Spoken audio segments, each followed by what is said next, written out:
Well, it looks like we're live.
Taking notes on this.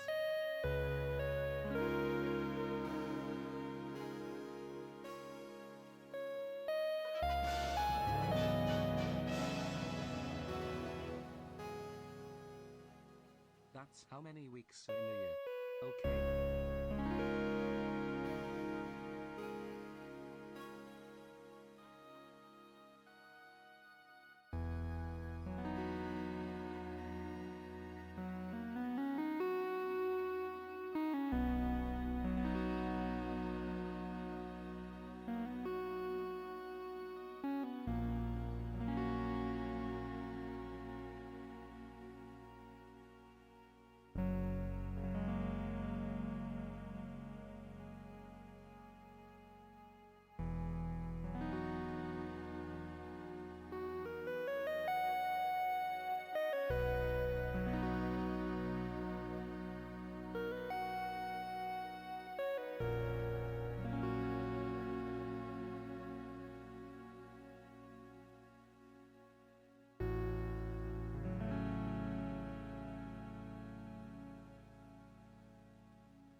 Wow. Warframe 1999. Just a stream away.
I'm seeing multiple people in the chat today ask if Warframe is a good video game. Which is, I feel very funny, given that I'm spending the next 5-6 hours of my life reading patch notes for an update to the game. I don't think I'd be doing that if I didn't like it.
Thank you, X215 Zimmer, for the 53-month resub and message of Warframe has sex now?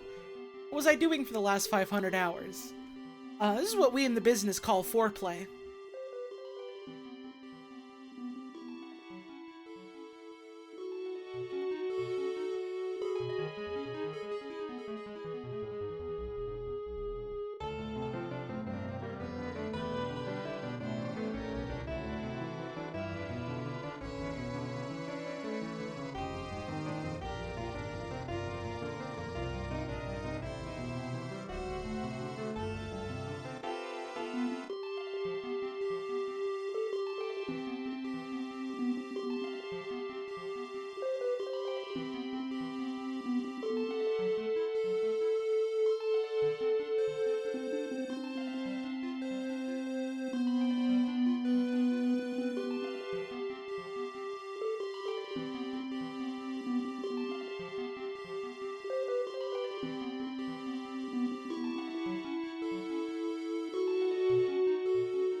Hello.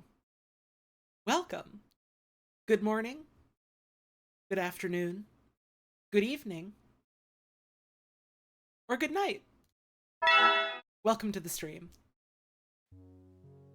We just listen to this song. There we go. It's Friday, December 13th. Wait, hang on. I need to find an image on my fucking hard drive really quick.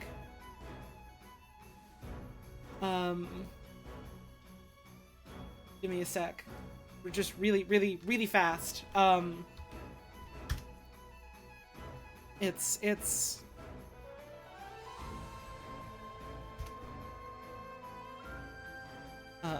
wait, it's Friday the 13th? Ah! Ah! Okay. Hi everyone.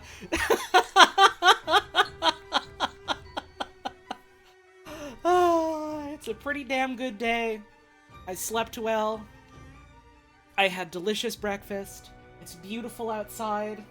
I stepped outside for a little bit. I'm gonna step outside more later when I'm done reading. I'm charged up. I'm fully juiced, ready to go. I was waffling yesterday, thinking like, man, I want to stream on Friday, but I'm not sure what I should do. Should I, should we play more Soma? Should I do more Anton Blast? Do I want to play something else? I don't know. And then Chef Keely's Gamer Wars came out, and it sure was a fucking Game Awards. But they had the Warframe announcement there, and that was that the release date was fucking today. Which Erog called. Erog predicted that. Erog had the hard read, and I was like, I don't know if they're gonna release it on a Friday. That's a little scary. Maybe they'll release it with an extremely wise voice. Maybe they'll release it on New Year's Eve. An even scarier time to release when everyone is on holidays. They'll simply do that. And no, it's today. We got it. There were some cool announcements last night. There was the stuff that RGG is working on. There was the new game from the guy working on Eco. Okami sequel. Stuff like that. But it sure was a fucking Game Awards. It wasn't the worst they've done. It wasn't the best they've done. Perfectly state-of-the-art Game Awards. About what you would expect. You see, it's funny if they have the Muppets bring up the criticisms that people have made of the show, and then make no meaningful effort to do anything about the criticism people have made of the show. Why is the stream tagged Louis? Damn, are you new here? They don't know. They don't know a thing at all.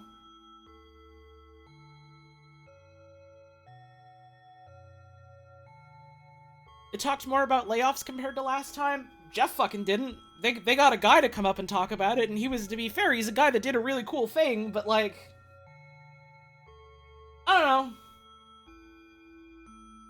I'm not about to give him a fucking pat on the back for that when, like, they've got complete radio silence about, like, Future Class, you know?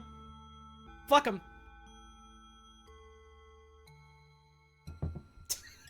Fuck him.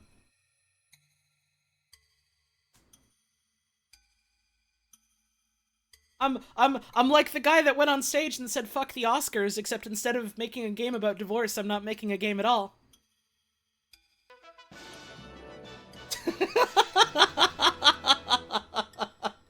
Again, not to belittle the actual guy that they were, like, highlighting and showcasing. The stuff he did was fucking great. He seems like a great guy. I'm just gonna be super cynical about the Game Awards themselves forever, you know? What happened to Future Class? They got no fucking mention at all this year. Nothing. No mention, no new inductees. And people that, like, don't keep up with it probably reasonably assume, oh, it's because they, like, asked Jeff to, like, make a statement about Palestine and then he didn't. But I think realistically what it is it sounds like there's... How the fuck you say this? It sounds like they're struggling to, like, provide the support that they said they were going to provide for the people that are inducted into it. Is the big thing. They are struggling to do the things that they said they were going to do.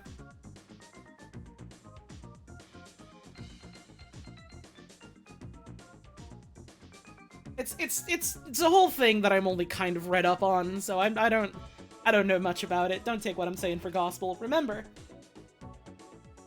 Twitch streamers are not a primary news source. I just read some stuff and went, oh, interesting, could be real. I don't want to talk about the Gamer Wars no more. Because I gotta read other stuff. If you want to support the stream, subs, tips, bits, all that, never mandatory, no obligation, always greatly appreciated. If you're new, hi, welcome. If you're not, I mean, hi to you as well, that's fine.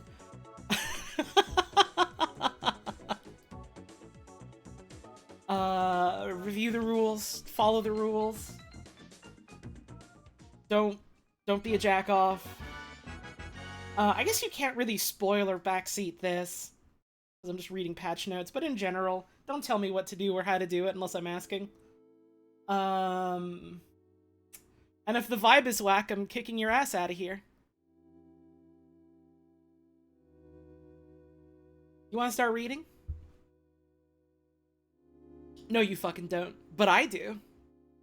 That's what I'm here to do today. I'm the reader.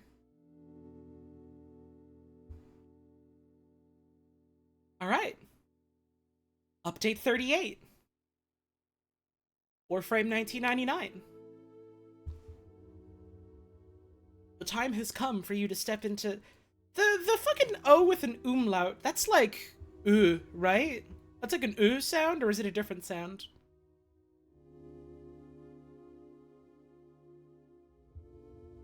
The time has come for you to step into Höllvania and meet the Hex.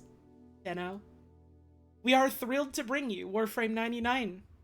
Our final major update of 2024 is here, and it has so much for you to experience and explore. You'll start your journey into 99 with the latest cinematic quest titled The Hex. Meet the proto-frames that make up an elite combat unit, and join them as the Drifter to track down Albrecht and Trotty. Do you need to read the first 37 update patch notes first to understand these patch notes? No, you just have to play the game for 20,000 hours. Then it'll all make sense. Completing the quest will grant you access to Höllvania and its many new missions, systems, and surprises. You go back in time? You sure do. You go from unspecified... Unspecified? Damn, I really did just wake up. Unspecified time in the future to real-ass 1999 AD right before Y2K.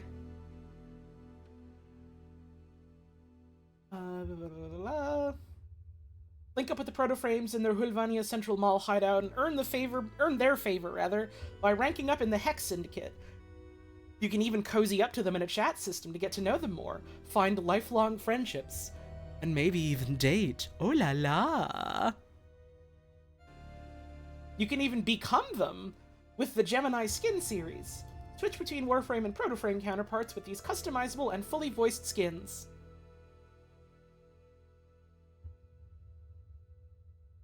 I love you so much. You are my wife now. I will become you. It's that easy. The Hex Syndicate. I gotta pin that. That made me smile.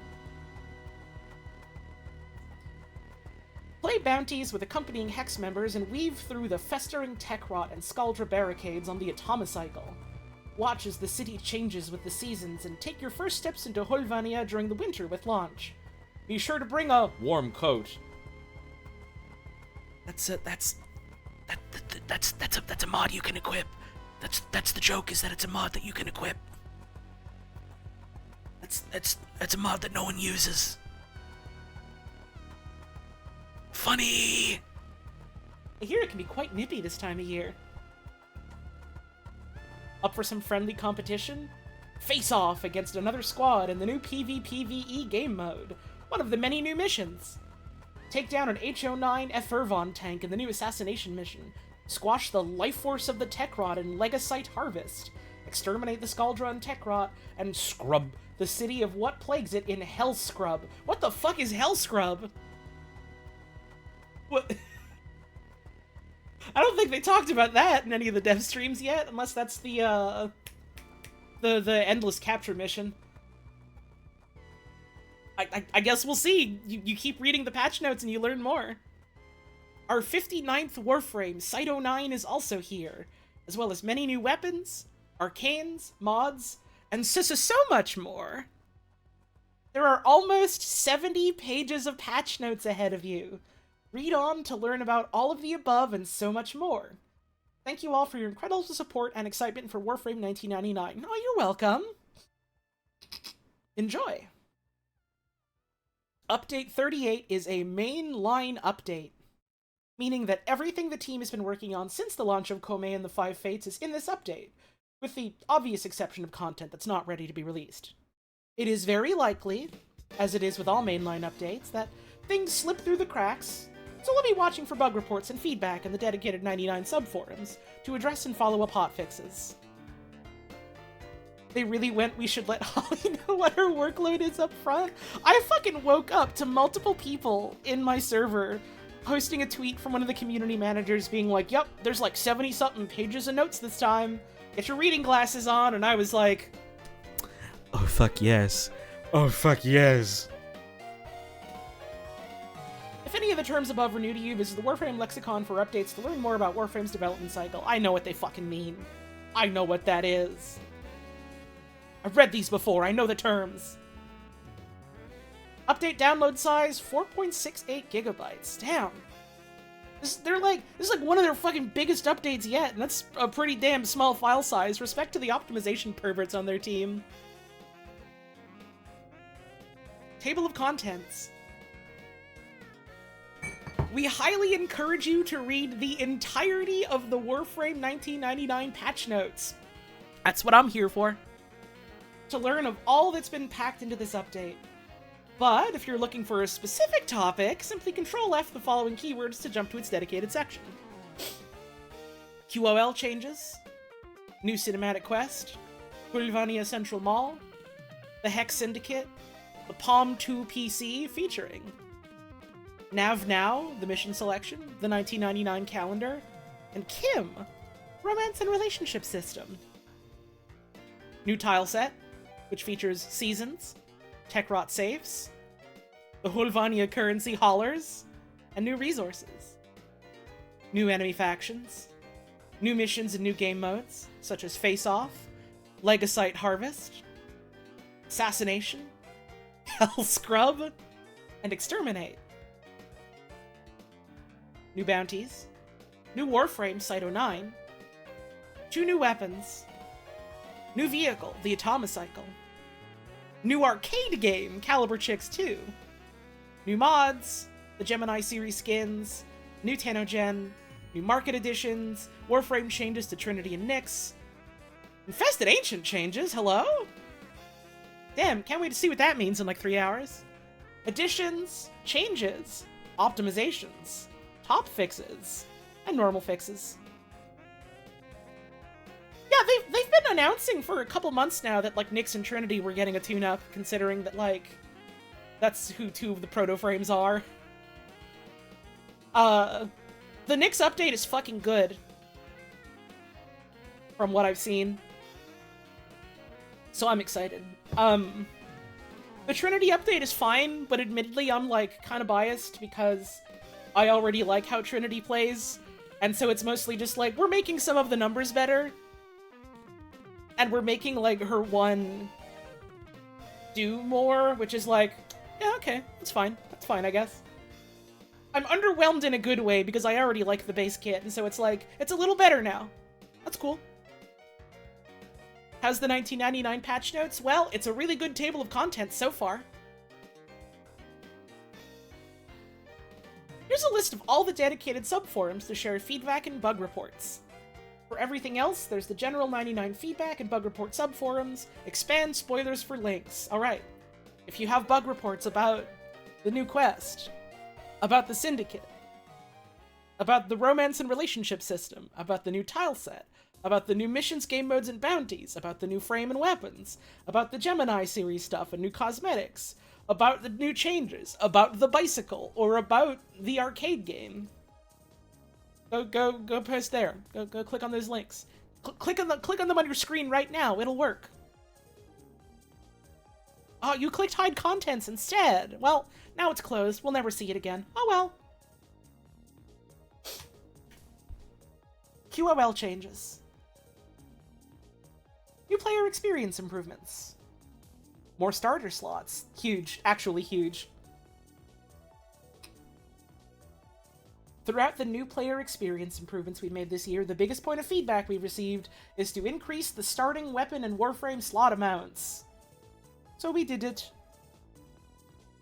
You now start with 11 weapon slots and 3 frame slots instead of 8 weapons and 2. If you are an existing player, these additional Warframe and weapon slots will be delivered to you via inbox message on login. So everyone just gets them. You got more space for more toys. You can pick up more yummy cookies and candy.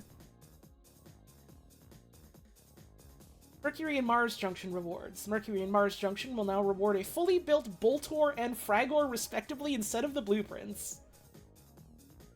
Okay. Players who have completed these junctions will also receive said items via the slots inbox message above. Free shit, okay. I think that works out to, like, technically another free 2 weapon slots or something. That's more shit. You get more shit, less waiting. That's good. Speaking of more shit, less waiting. Mastery rank test changes. MR tests no longer make you wait 24 hours upon failing an attempt, meaning you can continue with MR test attempts until you succeed. The cooldown timer remains for successful attempts, but we've reduced it from 24 to 23 hours. We've also changed the Mastery rank test practice prompt in Cephalon Samaris' relay room to replay. Since you can attempt them without a time penalty, there's no real need to practice ahead of time. However, tests remain available to replay in case you'd like to revisit them for old time's sake. Upcoming MR tests will now indicate the amount of Mastery XP required to access it. Okay, that's good. Better communicating how long it'll take to get to it, even if the MR numbers are a little nebulous. Still, that's good. You don't have to fucking wait anymore. You can just fucking gun it down, and if you fuck it up, it's fine. Keep doing it. Keep it up. I'm here for it. As someone that doesn't really have to worry about that ever again, I'm still here for it. Nyx and Trinity rework Forma inbox. Login starting today at 9:30 a.m. Eastern until April 13th, 2025 to get 2 whole built Forma. Let's go. It's free shit. We go into the full details on Nyx and Trinity's rework in the dedicated section, but this Forma can be used at your discretion to experiment with the changes we've made. That's really long, yeah. That's like 4 fucking months. That's unusually long for one of these. Respect. Unreal Tournament weapon skins inbox. From now until December 23rd at 2 p.m. ET, log in to receive the Dracoon Flat Cannon, the Ogress Rocket Launcher, and the Stalta Shock Rifle skins. After the 23rd, you'll be able to acquire these skins from the in-game market for 1 whole credit. If you do not own these weapons, the skins will still be in your inventory to equip them once you do. That's cool. I missed when these first came out, and I was like, oh man, when are they coming back? They're cute looking, I want them. And I was thinking about it again the other day, and then they posted a fucking video announcing, yep, they're coming back. So that's cool. New cinematic quest. The Hex. The desperate hunt for Albrecht and Trotty has led the Drifter to the city of Höllvania on December 31st, 1999. Despite the Skaldra lockdown in the face of the Tekrot menace, the citizens do their best to celebrate. But this has all happened before, and ended in disaster. Motherfucker, they're doing another time loop! Let's go! I mean, I figured they would, given how some of the earliest trailers for 1999 were, but there you go. The Hex is a solo quest experience. Spoiler courtesy! The quest and the content that follows, it has significant spoilers for Warframe and its future. Please let all Tenno experience it at their own pace and be kind. Use spoiler tags liberally if you wish to talk about it to avoid ruining the experience for someone else. Read more on that here. An entire fucking subsection dedicated to, hey, maybe you should be considerate about spoilers. Here's how you fucking do that. Content creators should clearly label spoiler content and use spoiler-free thumbnails. That's not gonna fucking stop them. Prerequisites. Complete all main quests up to and including the Lotus Eaters and the Deviri Paradox. Deviri Paradox has been changed to a main quest as it is vital to the story in the Hex. Visit our quest guide to help you along your journey to unlocking the Hex. Quest duration and commitment. Once you begin the Hex quest, you'll be committed to it and will be unable to play other missions until it is completed. Depending on the player, the Hex quest can take between an hour to an hour and a half to complete. Okay, so it's gonna take me like 3 hours. Gotcha. That said, We recommend you customize your drifter before beginning the quest so that they are camera ready. Begin hairstyling now. Apply makeup now. Choose your clothes now. Completing the Hex quest will reward you with the following. Cyto 9's blueprint. 1 built forma. Let's go! Magnetic Might mod. I wonder what that does. Atomocycle and Atomocycle summon. Rust Belt Livery Atomocycle skin. Access to the new area, new game modes and bounties, access to the Hex Syndicate in the Central Mall. The Protocol Longsword skin. If you have not already earned it by completing the 1999 demo, it will be in your quest completion inbox message. And more to be revealed upon completion of the quest. Huh. Huh. I wonder what that means. I wonder what that means. Note on the 1999 demo access and Protocol Longsword skin. There are different ways in which you can still access the demo and earn the Longsword skin, depending on your quest completion status. Players who have completed Vor's Prize, but not the Hex, you can access the demo from the Orbiter console, where it was originally launched. New players who have not completed Vor's Prize will not see the console in the Orbiter until they do. Damn, that's some good cat posting in chat. Protocol Longsword skin will be rewarded after completing the demo. Players who have completed the quest, you can access the demo from the update highlight screen accessible from the pause menu. Select the play demo button to replay. I forgot! There's a whole line of little in-game plushes of all the new characters they're introducing. Should you be worried your Palpatine Pez dispenser just fell? Yeah, he's plotting something. He's coming for you. The Protocol Longsword skin is awarded if you've not already completed the demo prior to the update, sent via inbox after completion of the Hex quest. The mall. You love the mall. You are excited for the mall. You want to go to the mall. It's time for the mall. The Höllvania Central Mall. Höllvania Central Mall was abandoned following the Tech Rot outbreak. Arthur Nightingale and the Hex have turned it into a combination of command center, living quarters, and emergency shelter. How to access.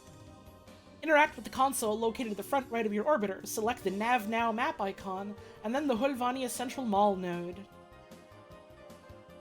It's cute, you can look at the computer whenever you want to go there. No, they don't have Auntie Anne's pretzel. They have, what's a Warframe joke I can make? They have Ancient Anne's pretzels. Because it's like an infested ancient. And they're all twisted up in knots because they're weird meat guys. Mall directory. You can stroll around the mall, or use the quick access wheel to access the following. The Hex Syndicate. Members of the Hex are stationed, and are your access point into the Syndicate and its offerings. Learn more in the dedicated Hex Syndicate section. Bounties. Fucked up being at the airport, a full-size Firehouse sub is $12 and one pretzel is $14. I mean, airport food in general has the price, ratcheted all the way up. I fucking hate that shit. It's like, well, you're stuck here. What else are you gonna eat, fucker? What the fuck is a Firehouse sub? Oh, I want to eat a sub sandwich now. I don't want to eat a sub sandwich today. For lunch, I'm having a pita and some veggies and some hummus, and I'm real excited about that. But I want to have a sub sandwich at some point. Bounties. Located in the garage, a bounty board lists the available bounties requested by Hex members. Learn more in the dedicated section. The Palm 2 PC. Located in the garage and your orbiter, the Palm 2 PC is your way to accessing.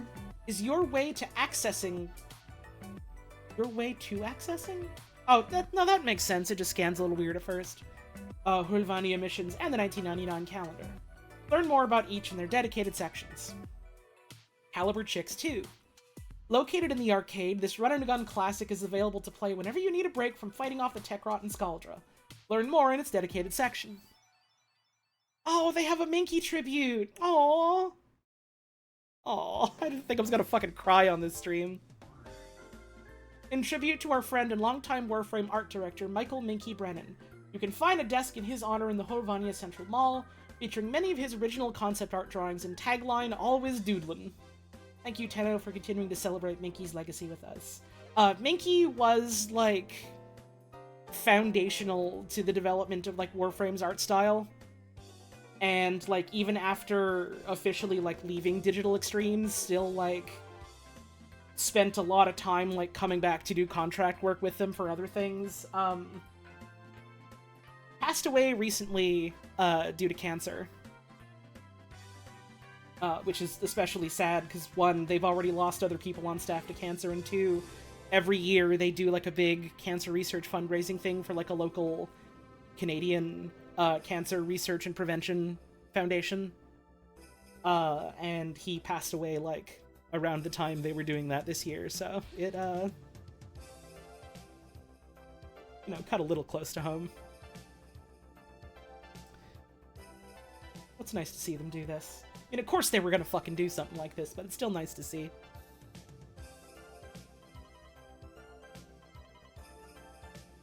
The Hex. After completing the Hex quest, you'll be welcomed fully into Höllvania Central Mall, the hideout of the Hex themselves. Access this new hub via the Nav Now screen in your Palm 2. Alright, it's time to meet your hunks and hunkettes. It's time to meet your hunks and hunkettes. Quincy Isaacs. Don't walk out the door looking like your mum dressed you. Quincy offers a variety of cosmetics and captura scenes to keep you looking fresh. New sigils, protocol pistol skins, these are returning items from Nightwave Nor's Mix Volume 3. Thank fucking God. Like, I knew they'd be doing that shit. For 99 of all things. But man, I'm glad they're coming back. I, like, didn't feel like playing at all during that Nightwave. So I finally get the goofy-ass real gun skins. Oh no, he's hot? Just wait. We got like 6 of those. Any game get announced last night that I'm excited for? Yeah, this one. That's why I'm reading the patch notes. I know this is mostly just a hangout and talking and reading stream, but if I don't stay relatively on topic, we're gonna be here all fucking day.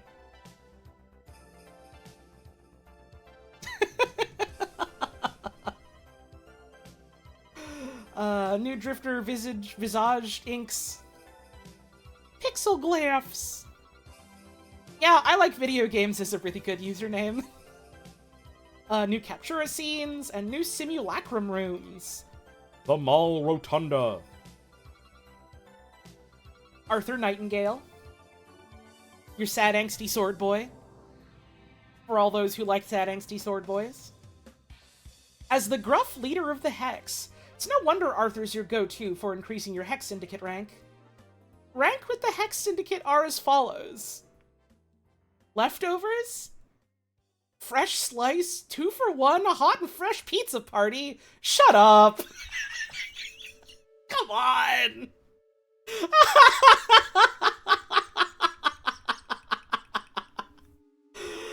Increasing your Hex rank will unlock conversation options in the Hex group chat on KIM. Learn more about the romance and relationship system in the dedicated section.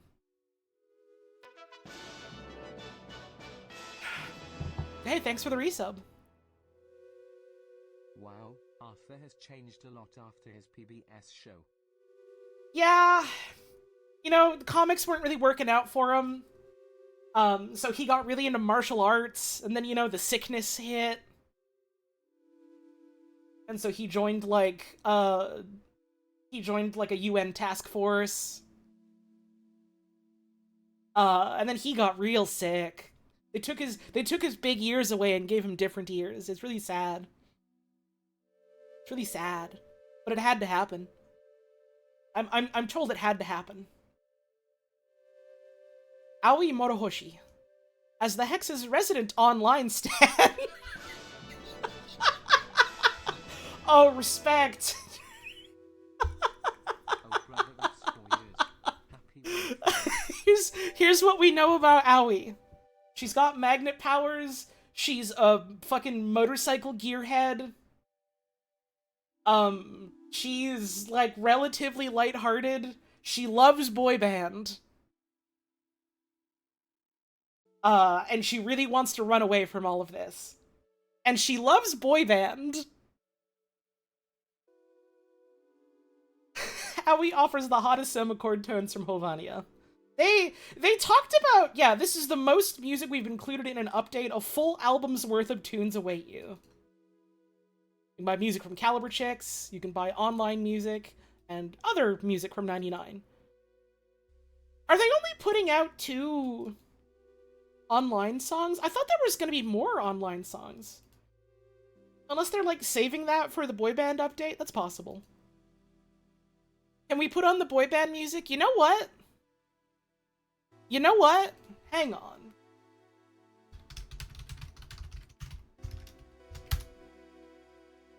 Hang on. Man, let me pull that shit up.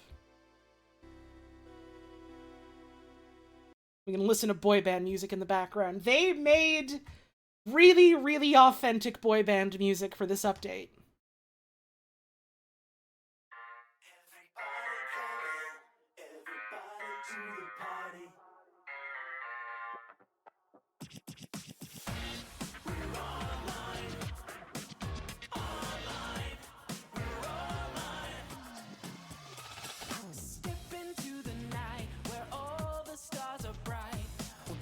To do this, and we're gonna do it right.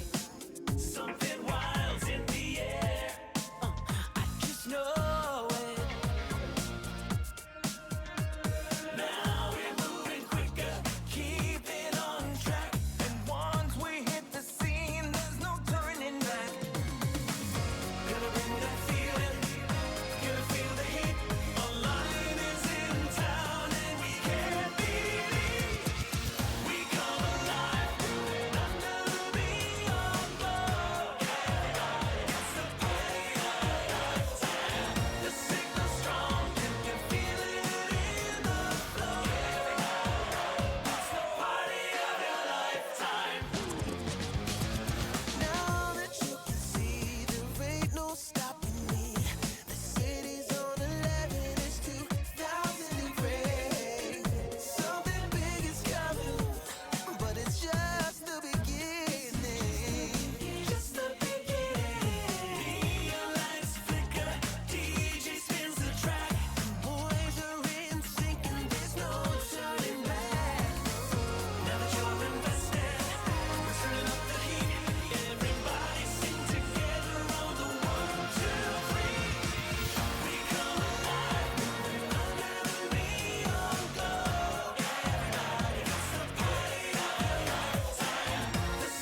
The rest of the music in this update, aside from the boy band jams, is like a bunch of Nine Inch Nails sounding shit and like grunge music, which is really fucking funny. They went hard on making this a 1999 update. They did just get like a literal Nine Inch Nails song in like the teaser scene for this update in a previous update.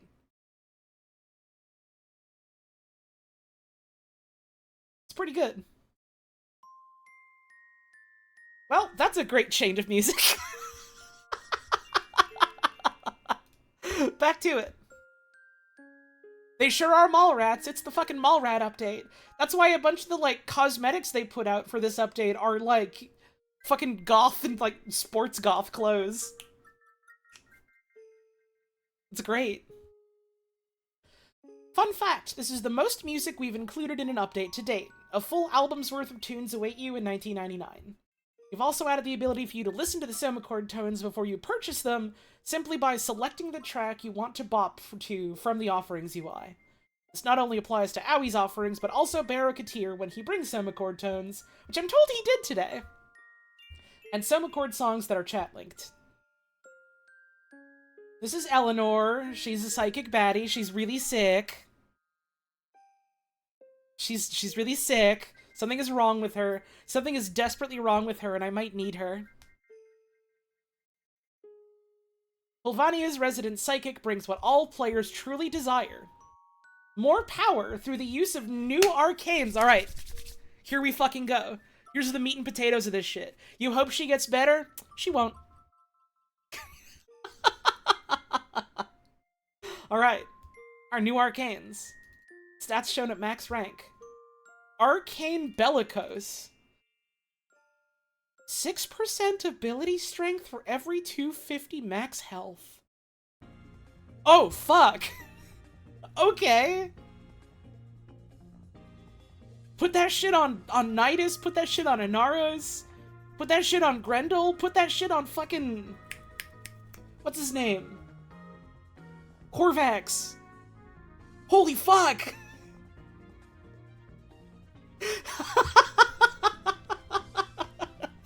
I am at last rewarded.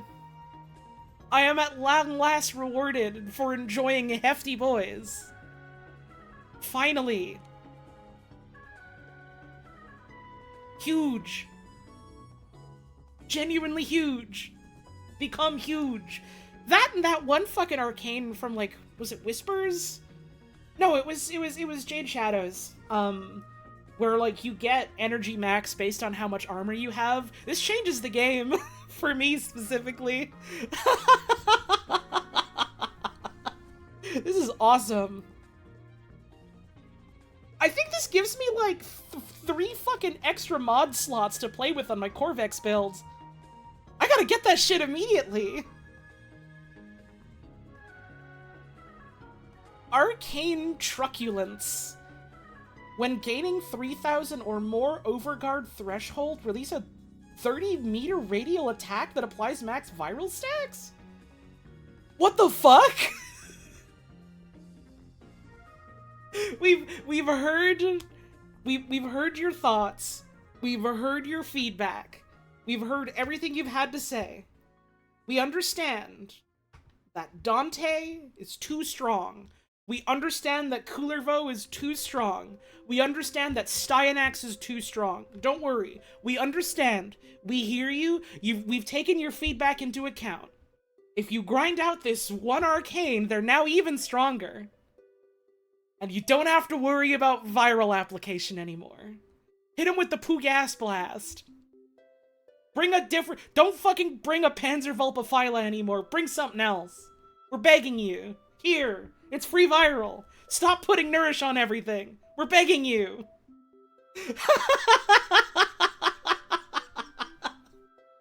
Fucking 30 meters, too. Right, on Rhino, too. Alright. Pretty cool. Arcane Impetus, unique status effect from abilities, grants 6% ability strength and 3% ability efficiency for 20 seconds. That's going to be big on, like, a couple of frames. Like, I can see that being cool on, like, Lavos and Citrine and, it'd probably be too much of a pain in the ass to do on Chroma. Be fucking good on Kome, yeah. Yeah, that's fucking huge on Kome, actually, considering how fast she can shit out statuses like that.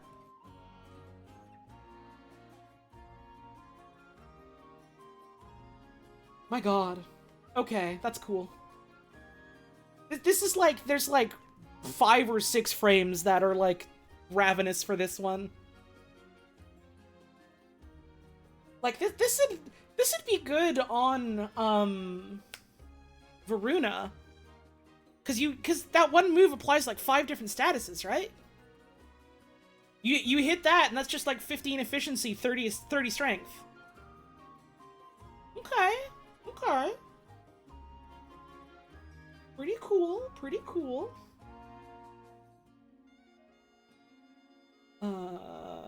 Arcane Kamisado. Attacks from summoned minions increase ability strength by 6% up to 60.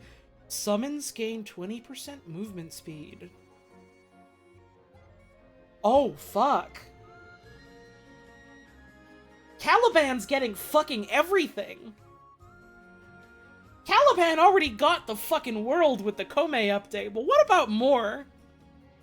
Why not some more? Sure. Why not? But who else has fucking summons? Dude, does Nyx's shit count? Does Nyx's shit count? Inaros has the Sandcats, yeah. Necros, yeah.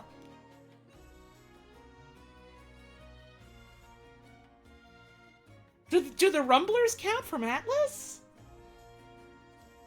Are Rumblers finally going to be good? God, no. But Atlas will take anything he can fucking get these days. God, the max health one is probably also good on Atlas. What if you just cram up your fucking ability strength numbers real big, and then you have more mod space for, like, other shit? Why not? Why not? Okay. I have no idea if Nidus maggots count. Other way around. Nidus summons the maggots. It's not the maggots summoning Nidus. I wish Dagatha's horses counted. That'd be hilarious. I suppose the Nidus knowers will have to test with this arcane. I have basically never played Nidus.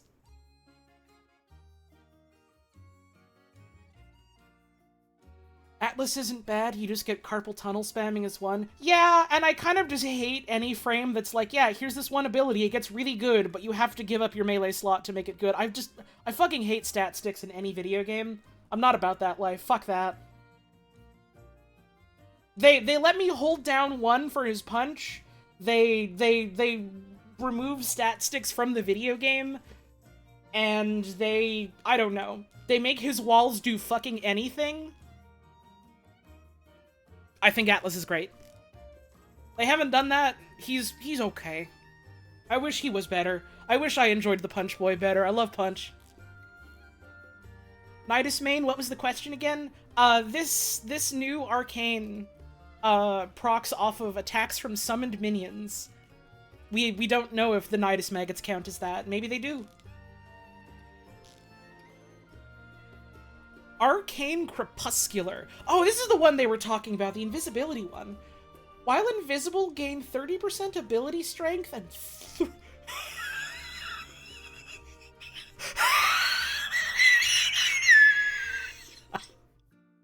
I'm gonna throw up. Okay.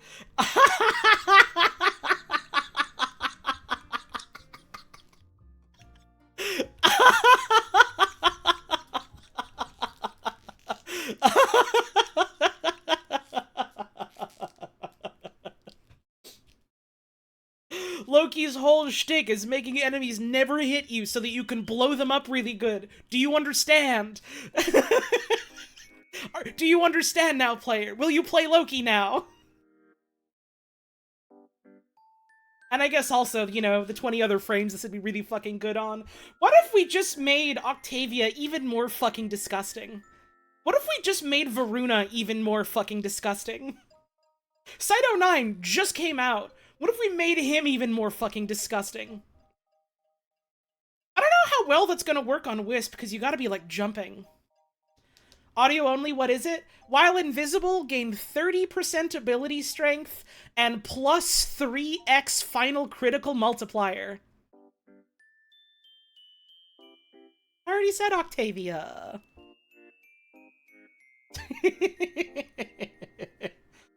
Good lord, okay.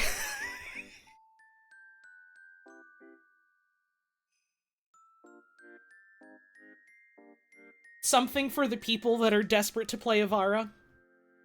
Something for the people that really, really want to make Avara work. That's mean. Avara's fun. She's just a little slow. Unless you're okay with taking your invisibility off, which I am. Or you're slapping fucking dash wires everywhere. I gotta fucking actually build out Ivara, spend more time, like, toying around with her. Because I like the sound of her kit. I don't know if I want to fuck with the one that makes your bow explode or just, like, shoot 30 million billion arrows. Alright, weapon arcanes. Primary Crux. On weak point hit. Gain 30% status chance and 6% ammo efficiency. 10 seconds. Stacks up to 10 times.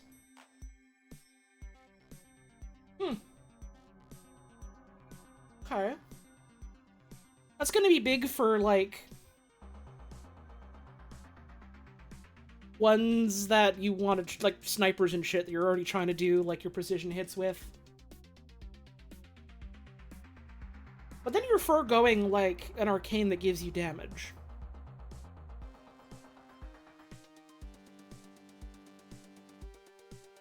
I wonder if anyone's gonna want to try that out. I say, smiling cutely, having read a little bit of the mod section later.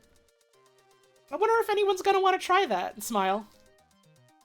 I wonder why someone would be willing to give up, like, the really good damage arcanes. Smile. You read the patch notes and information is revealed. Oh, this one's scary. Secondary Enervate. On hit, increases critical chance by 10%. Resets after 6 super crits. Okay, for people that know this terminology, is a super crit a red crit or an orange crit? I'm assuming it's a red crit? I think it's a red crit. Just keep pumping the fucking numbers until you can land 6 red crits, and then back to start. That's fun. Now that's funny. Now that's a fun sounding one. And melee Doughty? Gain 1x critical multiplier for every 10% of puncture status chance on your melee weapon.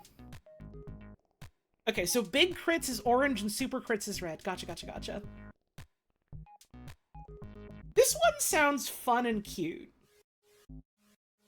Is it doughy? Awesome. You get doughy melee. Yuck. Oh, ugh. Ugh, it's sticking to my hands. Ugh. Yucca pucka. Yo, yuck! My doughy melee. Icky sticky. But actually it's puncture. But actually it's stabbing you. This might be interesting on a couple of specific weapons. Ones that you're not really trying to go for, like, I don't know, fucking slash damage on. Make your number big so you don't have to worry about the DOT, just the hits doing more. It's neat. Turning your status chance into critical chance. Or critical multiplier, rather. The patch notes say super crits, but in-game it says big crits. Huh. I wonder if that's the text on the arcane being wrong or the text on the patch notes being wrong. Who knows? One of those requires testing. I don't have it, so I can't test it.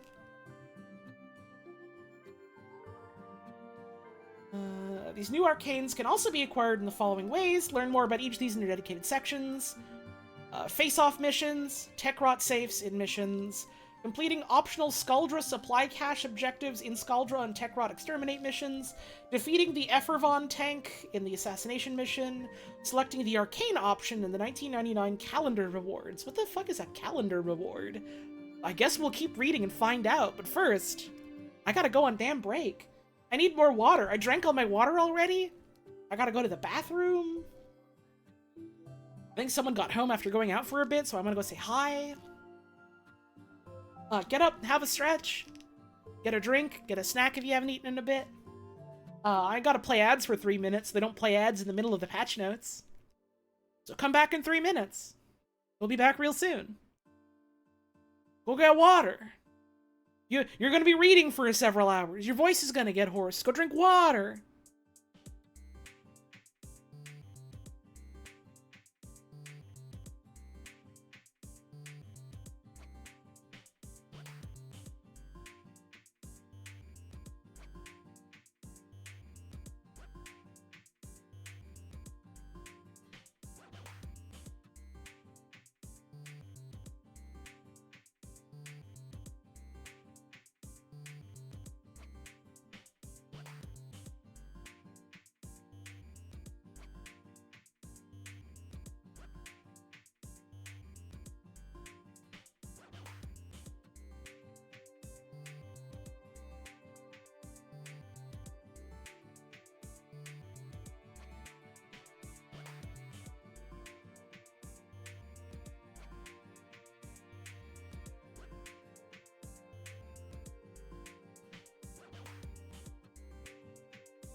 Oh yeah, we got water.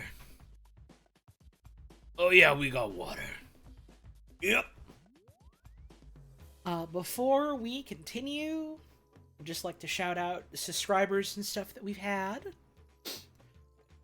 Thank you to Zero Misu for 49 months. Aperture City with 52 months. That's how many weeks are in a year. That's true. That's definitely true. B. Kiplal with 17 months. Shark Sucker with 23 months. Deranged Donkey with 8 months. Witchcraft with 35. X215 Zimmer with 53. Cheshire Pierrot with 54. The Great Zelos with 5. And Dwemer Draconic with 48 months of resub. And thank you all very much. My ass is yawning. Are you too late for patch notes? Nope. We've only read some of them. We got more, motherfucker. We got much more. Let me get comfy and then we'll get back to it. These arcanes will be fun to play with. I'm excited for that. Letitia Garcia. Letty. I love Letty. She's mean and she's tired and she has a cool pompadour and she has rats. Damn, that came out right as I was talking and it totally threw me off.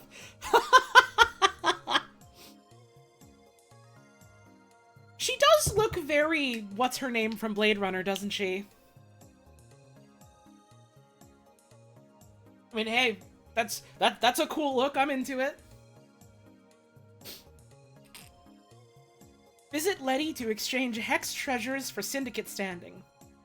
Hex treasures are items beloved by members of the Hex that can be found as you explore Höllvania. 8 Hex treasures can be found in Höllvania. Be sure to pick them up when you see them. And their telltale green outline. Who would leave a box of Big Bites pizza out there like that? Someone's gotta eat it. Oh my god, the fucking... the Syndicate medallions for these missions. Box of pizza, McDonald's hamburger, roll of film, disgusting cheddar crown cereal, mood crystal, 6-pack of beer, boy band CD, the Countessa comic. Awesome. You can get all this garbage that all the members of the Syndicate like. Who likes what? Like, we got food. They all like food. Quincy is like the photos guy. Owie likes online.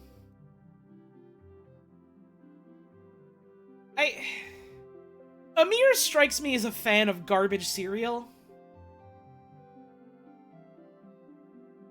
Which leaves Mood Crystal, 6-pack, and the Countessa comic.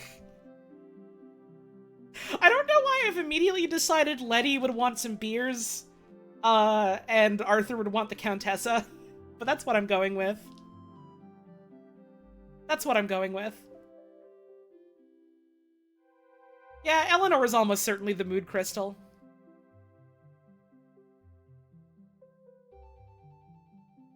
Speaking of which, Amir Beckett. If the chatter of arcade cabinets weren't enough to draw you in, the Hex's resident technical expert also offers blueprints for new content introduced in this update. We've got the AX52, if you didn't already have it, from a Twitch drop. Cyto 9 blueprints. The Vesper 77 blueprints. The Reconifex blueprints. He does have very kissable lips, I have to be honest. I like him. I'm not feeling him as much as I am, like, 4 of the other 6. But he's very pretty. He's a deeply pretty boy, so I understand. I do like the glasses. He's there for someone. He's there for most people I've seen talk about this damn video game. Most of the people I've seen have been thirsting over him. I get it. Respect. I'm just saying. They've given me 3 beautiful women and also Quincy. I'm good. I'm fed. Like, I'm okay. I gotta fucking choose. That's the hard part. Then you can get a bunch of Caliber Chicks glyphs. Your computer. Your computer. The Palm 2 PC is your access point to Höllvania missions, as well as the many new systems in 99. Log into the terminal to access the following. Nav Now, the Höllvania mission selection, the 1999 calendar with to-do challenges, rewards, and Hex override upgrades. And KIM, the romance and relationship system. Yeah, they're doing an old Apple computer joke with it. That's why it's the KIM. Where to access the Palm 2. After completing the Hex quest, the Palm 2 can be accessed from 2 areas. Number 1, The mall. located next to the bounty board in the garage. You can fast travel to the Palm 2 via the fast travel from the pause menu or the gear wheel. Note, the mall PC does not have access to the romance and relationship system. This is so that the area can be used for people looking to join up for missions and bounties. It's much nicer to chat with your besties in the privacy of your orbiter. No flirting on company time. You do that at home.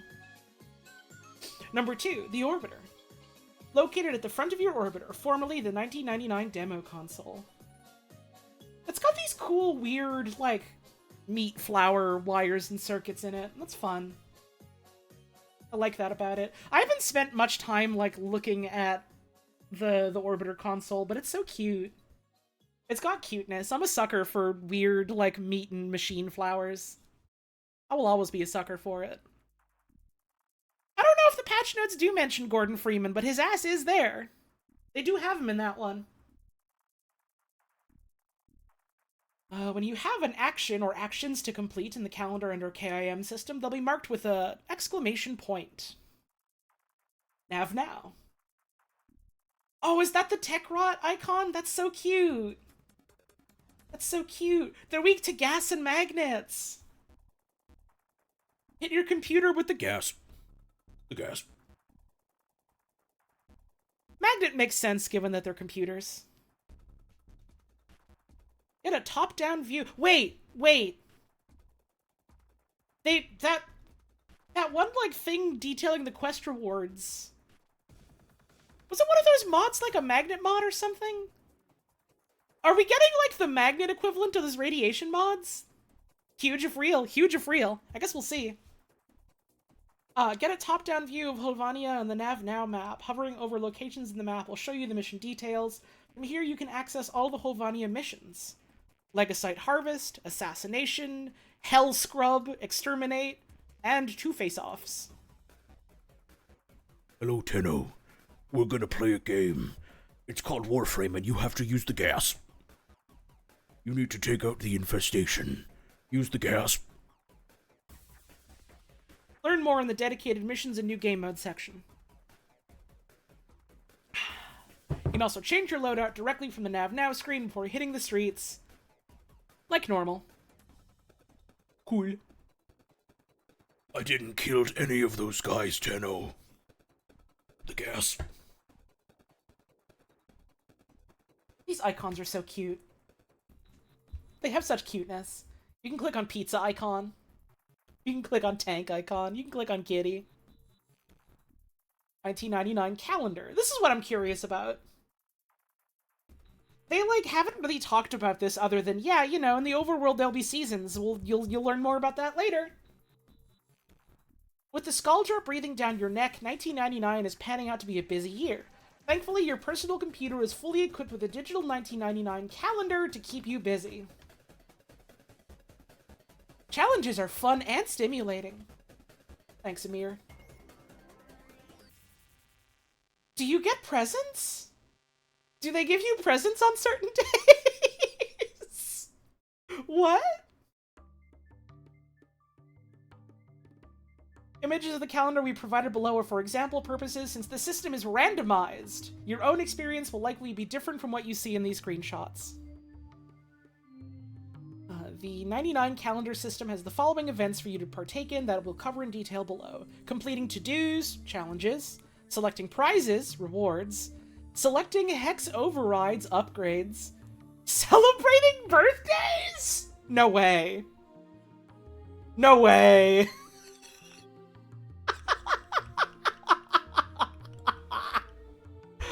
Season cycle.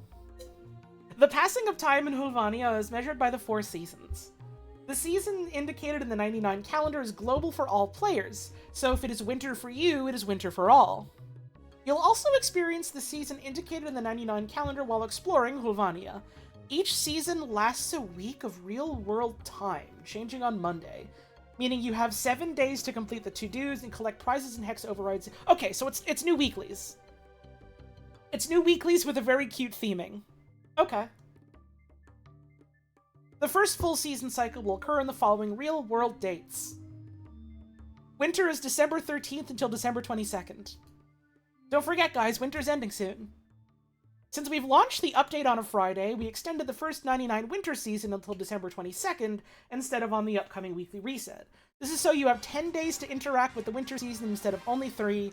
Season changes afterwards will resume on the usual weekly reset on Monday at 000 UTC. Okay, I'm genuinely very thankful for that, because most of my day today is going to be spent reading patch notes, and then I have to wake up early tomorrow to go visit my sister. And I'm not canceling my fucking plans for the sake of a video game, but I like getting my goodies also, you know? So I'm glad I can have my cake and eat it too. Time moves different here in the Lord Drotten Central Mall. Spring begins December 22nd and ends on the 29th. Summer begins on the 29th and ends on January 5th. And autumn begins January 5th and ends January 12th. That hurt my head. Yeah, petting my sister's cat is very important. I do gotta. It's needed badly. Oh, I miss having a cat around so bad. Kitty time is needed. Each season contains 3 months, each with their own to-dos, prizes, and hex overrides. Winter is January through March, spring is April through June, summer is July through September, autumn is October through December, alright? That's when the seasons start and end. Don't listen to anything anyone else says. That's how it works. How to progress in the calendar. Progressing through each month is simple. Complete the events marked in the calendar in the order they appear. Events reset when the seasons change on Monday. Reminder that we have extended the first winter to December 22nd, blah blah blah. You progress through your progress through the month is marked in gray to indicate completed events. Whatever day is up next for you to complete is highlighted in green. The 22nd is here soon. It's almost January 22nd. What a wild spree you will have! Oh, that's cute. So it's like little Nightwave missions that are completely separated from Nightwave, so you can do them while you do your Nightwave. That's fun. That's fun. I like that. You can select any day on the 99 calendar, regardless of your progress, to read the details of a to-do, hex override, or birthdays.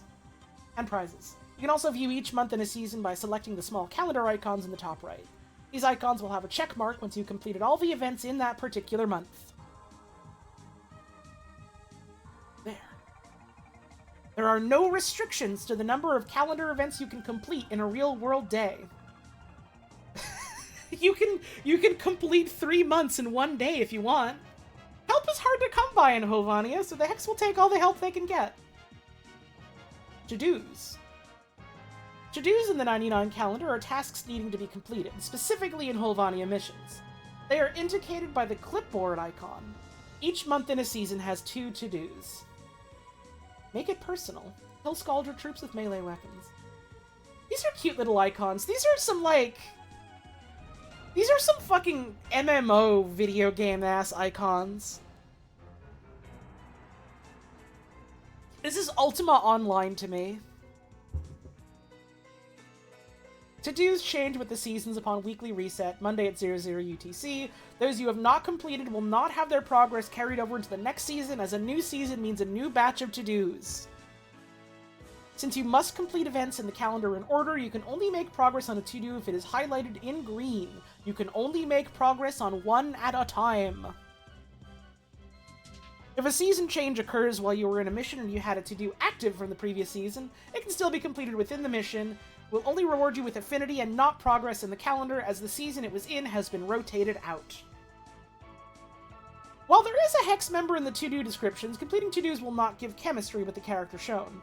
Learn more about this in its dedicated section. You can view your to-dos progress in mission by opening the pause, selecting challenges in the to-do tab. Prizes! Prizes are prizes. They are indicated by the gift box icon. There are 2 prizes to select in each month for a total of 6 per season. Oh, and they give you a choice between a couple things. Okay, that's fun. Okay. You could win the lottery. You could win it big. What would you like to win?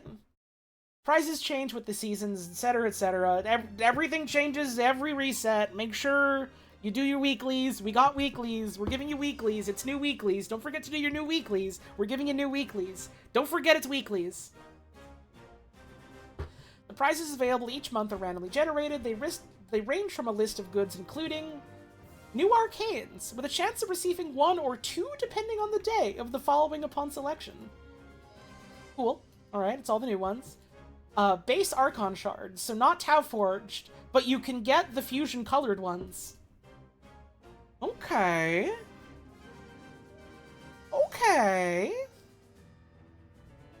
Exilus adapter, weapon Exilus adapter, primary and secondary and melee arcane adapters, aura forma, built or blueprint forma, reactors and catalysts, riven mods, new Höllvania resources. You can get haulers. You can get haulers. You can get syndicate medallions. You can get boosters. Huva, Vosphor, and Endo. Alright. You get a lot of goodies. You get a lot of the goodies that you would want to get. You have to choose which of the goodies you want to get, but there's a lot of goodies you will want to get.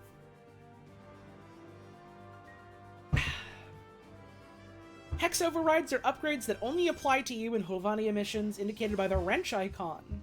Oh, that little autumn banner is cute. Indicator, blah, blah, you can select 1 override per month for a total of 3 per season. You can... Letty give you coffee! Letty coffee moment! 25% status damage and electricity status chance to all weapons. Oh, cute! So they're fun little thematic things like that. That's fun. Overrides you select remain in effect for the full duration of the calendar. You'll retain these benefits across seasons until you reach the new year. Oh, so you get buffs that last for, like, up to 4 fucking weeks? Yo! Okay! That's really cute! I like that a lot! That's fun! You have to choose your fucking Duviri perks, but they last for like 4 weeks instead of 1 session. Okay.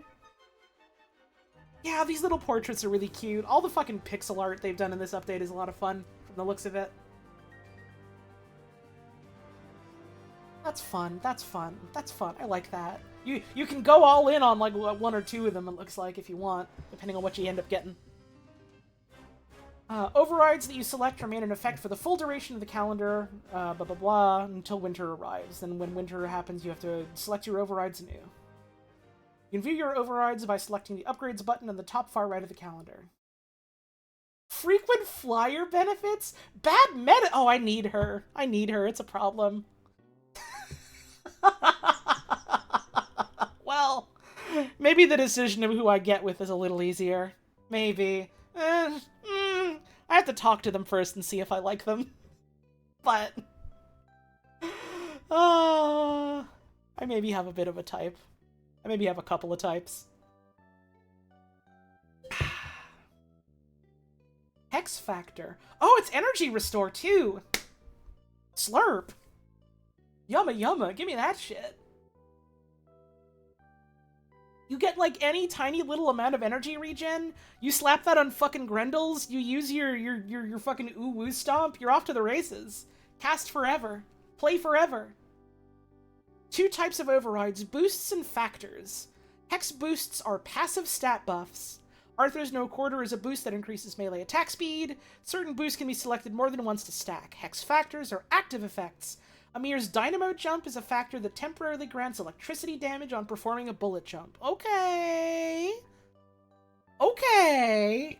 That's fun. Some have active conditions. That's fun. I like that. While overrides are assigned to specific hex members, they do not grant you chemistry with them.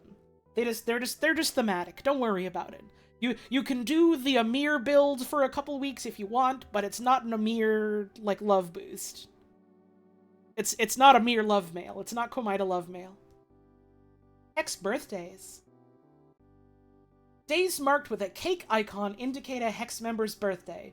This means you can also find out what their astrological sign. Okay, man. You can choose to celebrate or not? Oh, that's mean! By sending them a message for an additional chance to increase your chemistry with them. You can only send them B-Day wishes if you chatted with them before, so make sure you say hi to them.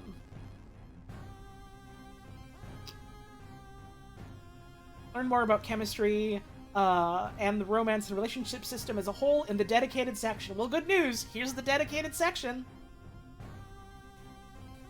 The folks over at Kinemantic are bringing us innovations worthy of the next millennium. Now you can chat with your friends instantly via the Kinemantic Instant Messenger, or KIM. Alright, we're finally here at the sex update portion. Boot up your Palm 2 and open up Kim to LOL the night away with your homies. That's great, man.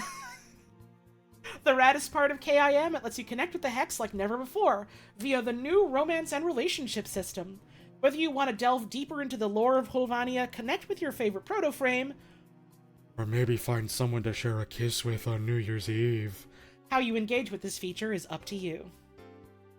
Note, while romance is completely optional, players will need to be liked by all proto-frames to unlock rank 4 of the Hex Syndicate. You have to be friends. You have to be friends. You need to be friends. You have to become friends with them. You don't have to talk to them, but you gotta learn how to be their friends. Interacting with the romance and relationship system allows you to learn more about each Hex member and increase your chemistry. Players can increase their chemistry by chatting, gifting, and running bounties with each proto-frame. In order to start earning chemistry, you'll need to complete the introductory conversation with the Hex member you're interested in via the kinetic messaging system in your Palm 2. You can't forge a bond if they don't even know you, you know? If you don't know, we recommend asking Lloyd what parasocial means. Oh no! You can't make the fucking butler explain parasociality, come on! He's got enough on his damn plate as is. Maybe Necroloid can do it. Maybe Necroloid can do that.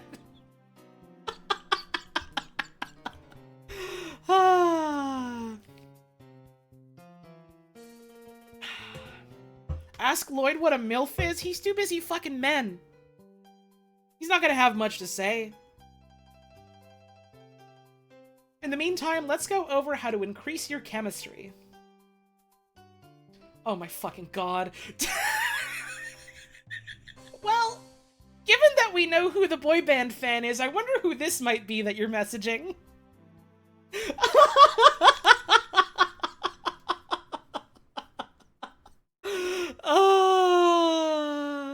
Is there more than one Lloyd?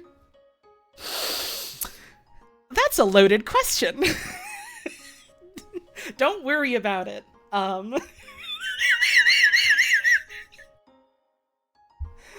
Oh, where were we? Where were we? Okay. Let's go over how to increase your chemistry.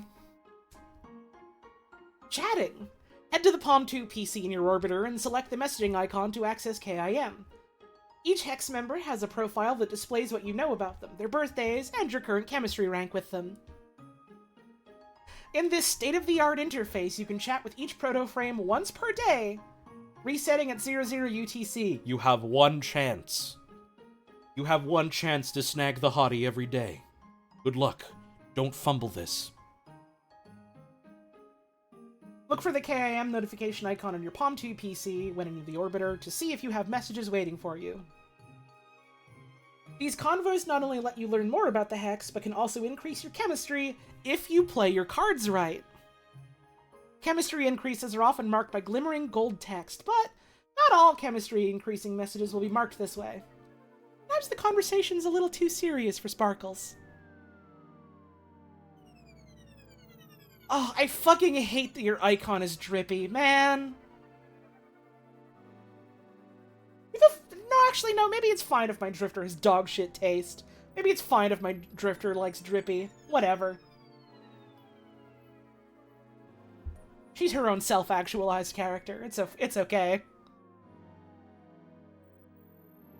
Albrecht Entrati should, like, manifest in front of you with his dumbass smile and be like, You really fumbled a baddie this time, Tenno. It's a good thing you are stuck in this cycle with me. Maybe next time you send the old man a booty call, yes? Lloyd is not here right now, but I'm sure he will join in once we get home.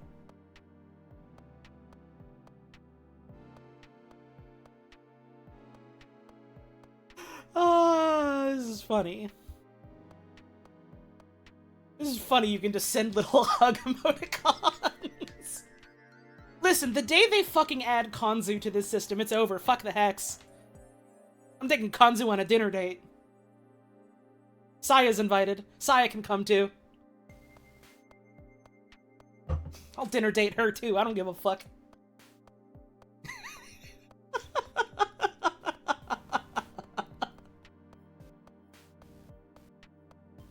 On the note of serious conversations, discussions with protoframes may veer into sensitive topics like mental health, loss, war, and more.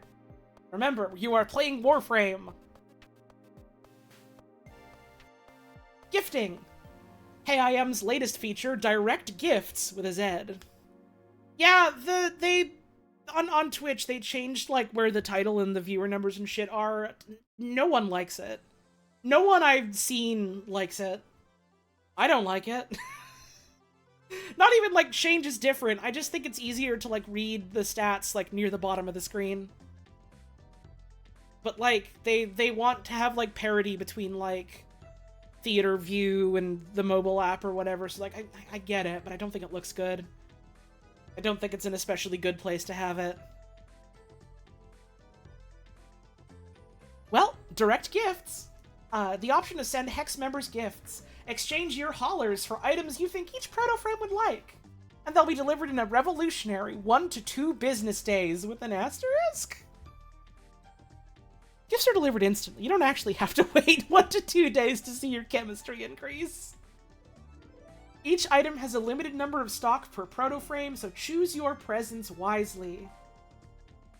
You can send someone a cell phone or a coffee cup or a bicycle.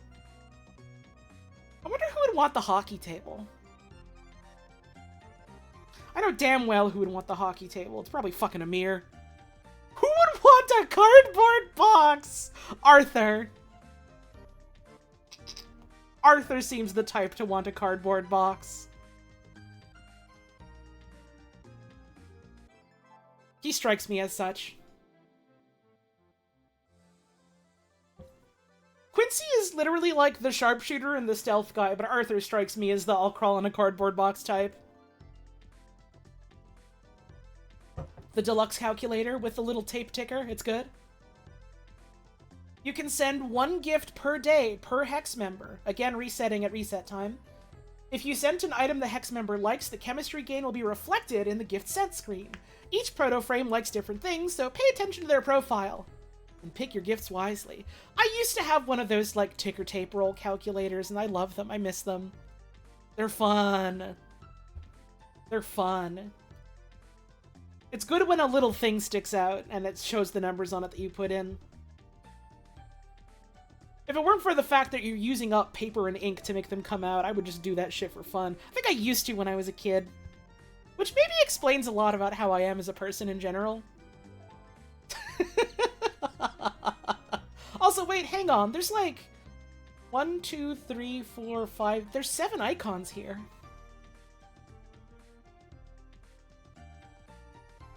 Is this like a group one, or is there a 7th-bit person you can talk to? I wonder what that means. Play the video game and find out, I guess. Bounties. Oh, there you go. Yeah, that's the symbol for the syndicate, so it's probably a group chat. Each bounty in the Höllvania Central Mall is a randomly assigned hex member. Play the bounty to have the selected proto-frame join you in mission. Oh yeah, they talked about that on the dev stream. And earn a once per day chemistry gain with that character, provided you've completed their introductory conversation on KIN. So if you really, absolutely, definitely do not want to engage with the fucking system at all, if you do not want anything to fucking do with talking to these people on AIM, you just say hi to them once and you can run bounties forever to level up. That's fine. You can just do that. If you want to fucking do that, just do that. The amount of chemistry earned does not scale with bounty difficulty like standing. It's a flat value, does not change.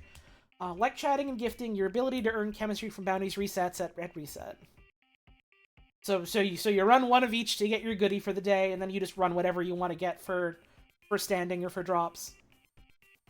And the car is on fire. And the car is on fire for Eleanor and Quincy. They firebombed the fucking car together? Why'd they do that? Good for them. That's bonding.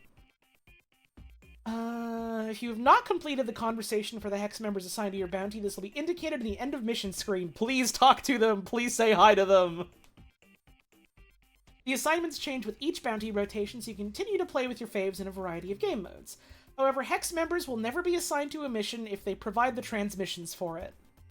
Ah, okay. So if they're running ops for you, they'll never be the one you bounty up with. Chemistry. As you increase your chemistry with the hex, you'll see their chemistry status change in their KIM profile. Chemistry ranks are as follows: neutral, friendly, liked, trusted, close, and best friends or loved, depending on relationship status. You can choose to date none of them. You can be entirely platonic if you want. Increasing your chemistry rank unlocks more personal conversation options and the ability to date the hex member should you wish to. Being liked is required to reach max rank in the syndicate, but romance is completely optional.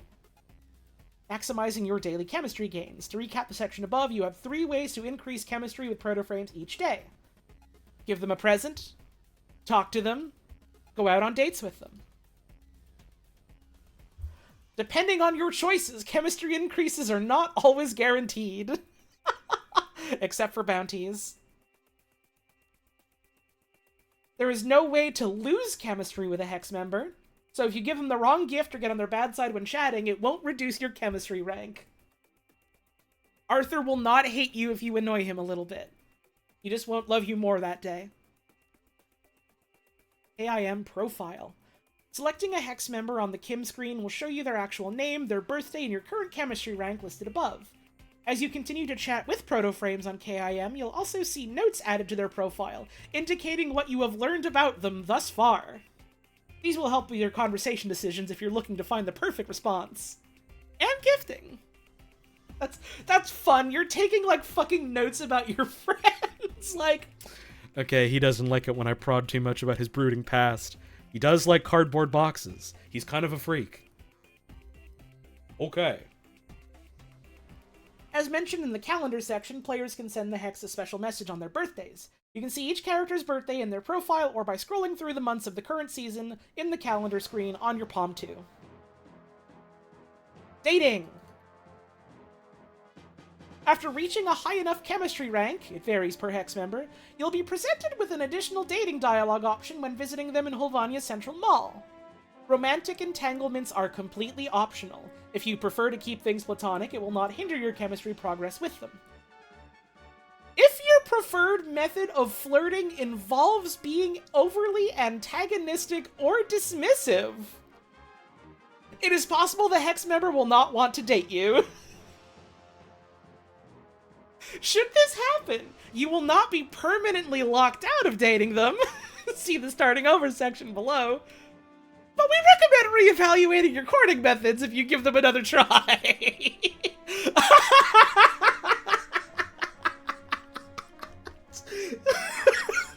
You have to make some lifestyle decisions.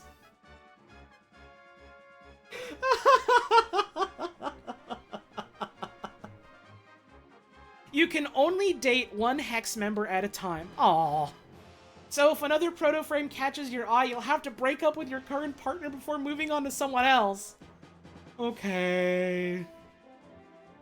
Similar to dating, the breakup dialogue can be initiated in the central mall. Upon ending a relationship, you may or may not be able to get back with that person depending on their personality. Breaking hearts is risky business after all. It is possible to start or end a relationship via KIM conversation, but romantic whims can be unpredictable, so we recommend visiting the mall if you're certain you want to move forward. Breakup over text is a bad fucking idea. Don't do it. Smoochin'. If you're dating a proto-frame, when the 99 calendar year rolls over, then you'll share a New Year's kiss. The kiss occurs on New Year's Eve in the 99 calendar, i.e. once the full seasonal cycle has concluded. Meaning the first opportunity for a kiss will occur January 12th, 2025. At 000 UTC. Damn. New Year's is now January 12th. Mark your calendar. It's happening. For more information, check out the calendar section. Starting over. Warframe is a live service game, meaning there's no way to reload a save or retread other response options in your conversations. For those who are interested or invested in exploring all the dialogue options, we are offering a way to reset your progress once the calendar year is rolled over once a month. Doing so will completely wipe all conversation history and chemistry you have with all Hex members. This does not affect your standing in the syndicate or your conversations in the group chat. Interesting. Interesting. Interesting. If you truly want to see it all, don't worry, we got a time loop thing going on, it's all good. Different from explicitly breaking up with a character. That's really funny that they have both options in case you live for the drama of it. That's great.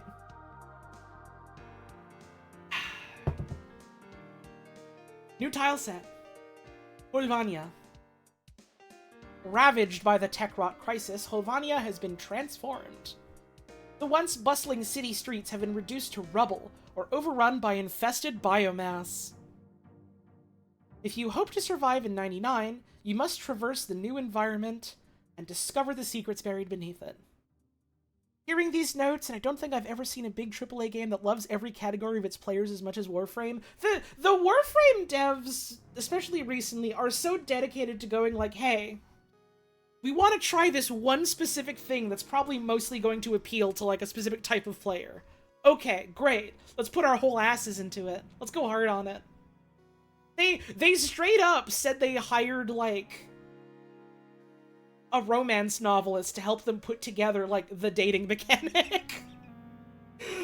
Which is really fucking wild. Respect. Why I'm mad Warframe wasn't nominated for Best Ongoing Game again. Yep. Yep. But we're not here to bitch about the Game Awards. I've done that already.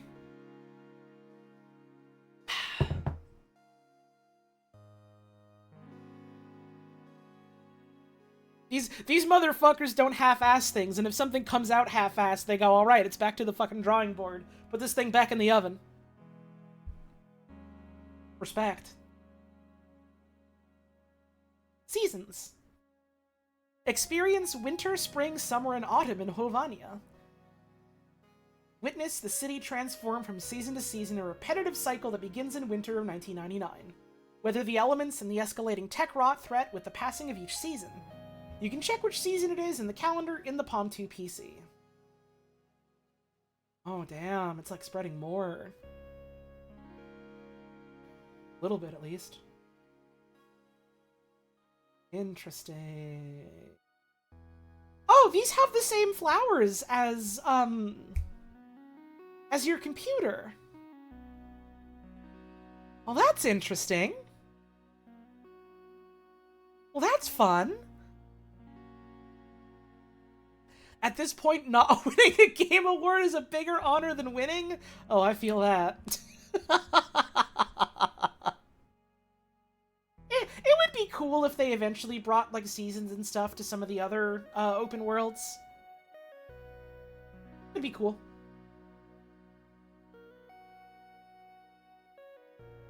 Even if it's just, like, an aesthetics thing that cycles out every now and then, you know? Neat.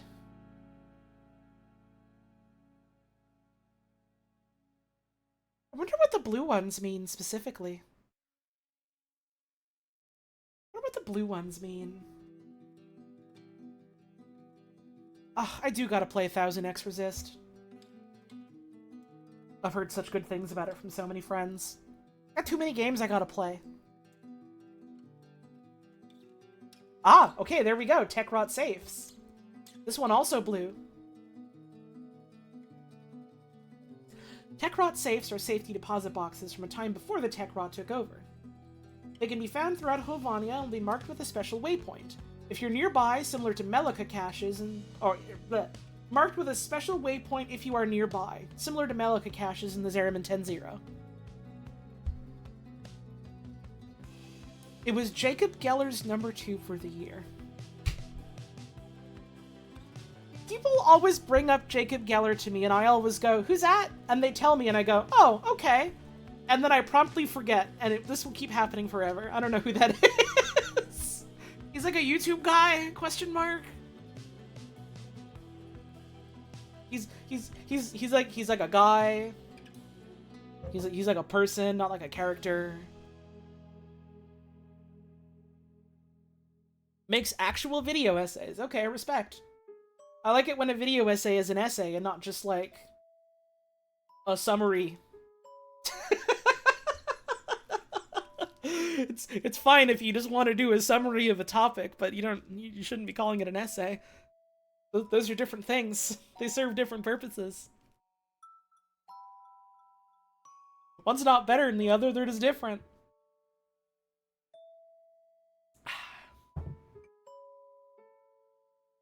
I bought a book recently, when I last visited Puzz, that was, like, a collection of, like, short-form essays specifically about, like, video games as a medium and, like, some specific games. I've only read a bit of it, but I liked what I read. I gotta sit down and read more of it. A bio code is required to unlock it. Find one and bring it to a cache to retrieve the contents within. Unlocking one will reward you with the following: Hollers! One of the new arcanes, and 1 hex treasure. Okay, so it also just gives you a syndicate goodie like Melika. That's good. That's good. The structure of the fucking Zeraman missions was, like, one of my favorite things they did, as far as, like, doing a not open world syndicate type thing, so, like, I'm excited to see them do more of that shit. And I mean, they also iterated and improved on it with Whispers in the Walls, so, like, yeah, I'm excited about more of it. I'm okay if it takes them years to make another open world, or if we never get another open world at all. I think the structure is good like this. I like this. But also, it's fucking Warframe. They're gonna do some weird new shit, and I'm gonna be like, yup, that's some weird new shit. And it will either fucking own, or it will fucking own after, like, 3 months of patches. Höllvania currency is Hollers. While you are in Höllvania, your credits are called Hollers. Whatever amount of credits you have is the amount of Hollers you have in Höllvania. It's important that you don't correctly pronounce the umlaut O in Hollers, because you get to say Hollers. My fucking Hollers. Stacks of them can be found throughout the city in storage lockers, and can drop from enemies. They can also be rewarded from Tech Rot safes, mission completion, and anywhere else that credits counterparts would normally drop. Your Hollers can be used to purchase from the Direct Gifts shop. Learn more above. We already read it. New resources. The following resources can be dropped from enemies, found throughout Höllvania on resource deposits, rewarded via the calendar system, and more. Effervon Sample. A sample of the corrosive substance that the Scaldry used to purge Tech Rot. Handle with care. You can get the sludge. You can get the gunk. It's in a special bag. Experimental arc relay. Höllvanian ingenuity knows no bounds, and this unregulated marvel is proof. A cutting-edge device brimming with untamed innovation. Here's the machine that does something. Here's our device that does anything. It's innovative. It's experimental. It's unregulated. It's leaking. Höllvanian pitchweave fragment. An Effervon-resistant material used to craft Skaldra uniforms. Clothes. Tech-rot motherboard. This motherboard likely served as a nerve center, facilitating the Tech-rot's communication network. Good news, your computers do have chitin. You can get chitin from your computers. This twisted husk barely resembles the electronic device it once was, consumed and reshaped by the Tech-rot's relentless spread. Effervon Hazard. The Skaldra have Effervon containers around Höllvania, stocked up to use against the Tech-rot. Pop the pipes and nozzles on these bad boys to release their corrosive contents to use against them. But beware. You and your allies are also vulnerable to this green goo, to this icky paint-like goop. It's moving. New enemy factions. You can fight Big Daddy, but he's green now. The Skaldra. Ruthless aggression was Höllvania's answer to the Tech-rot. Wielding a highly corrosive Effervon, Skaldra soldiers now patrol the streets to purge any infestation. With martial law now declared, the Skaldra have total control. Led by Major Neki Rusalka, her command brings the entire military might of Höllvania to bear against you.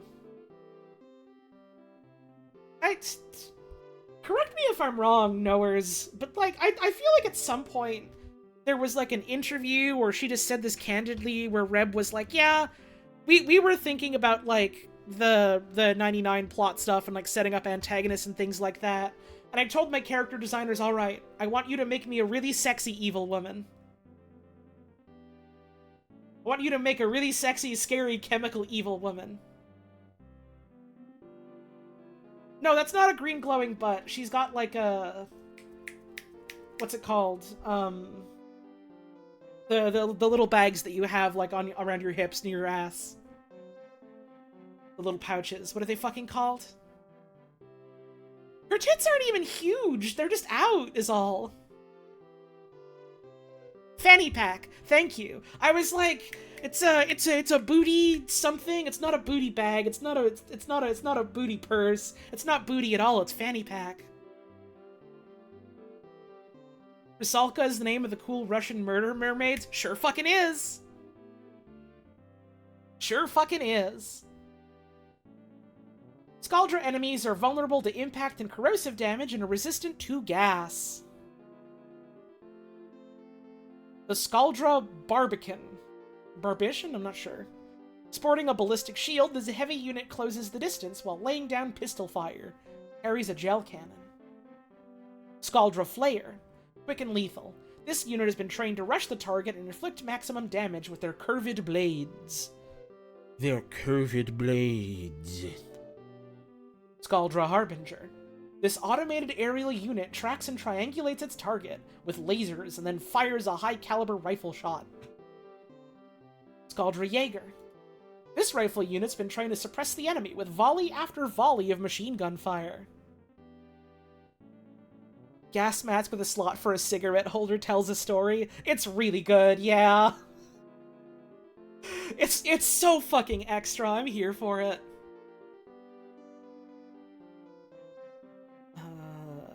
We read Jaeger, machine gun, Skaldra Dedicant. This heavily armored, slow-moving unit lays down the law with dual Effervon cannons, and... The Eradicator. This support unit smokes out its target with gas grenades and finishes the job with blows from his massive club. The Tech-rot. They're vulnerable to the stuff they're spraying around. I mean, they're spraying around the chemical gas. It's just that, like, having a hazard that does gas damage and can affect you is kind of nothing, whereas, like, corrosive, you know, reduces your armor and makes you more vulnerable, so you have to be careful around it. I feel like that's more of a mechanics thing than it is, like, you know, like, purely like an in-universe thing, because it's like, yeah, you use corrosive against them because it's the thing that wears down, like, it's the thing that wears down the materials and the cloth that they have to protect themselves with. It corrodes them away. But they got the gas mask on, so you hit them with the gas, it don't do nothing. And they're gassing out the tech rot because the tech rot is weak to gas. They do some of the, like, in-universe stuff being reflected in, like elemental weaknesses and hazards and stuff. But they've mostly really only started doing that, like, recently. Like, it's, like, when they did the big, like, elemental overhaul and they made specifically, like, the Oricon units weak to viral, it was really fucking funny because then it was like, alright, so you have Grendel, whose, like, entire known backstory is that he was the fucking devourer and butcher that went and killed an old Oricon guy that was starving an entire village. And you've got Daggeth, whose entire thing is that she's hunting down Oricon dickheads who, like, turned her into the Headless Horsewoman. That's fun, I like that. And they're doing more of that lately, which is all, it makes me smile. It makes me clap the hands.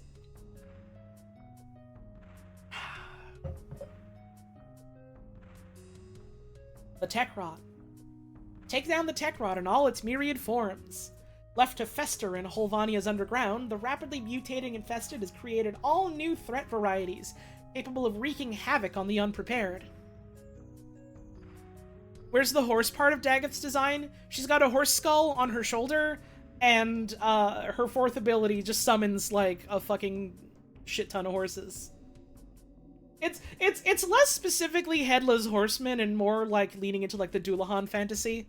And then she has horse install. She's got horse install. Never forget about horse install. Hit you with that horse blast. Also, her, like, alternate helmet is a little bit more-ish horse head looking. Little bit. Daggeth is so fucking cool. I love Daggeth. I'm wondering if I can, like, fiddle with some of the new arcanes, given that the one that's like, yep, if your health goes up, you get more strength. Because I kind of have her built to, like, keep building health with all the health orbs that drop, because it's fun to me. I wonder if that'd be any good on there. Free up more room for other things, or just give myself a whack ton more strength. Daggeth is fun. I love Horse Blast. Tech Rot enemies are vulnerable to gas and magnetic, because they're the meat, and they're the computer, and are resistant to cold damage. Computer loves to run when it's cold. Tech Rot Galliflex. This aggressive melee unit dashes at enemies, lashing out with frenzied strikes. Alright, so that's your infested runner. Volatile Galliflex, that's your exploder. Self-sacrificing unit ignites its subsumed propane tank and then charges its prey for the survival of the hive. Tech Rot Miasmite. These tiny nodules of Tech Rot are the diabolic union of an arc welder and a gas can. Usually attacking in groups, they explode as soon as they near their target? What the fuck are these things? I can't wait to see what they look like. Tech Rot Matmas.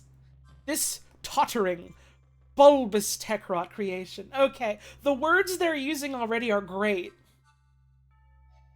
Can inflate bladders to become airborne, raining down destruction on those below. I totally misread what this said. I thought this said can create infinite bladders. Not what it says. Yo, we got a Tech Rot Scuzzy? We got a Tech Rot Scuzzy? We got Scuzzies? Once a simple workstation, the servant has turned against its former masters. Tech Rot Obsolete. Even redundant technology is given new life through the Technocyte virus. I guess that's like the equivalent of the Ancients, given that it's like, yep, old technology, haha, that's cute. That's cute that they have, like, more or less, like, easily readable equivalents in the normal infestation. Ultimate second monitor content, having the patch notes read while I play the quest. Let's go. That's what we're here for. That's the service we're providing.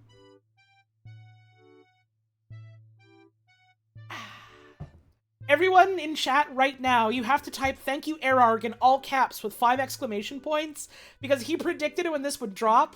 And as far as I'm concerned, he's what made it happen today. He's why it's out today.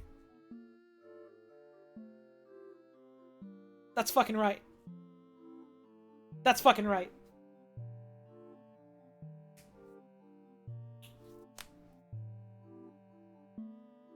Missions and new game modes. Wait, no, the babao! We got the babao! I forgot the babao! The rapid decay of human ingenuity produces demons. Often found growing on neglected hell scrubbers. The fuck does that mean?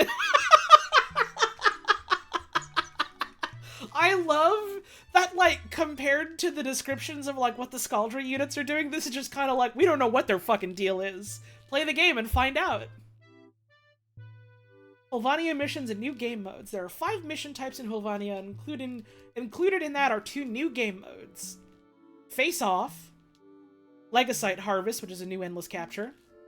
Hell Scrub, a new endless survival variant. Okay. Assassination, you fight a tank, but then the tank turns into a dog. Exterminate, with a 99 twist. If you have the Steel Path unlocked, you can toggle the Steel Path modifiers on and off for all these missions in the Nav Now screen. Oh, they have, like, bespoke new Steel Path, like, pixel art, too! That's so cute! It's so cute! Yeah, they mentioned the Endless Capture on the last dev stream. I don't think they've talked about Hell Scrubber. How do you unlock Steel Path? It's like, you just have to do every mission node once, right? Or is that arbitrations? I don't fucking remember anymore. You do something. You play a lot of the game and do a lot of the things and they'll give it to you. I've had that shit unlocked for ages. I don't remember no more.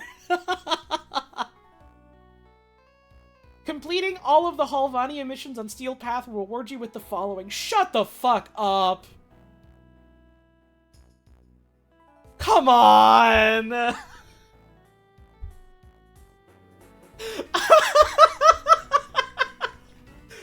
Unlock my stupid fucking pizza emote, boy!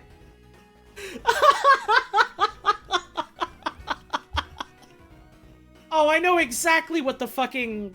what the trophy is gonna be then. I know exactly what the fucking trophy is gonna be. Yup! Yup!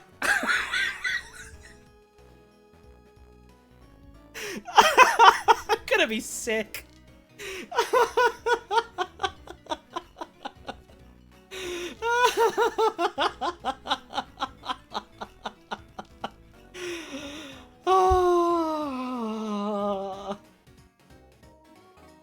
That shit's gonna rot in the orbiter after a while? No, no, no. Already rotten. Already rotten. Good lord. Someone's gotta do a fucking Noid crossover thing, yeah. People have been doing Ronald McDonald for fucking centuries. Time for the Noid to come out in this game. This pizza is a rock, you can throw it at someone. Face Off, which we will discuss after a break, because it's break time again. Tenno get access to protection prayers now? That's true.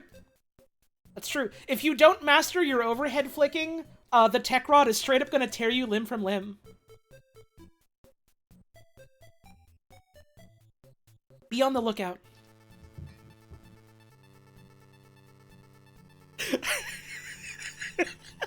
Now I have to pin a different message.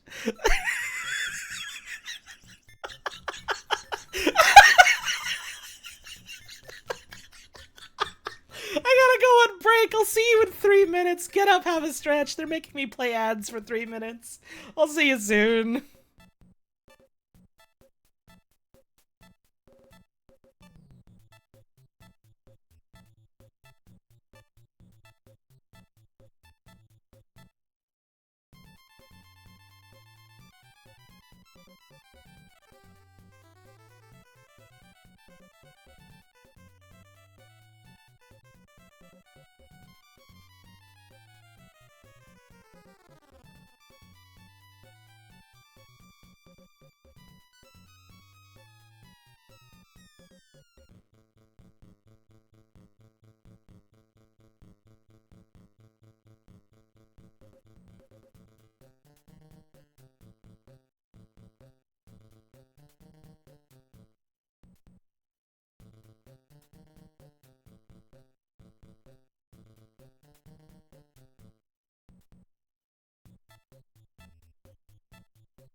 Why did the music stop?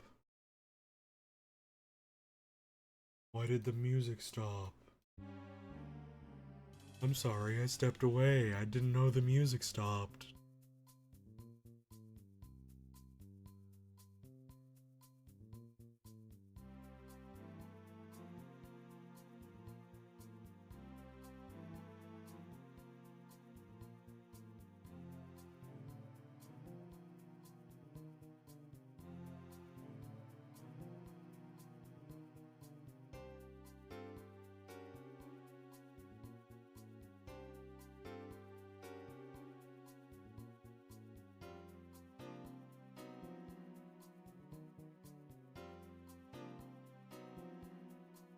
Okay, I'm back. I'm sitting down.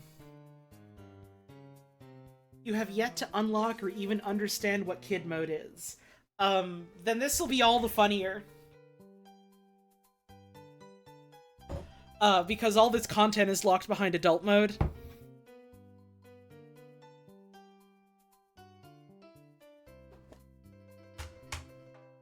Which, you know, requires going to the Ponzi Little Boy King's Storybook Kingdom.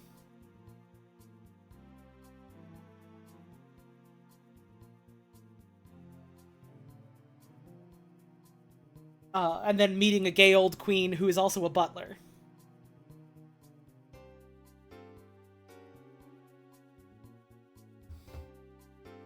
They also kind of make him be Dr. Dolittle. And we love him. I got myself a pita and some hummus. And a cucumber.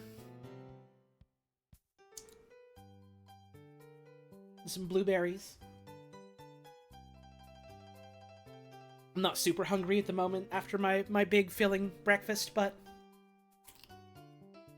something to nibble on that is vegetable is good for me. What's my favorite Doolittle animal? I like the sad little goat. He's really sad and they should let him say fuck. Deserved.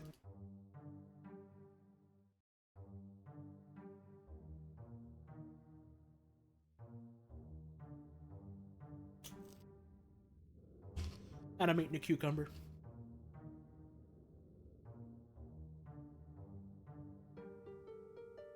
No, mothers should not be allowed to say fuck.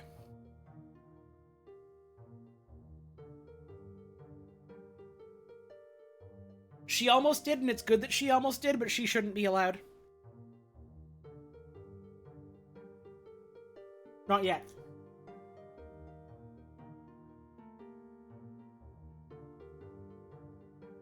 Now, grandmother. Grandmother should be able to say fuck, but she won't. Decorum. Of course, you understand. She would say it in private company. To the shock of everyone around her. Except maybe the vent kids.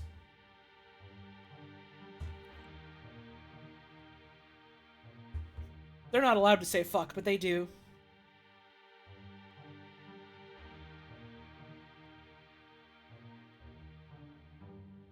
There was literally an interview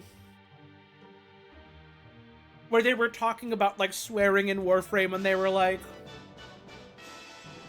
it's a big deal. We spend a lot of time thinking about who has the right to say fuck in our game. We haven't decided yet. Or something like that.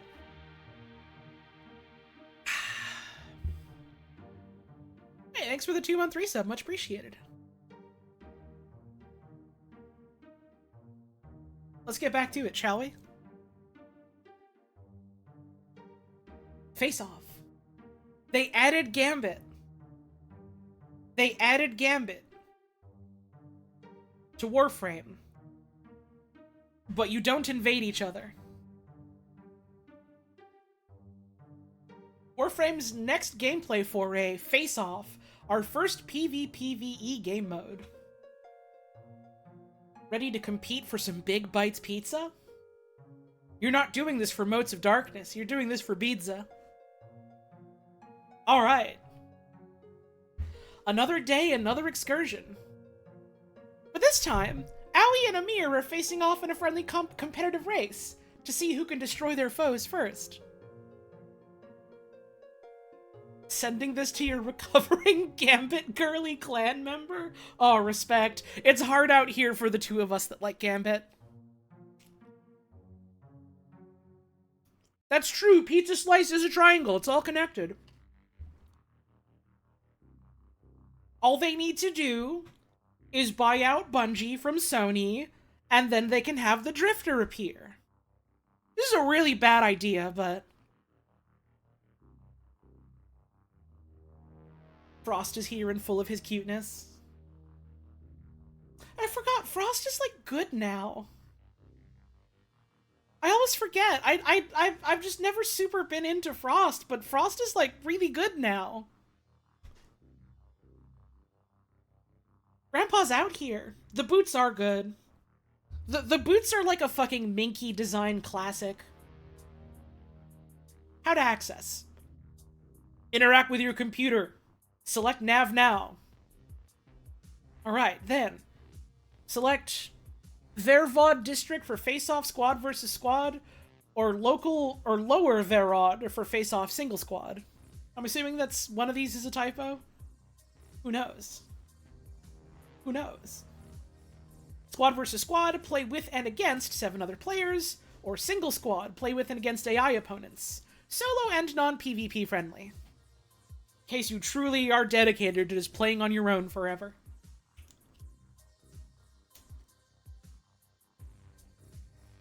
Frost has 2 buttons, but he's really fun. Hey now, hey now.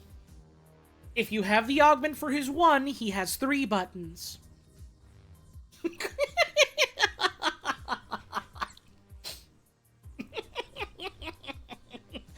And if you use a fucking you put a helmet over his Bobo too.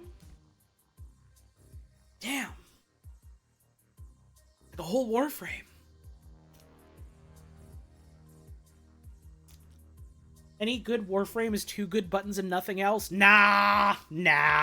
That's just the good old Warframes. The newer ones, they got all those buttons useful in some way in your rotation, because they have rotations. Sure are a lot of old ones that still just have like 1 or 2 good buttons though, I'm with you there. And they're really good 2 buttons, but like...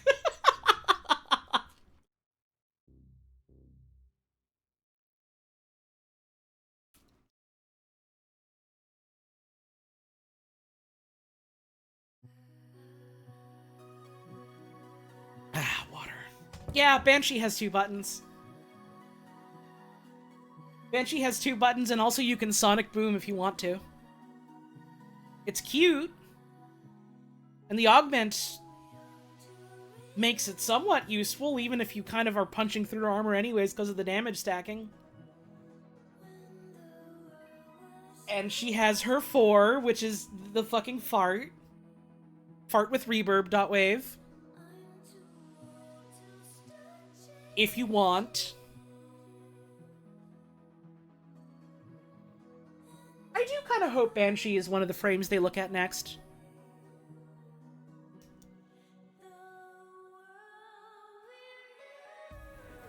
She has the one button that's really, really, really fucking good. And the other button that's very good. And then, like, her passive is whatever, and her 2 other abilities are like, this needs anything. I don't want to talk over the lyrics in this song, so I'm skipping it as much as I love it.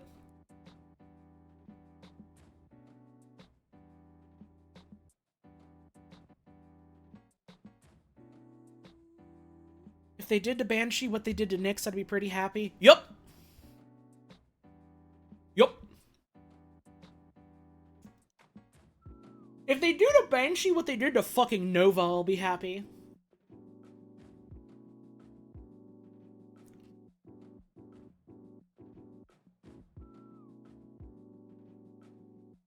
We will see.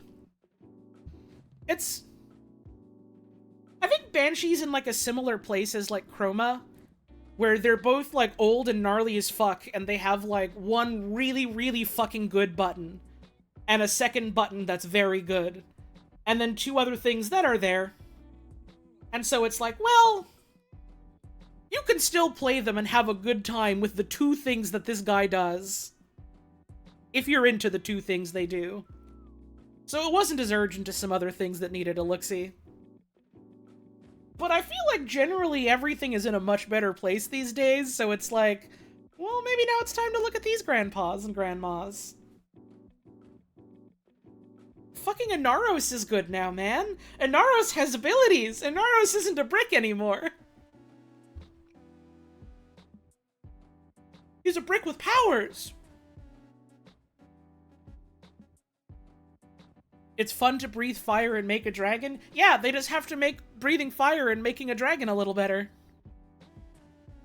Only one you'd say feels dire is Loki. Huge disagree. Huge fucking disagree. After the Loki changes they made in, like, Whispers, Loki feels fucking great. I love Loki.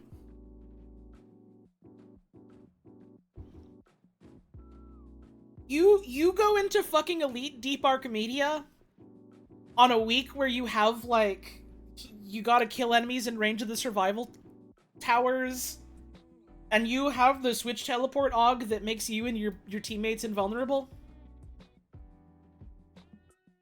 You're doing pretty good that week.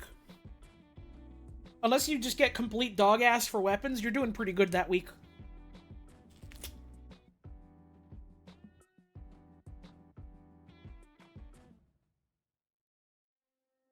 You're zipping. Now that they have that new arcane that's like, yeah, when you're invisible, you get a bunch of buffs, like, you're good. you're good.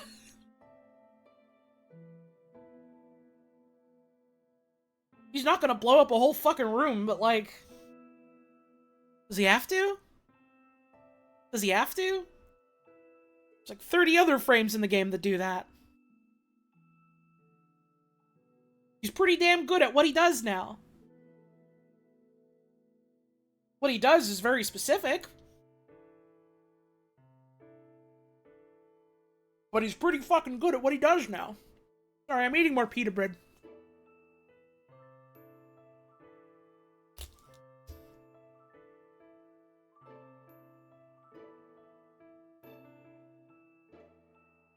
Okay. Back to this shit. Back to this shit.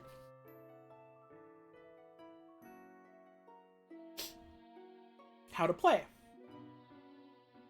Aoi and Amir have recruited 2 squads for a competitive yet cordial race, and the loser will don the hat of a Big Bites pizza chef.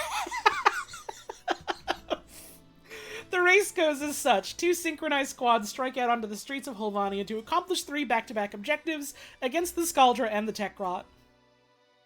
You'll move from each objective, racing to finish them all before your opponent does. The first squad to beat the 3rd objective wins. To ensure parity, both squads will overcome identical objectives. Additionally, Face-Off had the restriction to level the playing field. All squad restores have a 3-minute cooldown. All your pizzas are on cooldown. The usage of player-spawned specters and allies is disabled. You cannot summon Pokemon. Air support charges are disabled for the entirety of the mission. You can't call Ortis on the phone. As both squads fight through their objectives, Tenno can pick up boosts to power the squad up, or penalties to unleash upon their friendly competitor.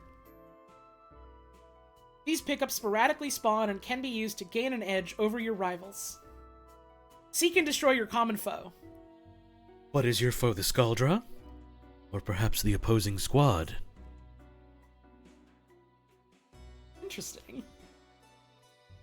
Both squads will receive the same 3 randomized objectives and challenges they must overcome to finish the mission. These objectives are shared between both teams for total parity. The possible objectives are: Exterminate. Destroy all enemies in your path. Areas on your minimap will be marked in red to indicate zones of increased spawns, but players don't need to be within them for kills to count. It's simple. See an enemy, shoot him dead. Fill the gauge to 100% before the opposing team. Data burn. The Hex found a Skaldra data server equipped with a multi-speed CD burner for efficient data transfer. Score!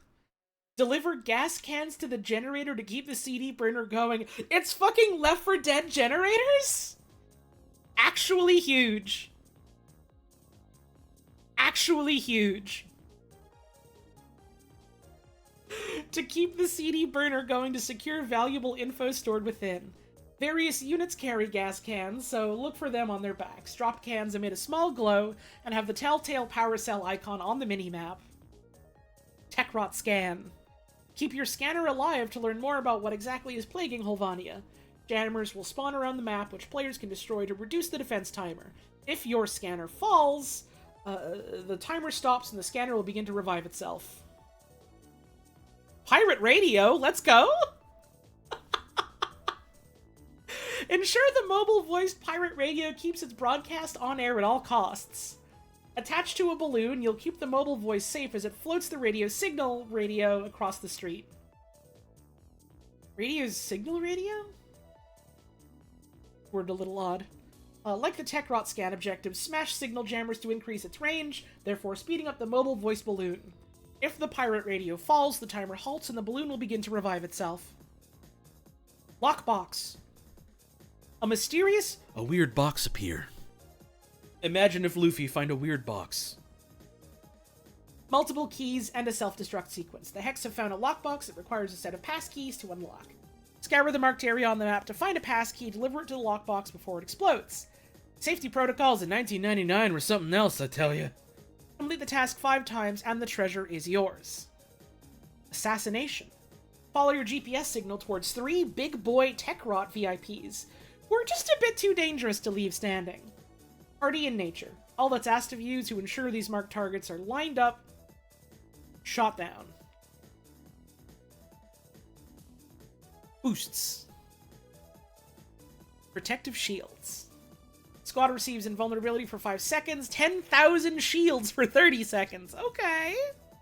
Okay, big boost. Know what they mean? The mobile voice is attached to a balloon, but I love the idea of a Warframe being able to fly on a balloon. Yeah. You're just strung up like a fucking Animal Crossing present. It's okay. It's nice up here. They can't melee you from down here. Fleet-footed. Increased move speed and parkour speed for 30 seconds. Situation critical. Red crits for 30 seconds. Contents unknown. Random penalty on the opposing squad and random boost on yours. Elemental damage. Random element damage for 30 seconds. Energy regeneration. Squad energy regen scales with affinity link and lasts 30 seconds.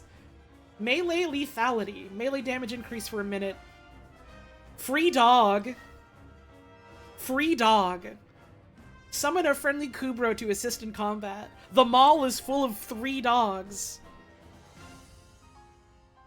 Protea's aid. Oh, that's cute. It's because she's the Time Warframe and also has a dispenser. Summon Protea's dispensary. Each player gets an instance of dropped items. Pause enemies. Stop all enemies in their tracks for 20 seconds. Gravity wells, miniature black holes that pull in enemies. Pick up radar, mark pickups for 45 seconds.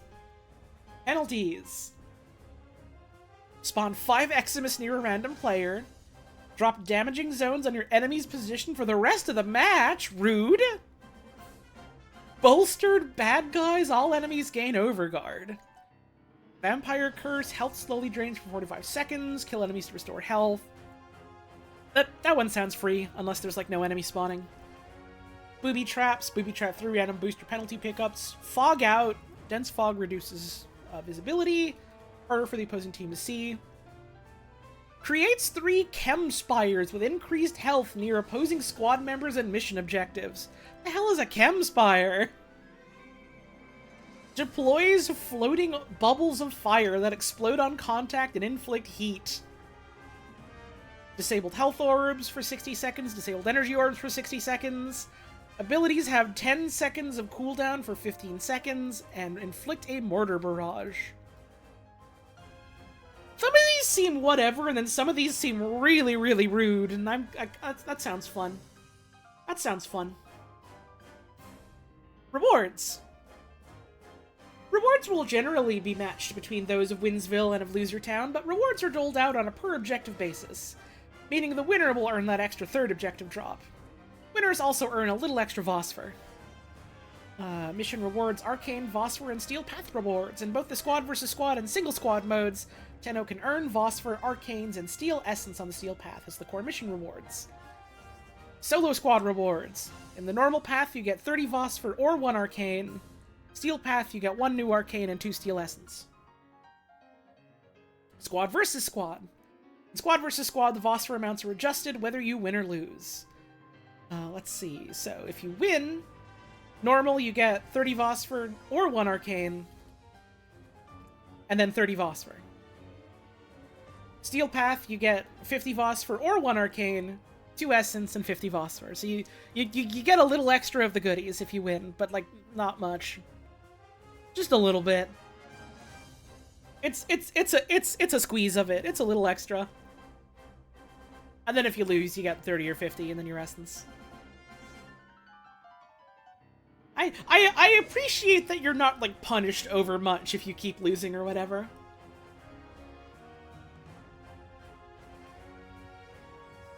Rotation rewards. Objective rewards are identical across both squad versus squad and solo. And earn rewards for the first and second objectives, with the winner of the third objective receiving the extra small reward bump. Be wary, Tenno who don't complete the first or second objective won't receive that specific rotation, which shouldn't be an issue if you're keeping up in the match. You'll receive the rewards in bulk at the end of the mission. First objective, that's some substantial endo. Okay. Or relics. I'm assuming it's or, not and. That's a pretty burly endo drop.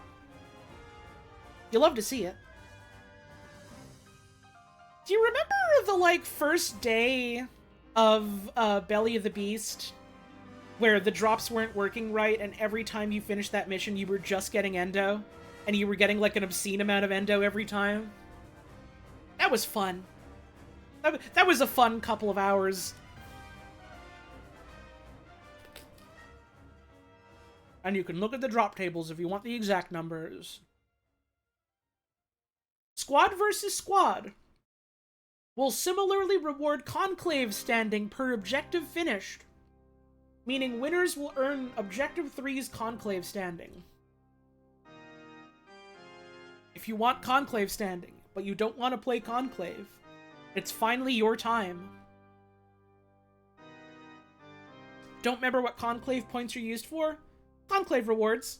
ranking up with the Conclave, and then some, like, cosmetics.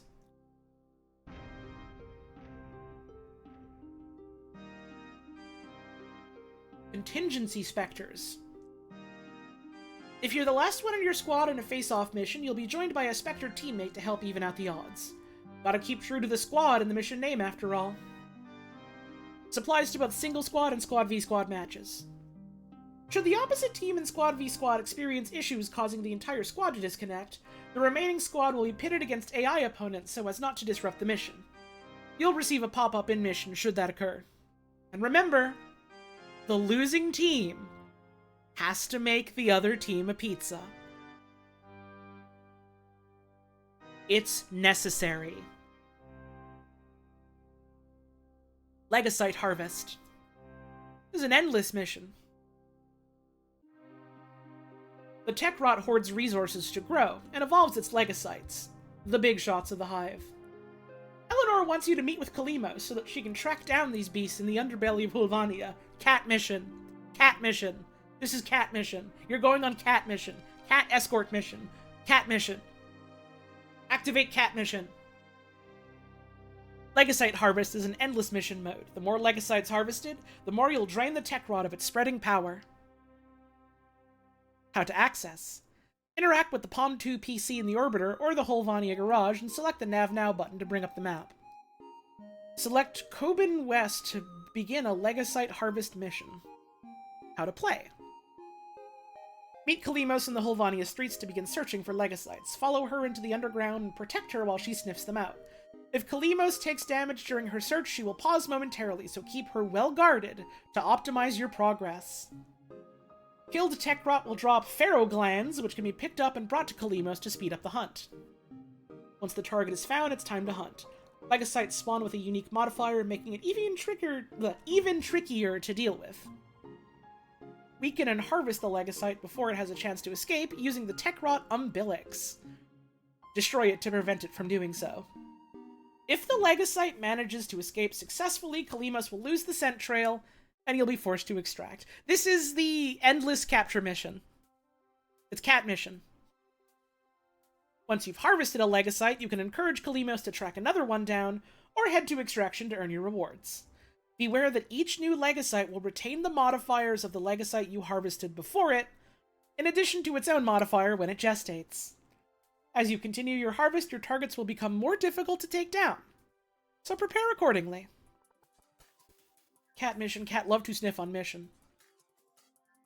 Starve the tech rod of vital nutrients by forcing it to create Legasite after Legasite, and in doing so, you shall be rewarded each time one is captured. Since this is an endless mission mode, rewards follow an AABC rotation with a chance of the following: Haulers, Endo, Meso Neo Relics, and components for the Reconifex and Vesper 77. Cool. For full list of drop rates per rotation, visit the official Warframe drop tables. Boss battle. What if you had to fight a tank? What if there was a tank and you had to fight it? Lieutenant Victor Vodyanoi has sent out his tanks to maintain dominance over Höllvania. The tanks. Find the H09 Effervon tank with Arthur's guidance and take it down. But Victor has some tricks up his sleeves to make sure it won't be easy to get to. Interact with the Palm PC, blah blah blah, it's on the computer, that's how you get to it. Victory Plaza. How to play. Victor has set up several barriers to keep you from locating the tank and putting it out of commission. In order to blow these blockages to smithereens, you'll require the necessary firepower. Killed enemies drop emergency transponders that you load into coda.worm.nomnom version 1.42 consoles to call in Scaldra reinforcements that'll have exactly what you need. It's a hell of a fucking word.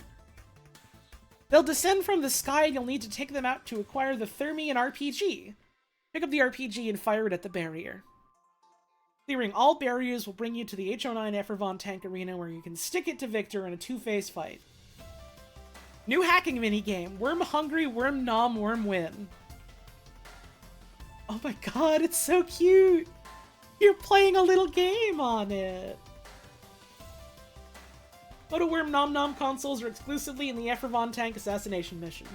Move the Koda worm to nom nom the symbols on. They're gonna make me keep fucking reading the word nom nom. I'm gonna break out in hives. They did this to me specifically. To eat the symbols on the screen, avoid the obstacles or you'll fail the game and have to restart. Collect all the symbols and you'll successfully complete the hack. You can move the worm with the forward, backward, left, right bindings, and you can speed boost by holding jump. Releasing will return it to the base speed. Ciphers can also be used to skip the game and automatically complete it. Rewards. New arcanes, dropped in world from the tanks, so be sure to scoop them up. Haulers, endo, and meso relics. For a full list of drop rates, visit the official drop tables. Alright. Hell Scrub. It's time for Hell Scrub. Höllvania is being overrun by Tekrot and Skaldra, and it's time to break out the Hell Scrubbers. It's old Kondaruk for Tekrot, and Mishta Ramparts for Skaldra. Hell Scrub is a form of survival mission with a twist. Keep survivability high. If it runs out, the mission is over and it's time to hightail it out of there. Pick up Spore X charges dropped by enemies and found in crates to gain 5% survivability, or activate a Hell Scrubber for 30%. Is this a Hell Scrubber? Due to the high levels of contamination, spores can build up on the Hell Scrubbers. If a tower is at risk, it'll appear red in your HUD with a progress bar indicating its contamination level. Let it get to 100%, you've got bigger problems on your hands. Literally, a big, fearsome Tekrot Babao will spawn in its place. If you manage to kill a Babao, it'll provide a moderate amount of survivability, but not as much as a Hell Scrubber if you would just manage to keep it clean. Alright, so it's survival, but if you just let the tower sit for long enough, then it turns into a fucking guy that'll give you much less air. While clearing up the area with Hell Scrubbers, you're bound to find something to make it worth your while. Since this is an endless mission mode, rewards follow an AABC rotation with a chance of the following: Haulers, Endo, Meso and Neo Relics, Recon Effects, Built and Blueprints, and Vesper 77 component blueprints. Tekrot Babaus also drop the following: New Magnetized Cycle mod, Magnetized Strip. They're totally adding magnetic mods, okay. So you might want to let them become a guy so you can get the drops specifically. And Endo. Okay. Wonder what the hell those do. Keep reading, I guess. How to access. Exterminate Tekrot and Skaldra. Rue Manor for Tekrot and Mausoleum East for Skaldra. How to play. Head out to Höllvania, clear the streets of any threats. While you're cleaning the streets or the underground, keep an eye out for abandoned Skaldra supply caches. Be careful, getting too close to a cache begins its lockout sequence. You'll have to crack it open with some nearby Effervon charges quickly or lose the loot. As if making Höllvania a safer place isn't reward enough, these are some of the possible rewards for completing the mission. Haulers, Endo, Experimental Arc Relays, Chitin, and Meso Relics. Cracking one of the supply caches will reward you with one of the new arcanes. Nice. So it's easier than fucking ever to farm these arcanes. Let's go. Bounties. The Exterminate, Hellscrub, Assassinate, and Legacy Harvest missions, or Legasite rather, are available to play as bounties. Bounty board is in the Central Mall's garage, interactive with to take you to the bounty select screen. You can use the bounty fast travel option, etc. Each bounty is posted by a designated Hex member, who will also accompany you on the mission. As mentioned in the romance and relationship section above, completing bounties with Hex members will increase your chemistry with them once per day, provided you've IM'd them previously on KIM. You have to talk to them, or you won't be friends with them. And you gotta be friends with them. You gotta be friends with them, or you're not ranking your ass up. I'm eating more of my pita, give me a sec.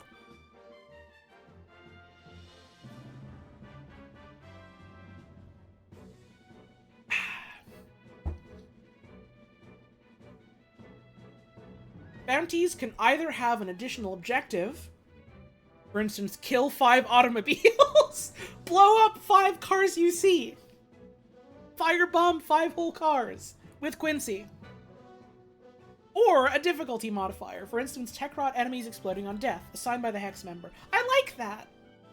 I like some of them not being like an optional bounty objective, it's just, oh, there's a modifier, look out.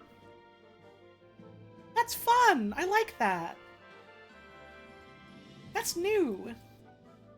I'm here for more modifiers like that. It's been fun as fuck in like Deep Archimedia and stuff. So it's neat to see like a slightly less version of that in other things now. Oh shit, that's money. Patty. Thanks. I appreciate it. If you want to turn up the heat, there's a steel path toggle to apply its modifiers to and earn bonus standing from the currently posted bounties. Successfully completing a bounty will earn you standing with the Hex as well as the following possible rewards. Cyto 9 parts, Reconifex blueprint, Vesper 77 blueprint, resources, Syndicate medals, Endo, Aya, focus lenses. Okay. That's pretty standard rewards from Syndicate stuff.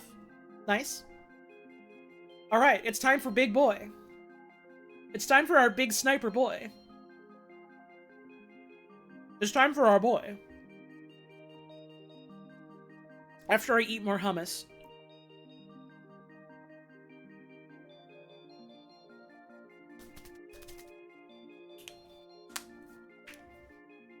New Warframe, Cyto 9. You don't need to date them to rank up, it's aromantic friendly. I know, we read that section already. We already covered that. We know about it. It's Cyto 9 time. Move like a shadow. Strike with force. The Oracle created a Warframe that marries damage and stealth to eliminate sensitive problems. But he disappeared in the chaos of their demise. All that remains is a batch name. Cyto 9. We don't know this guy's name, we just know how we printed him.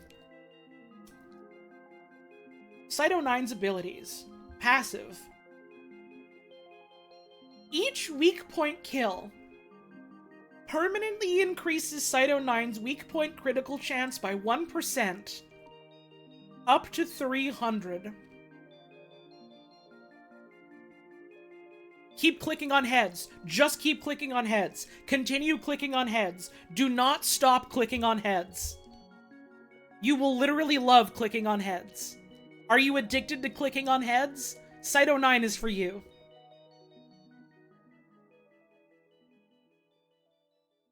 Ability 1, Seek. Plant an antenna that projects a forward wave scan. Detected enemies take increased weak point damage and become visible through walls. Weapons gain punch through. Yummy, yummy. See them and hurt them more. Ability 2, Resupply. Throw 2 elemental ammo packs that instantly refill the active weapon's magazine while granting the weapon an additional instance of the selected elemental damage and status effect. Reload clears the effect. Sniper rifles gain extra damage. Hold the ability to select the elemental damage type. Resupply is Cyto 9's Railjack tactical ability. Evade. So this is fun for just having like extra ammo and damage. Damage type specifically. Neat. And that works with his exalted weapon as well. You love to see it. Evade. Jump backwards and become invisible for a short duration. Killing enemies extends the duration and heals Cyto 9. That is his subsumable Helminth ability. Oh.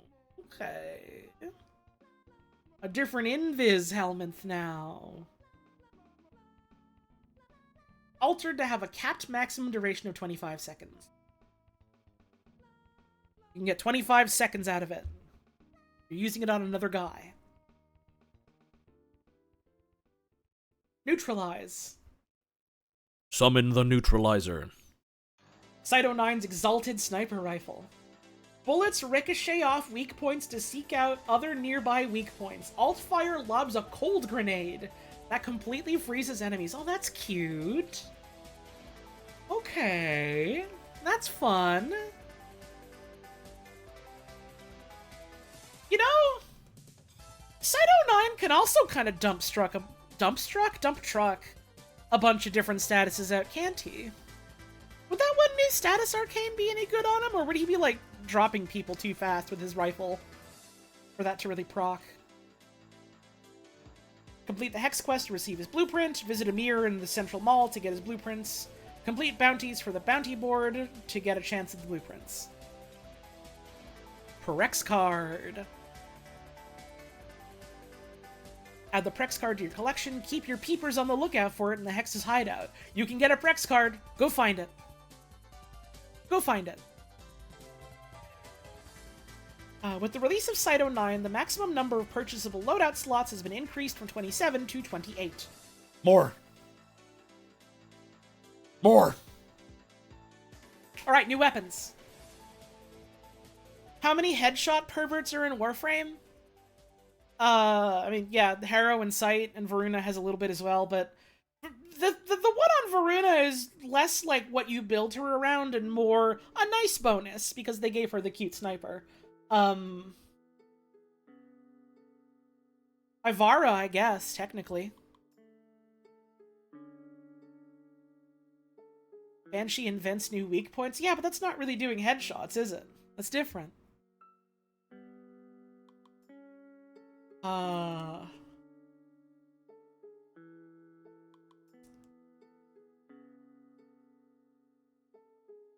don't really remember if there's anyone else specifically that has bonuses like that.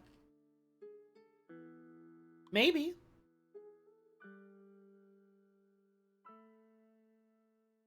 Anyway, Cyto 9's signature gun is a machine gun.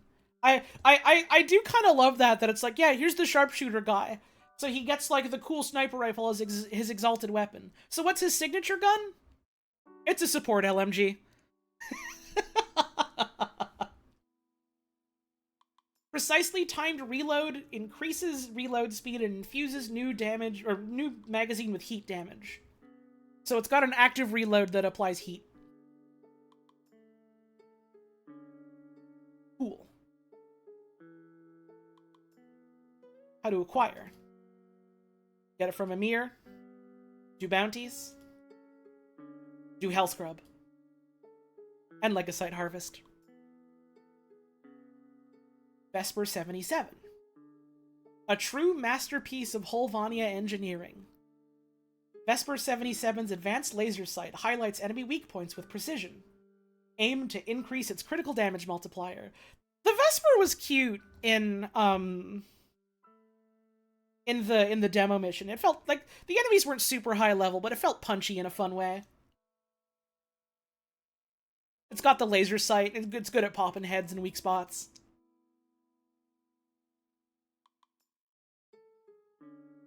It was a good one. I liked it. I'm excited to get it. It's a pistol with cuteness. This one has cuteness. They added cuteness to it. The Atomocycle. Ride the devil down. Do the quest and you'll get to summon it. In Höllvania and open landscapes. You gotta equip it for open world, but you can just do it in Höllvania. Atomocycle improvements. We read feedback on the Atomocycle's controls from players who played through the 99 demo and made the following improvements and then some, based on those first impressions. Updated the control scheme to be more intuitive to a driving sim. Specific controls and their respective bindings are listed in the controls section below. Made several changes to the abilities. Oh, okay. A Tommy Bomb, which is jumping off and blowing up your bike, is now your fourth ability. Atomocycle will now target explosive barrels and enemies. And if it doesn't make contact with anything, it'll explode after a brief moment. Okay, so they gave it heat-seeking. That's cute. Added 2 new abilities. A barrage of target-seeking missiles? What do you mean? Yeah, we tuned up your bike, don't worry about it. You wanted missile pods, right? Because we gave it missile pods. You gave it what? Yeah, missile pods, you know, that thing all bikers want. I mean, I won't say no. Stealth dismount. Launch off the cycle and gain temporary invisibility. That's cool. The invis is 20 fucking seconds? Jesus Christ! I see temporary invisibility and I think like, I don't know, 5-10 seconds most? 20 fucking seconds is huge! Improved control of drift turns. We added a dead zone to drifting so that is only initiated when actively turning in a given direction instead of at random while slightly turning. Previously, drifts would only use your camera, so if you were looking slightly right but turning left, you would enter a right-facing drift. Now it should feel more intentional when committing to drifting around a turn and reduce instances of sliding in random directions. Drifting will also slow down the speed over time and make the drifts feel weightier. So with these two combined, it should feel much easier to control overall. Added a speed boost when exiting a drift turn. When the boost is available, you'll see a VFX pulse at the back of the atomocycle/wheel during the drift to indicate it is ready to be released. They added mini turbo. They added mini turbo. Let's go. It's 10 seconds. Okay. That makes more sense. Doesn't break on attacking. That's still pretty fucking cool. That's a lot more reasonable than 20 fucking seconds. That'd be scary. That would just be pop out your bike and go invisible non-stop. I'm eating more pita. Hang on a second. Oh my god, guys, you have got to get on the hummus train. This shit is so good, for real. No one is talking about this.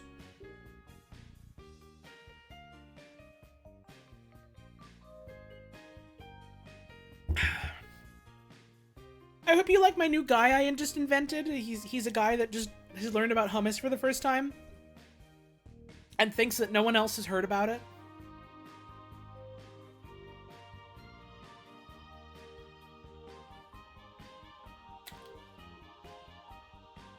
It's a brand new guy. We just invented him. We just took him out of the vats in the lab, and he's just discovered hummus.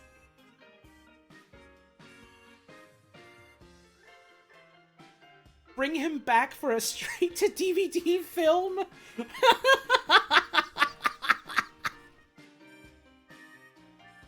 You have got to try shawarma? No, literally, though! Like, that's how I feel whenever I, like, have a friend that says they've never had shawarma before. It's like... Oh, you gotta try that shit, though. Excuse me. I'm almost done having a naughty nibble.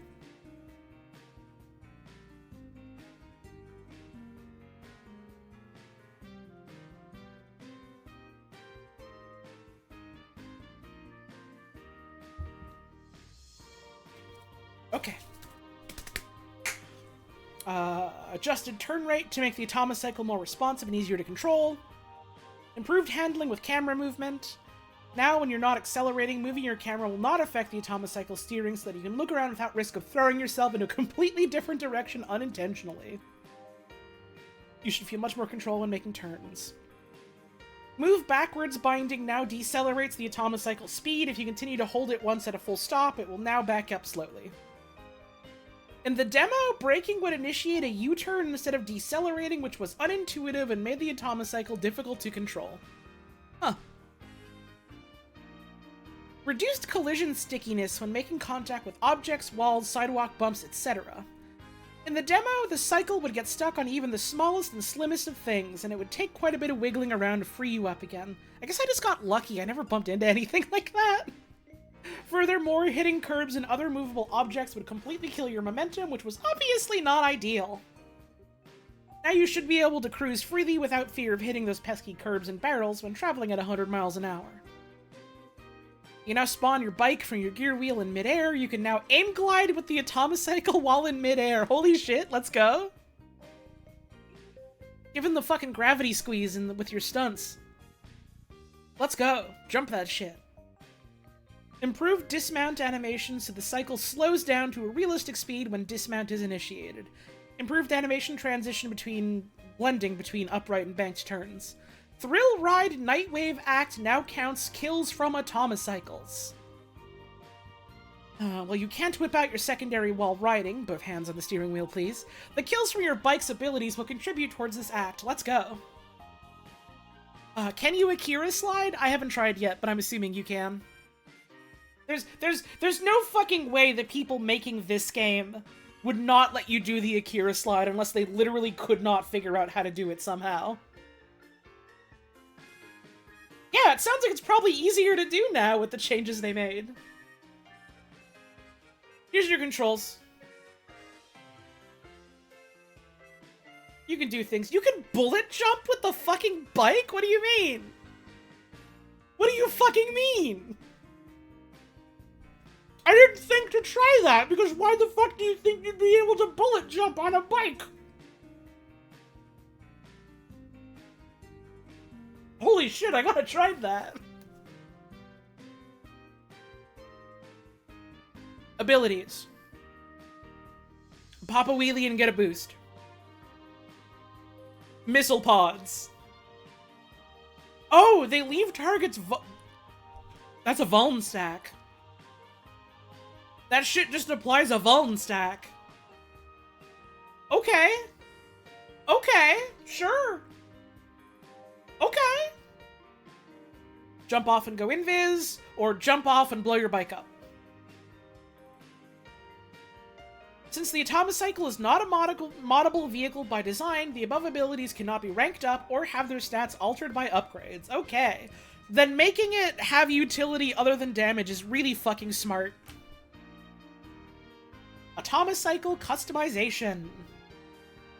After completing the Hex quest, your hot rod can be customized from handles to tires. Personalize your cycle in a special spoiler location revealed in the quest with one of several skins called Livery. Change the colors to match your style. You can do this somewhere. Don't worry about where yet. You gotta do the quest first. Eidolon bike meta? That'd be really fucking funny if that's how that turned out. I would smile and clap my hands if fucking bicycles became important in the Eidolon rotation. Yeah, you know, you go out to the plains, you fly around, you get some tethers, you come back to the whale, you ride your bike around it and do fucking drifts around it for a bit, then you hop in your fucking mech and blow it up. Video games are awesome, man. Video games are great. I gotta eat more hummus.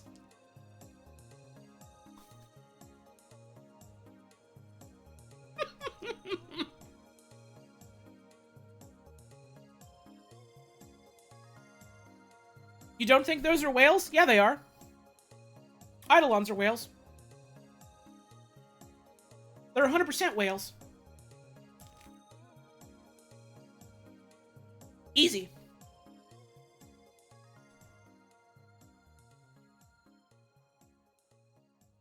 Alright, you can get skins. We got skins. Futuristic monowheel bike. As a whale, you can confirm Eidolons are also whales. Confirmed. Easy. You haven't played Warframe since they added the Spacecraft with Friends update? What's going on in this game? Gay sex and time travel time loop plots.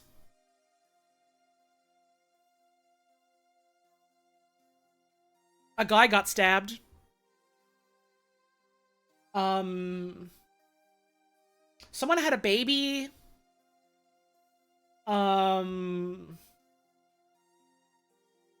Someone else got his job back. Gianni Matragrano is here. Neil Newbin is here.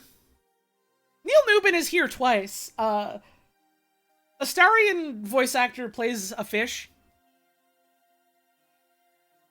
And also plays a new sniveling boy in this update.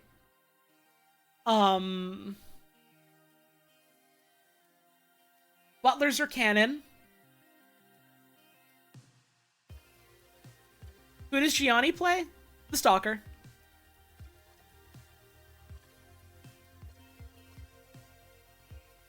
Oh yeah, the guy that does the Super Mario voices in this now.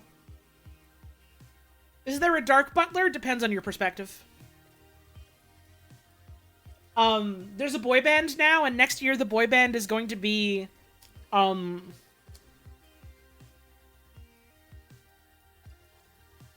What's the game again? Middle-earth Shadow of Mordor? They're gonna be Shadow of Mordor orcs next year.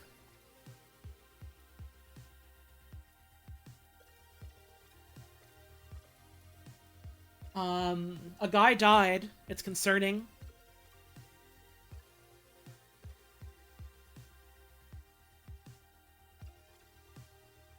Nine Inch Nails is canon. And, there's a Ponzi little boy king in his storybook kingdom. You do literally have a nightmare about, school exams.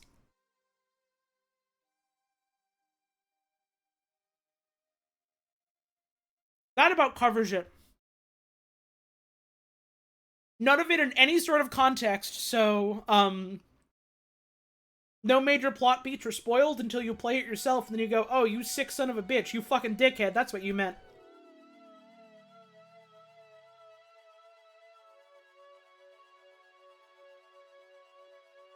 Smile.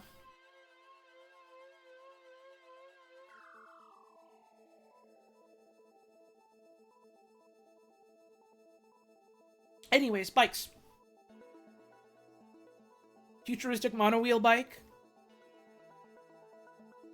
You can get a street race bike, standard bike with a classic look, graffiti, the Bowser bike with fangs on it, color shifting, race look, green flames, neon lights, medic-inspired atomocycle.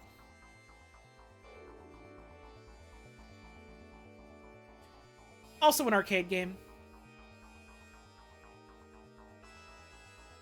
Take a break from battling Tekrot to enjoy a new arcade classic, Caliber Chicks 2.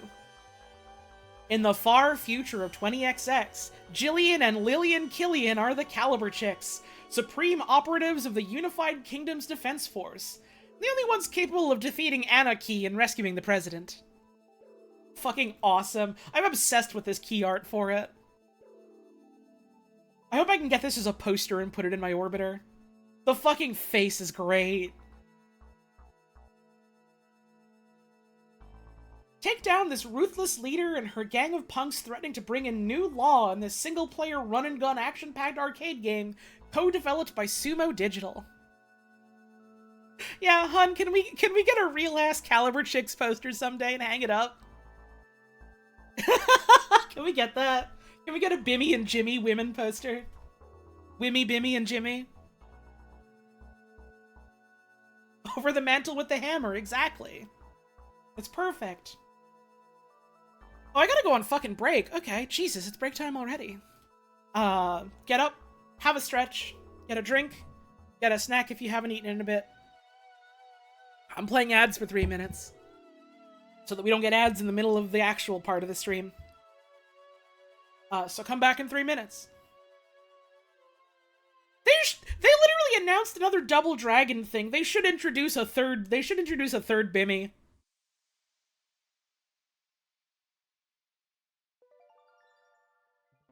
Bimmy, Jimmy, Limmy, hell, make a 4-player. Bring Timmy into the mix. What's Timmy been up to lately?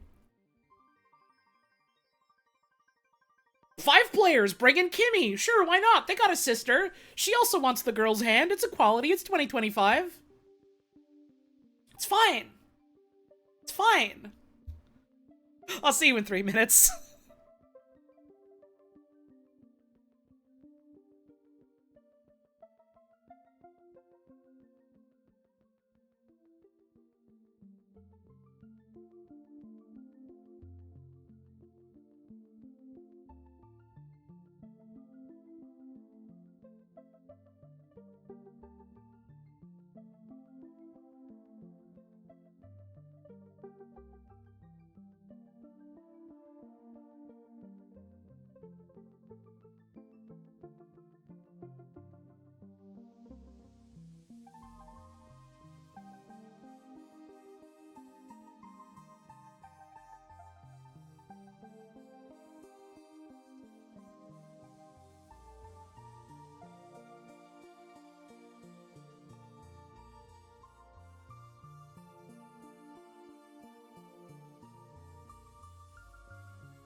A lack of festive spirit makes me ice slicer. Ba-dum, ba-dum.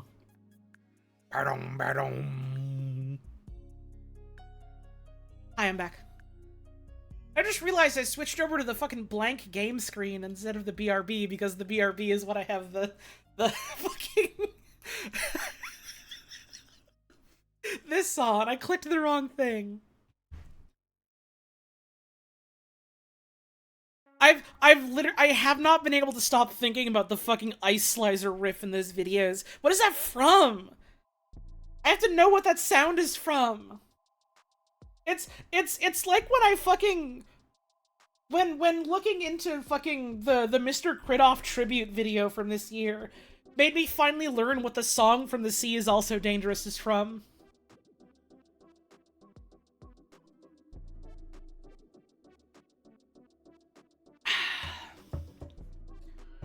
If you want to know what the fuck I'm talking about, in like a couple of weeks I'm gonna be doing a Smizer showcase watch along thing. That'll be fun. Have a secret? I don't know anything about Warframe. Well, one of these fucking days, probably to make me help get on track with doing more of the Bionicle stuff, I'm gonna do a shorter scope thing where I'd like explain Warframe to people. And then you can know. Or not. It depends. It's up to you. There's a mother, father, daughter, and brother on this hellish planet. Not only that, they got a grandma. Check our Discord. You got it, boss.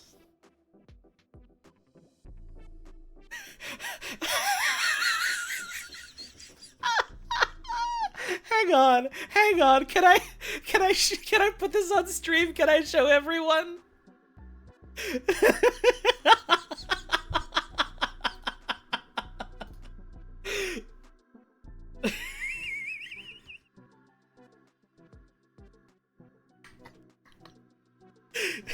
Look at them. They come to my DMs when they know they are not pure.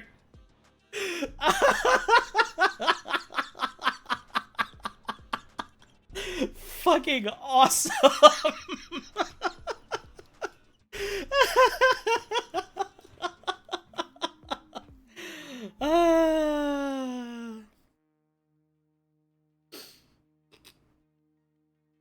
Seems hard to get people into Warframe lore-wise, considering it's more than 10 years of stuff built up. Yeah, it's like getting anyone in anything that's long-form like that, you know? It's like, oh, well, how do you get into One Piece? Well, you start reading it. Where do you start? The first issue. Nice. When that's from? 20 years ago. Oh. It's fine. That's just how it is with a big thing. It is the nature of it, for better or for worse.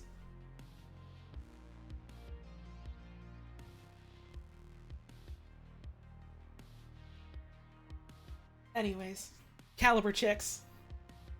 The Caliber Chicks 2 cabinet is located in the Central Mall's arcade. You can play it.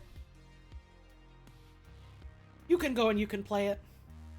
What if Luffy found a mysterious rock? Think about it. I have to pin that now. I'm literally always thinking about imagine if Luffy found a mysterious rock. We'll never know. You can go to the mall. You can talk to Amir. He's in the mall. The game is there. Interact with the cabinet to jump into the game and proceed with the next steps. Hit the start button, select your character, confirm selection, And have fun. how to play. You have 3 lives, it's an endless game mode, you blow up enemies, you run and gun, there's a boss fight.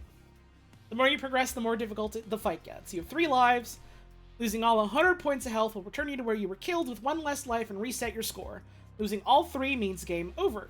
You can either try again or quit at that point. Selecting try again will take you back to where you died and reset your score. Extra lives can be earned by adding 150,000 points to your score. You got a default automatic rifle, and then you can get super weapons. Each one has their own super weapon. Jillian gets a laser cannon, specialty drone that unleashes a massive beam of destruction. Lillian's drone strike calls in a specialty drone that drops bombs as it flies overhead. Okay. So you get the fucking beam or you get the bombs. Make a your pick. Make a you choice. Supply drones will fly ahead to provide support. Shooting at them will drop their supplies for you to pick up. It's a Contra-ass game. You've seen a Contra before. You run and you gun and you blow up stuff and you gotta pick up and you look out for guys. You get a med pack, you can get an invulnerability, you can get a super weapon charge. You can get a flamethrower temporarily, you can get a laser beam rifle temporarily, you can get a rocket launcher temporarily. Cool. This is the Bowser song.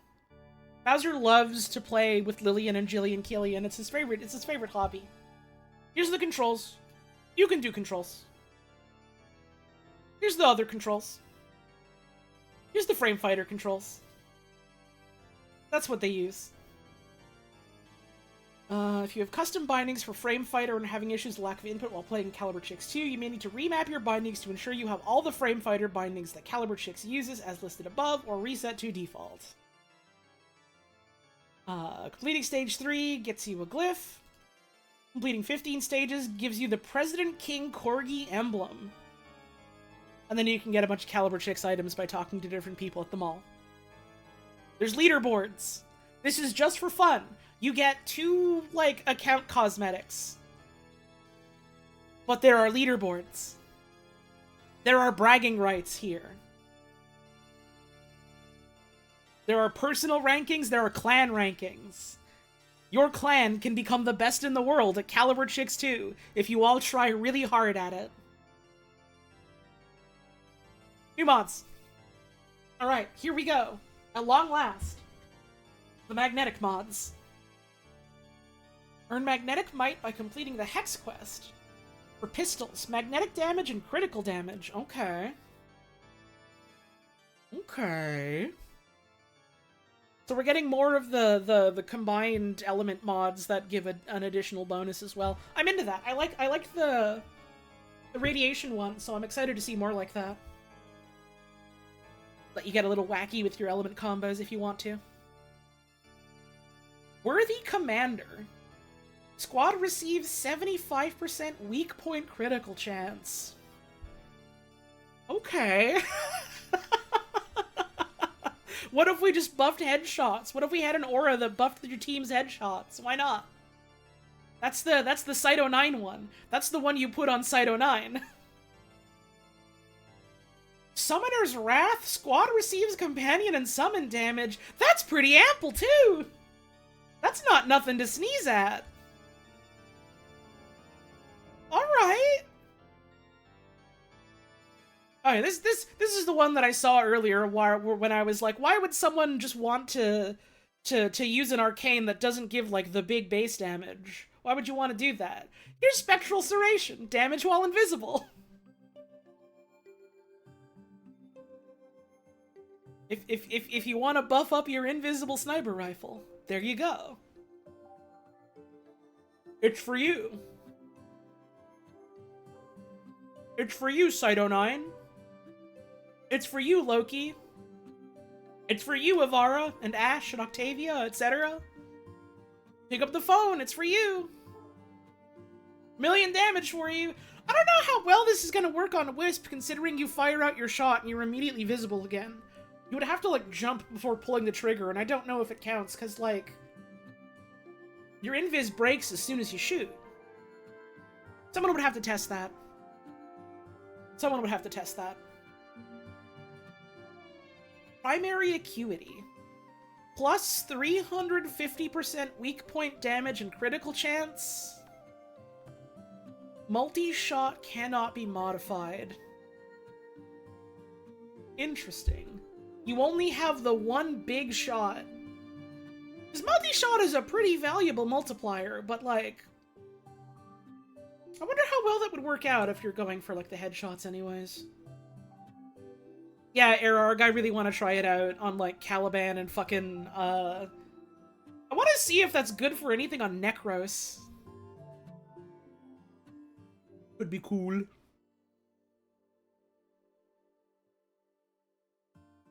We got a pistol one as well. Merciless gunfight.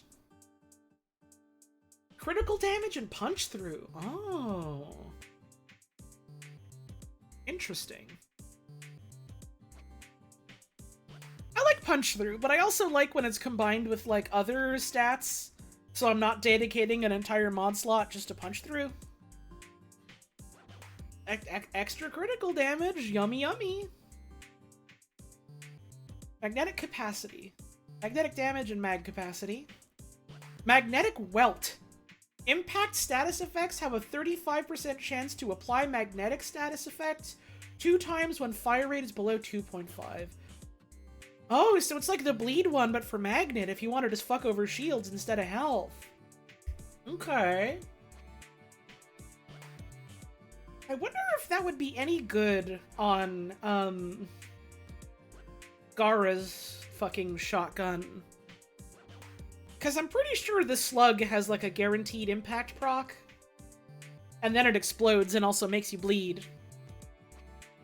So you could just, you know, you could fuck up an Eximus and then it's bleeding to death after that. I would have to try that out. I am fucking desperate to fuck around with, Viastilla to make it feel good, and I haven't really succeeded yet, but I keep trying. I keep fucking trying. Magnetic strafe. Magnetic damage and fire rate. Neat. Magnetic rush. Damage and attack speed. Okay. Okay. Just a bit of attack speed, but sometimes you just need a tickle.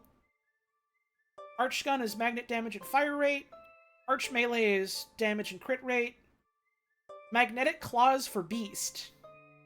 Magnet damage and status duration. Fucking radon claws. Alright, now your animal get radiated. Let's go. Damage and crit damage. Cool. I haven't fucked yet much with the cat and dog changes. Just because that came out and I was like, yeah, that's great, that's awesome. I want to take a break from Warframe for a bit. But it's fucking wild that, like, dog and cat is able to do, like, noteworthy damage now. Damage that you can notice happening. Damage you see it. Gemini Series skins. Gemini Series skins, the first ever transforming Warframe skins to grace your arsenal, allow you to switch between your Warframe and its corresponding proto-frame on the fly by activating a unique emote. Each skin includes its own suite of fully voiced acted dialogue that is audible during gameplay. Available for use during any mission, Gemini Series skins are customizable, allowing you to deploy up to 2 distinct fashion frames at a time. All the Gemini Series skins can be purchasable for Platinum in the Gemini Pact Collection. They're also part of the Complete Collection and Gemini Oath Collection, which can both be purchased with real-world currency and included Platinum. Can you only buy these for Plat? I thought there would be, like, some in-game way to grind for these. Huh. Okay. Well, I guess you grind for them by fucking trading and playing the market. That's too bad. I thought there would be, like, an actual gameplay chase for them, though.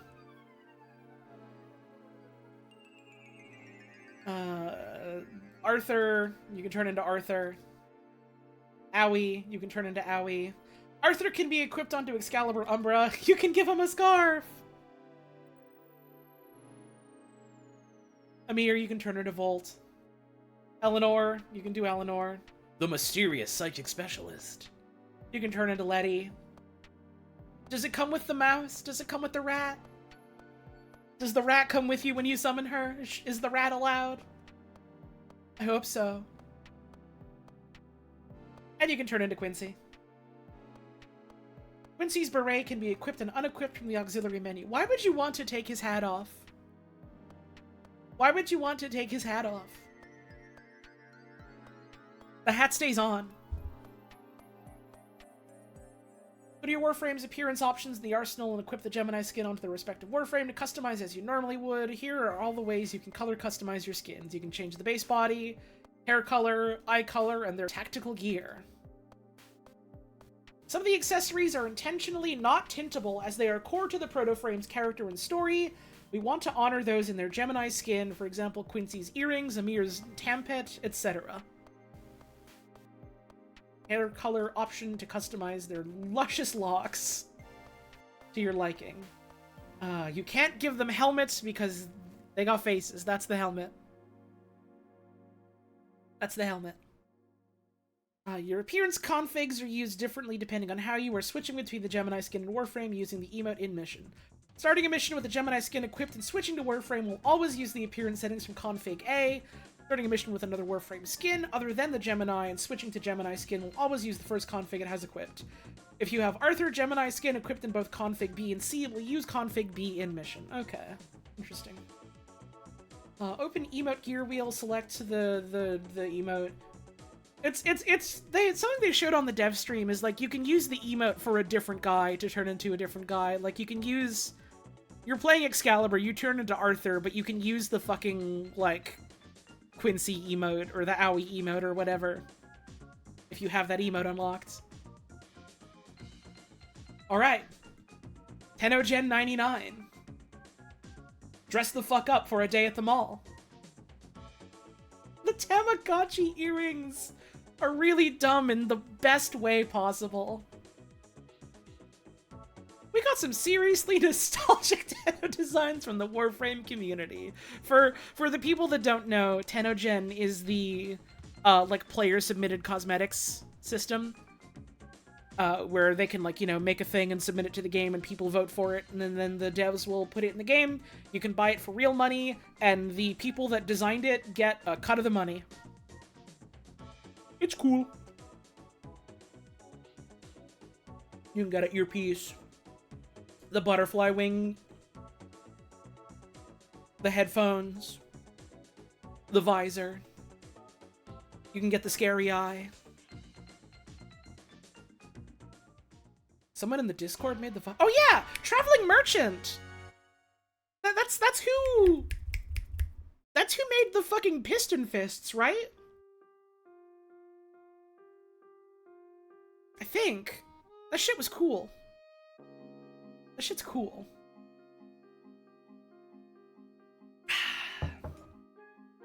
Fucking wild to see, like, the name of someone I, like, kind of know from these communities showing up in this game. You'd love to see it. Let's go.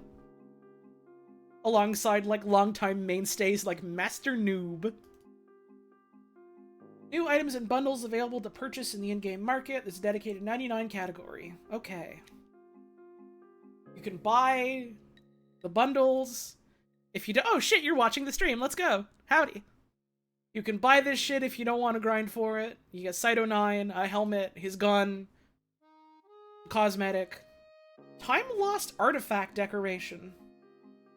Long before the Orokin era, there was a sharpshooter who would become legend. This decoration honors Cyto 9's protoframe Quincy. Give this bundle to another player and receive the artifact decoration in return. Okay, that's cute. 3-day affinity booster. Get that too. And then you can get all these guys. Sorry, just a sec.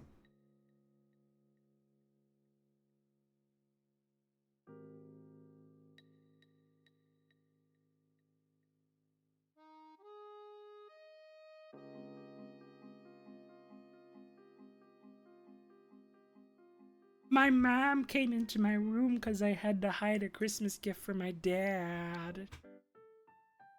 Don't tell him, okay? Don't tell him at all, okay? Collection includes the following, which can all be separately purchased. Also part of the 1999 complete collection, available for purchase with real-world currency and includes platinum. You can also get other clothes. The Goth collection. The Goth and Grunge collection.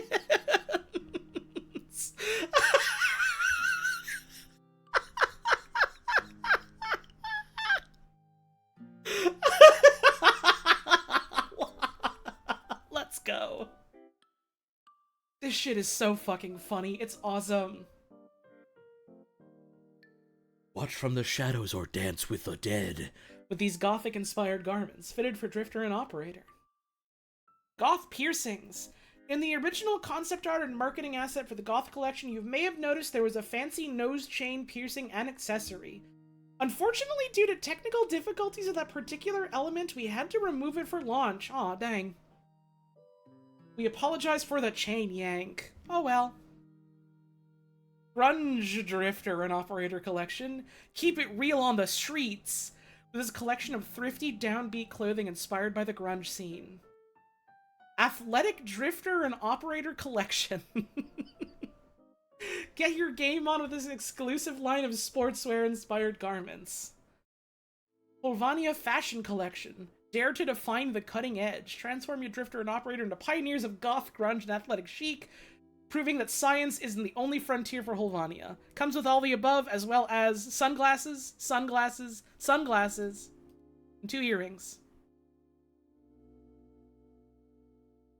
Hex Floof Collection. Transformed once again, this time into an adorable collection of soft toys. The Hex are waiting to come home with you. You can get little stuffed animal toys of, like, all of the different Hex members if you want. The Arthur one was the bonus that you got from the TennoCon digital pack this year. And then you can get all the other ones. If you want. This stuffy buddy was approved by Owie personally. Can be hugged without fear of crushing. Awesome. Quincy, Eleanor, Amir, and Letty. You can get them. Unleash your inner arcade hero. You can get fucking Caliber Chicks outfits for your Drifter. No way. Wait, you can get rifle and flamethrower skins? Dude, no way! What the fuck is this update? Oh my god, you can even get a Roomba that looks like the drone that gives you power-ups. Oh my god, I have to see what those look like in-game. I need to know. You can buy a poster in-game, not a real poster. Unless they also sell a real poster. I don't know. Haven't looked yet. You can buy a bunch of livery for your bikes. You want. We got them. Entrati Community Fusions display. New display type. Our 99 update brings a new display type to War. Oh, it's like a holo card where different angles it looks different. Finally, you can have a poster that's like the cover of Goosebumps. At long last. What if Goosebumps was a meat computer? It's time to get scared. These unique displays feature 2 images in one that shift as you walk around them. Experience the new display with our premier item in the market. There's the Entrati Community Fusion display. Cool. Alright. It's time for more mechanics stuff. It's time for more mechanics changes. Trinity and Nyx changes. Here's our girls. They're getting a touch-up. Mag didn't need a touch-up. Mag fucks already. Trinity changes. A large part of Trinity's changes involve increasing her overall duration and changing most of them to be cast while moving. In revisiting her kit, we've also added scalability and additional functionalities to some of her abilities to increase their usefulness to both Trinity and her allies. New passive. Trinity and allies within affinity range will gain 50% of Trinity's max energy as health. That's pretty fucking good. Actually. If you want to go for a health thing, but also we got arcanes and stuff that scale off of your health amount now, so like... Hey, nice. You want to do something wacky where you buff an Inaros' health up even more so that he gets more damage off his 4? I don't know why you'd want to do that, but you can now for fun. That's neat. I might have to play around with that and see if I can do anything interesting with it. Kind of already got her built for, like, big shields, because she's got big shields. Maybe I can, like, squeeze a mod or 2 out of her now and fit something else in. Exciting. More toys. New passive. Trinity and any allies within affinity range will gain 50%. Oh, I just read that. Ability 1, Well of Life. Well of Life struggles the most in a game where enemy damage can outmatch its healing. Yup. To address this, we're allowing Trinity to cast multiple wells to increase its healing output and are adding a way for her to negate lethal damage for herself and allies. Can now be cast on 3 enemies total. Okay, so they're making it more like Garuda blood.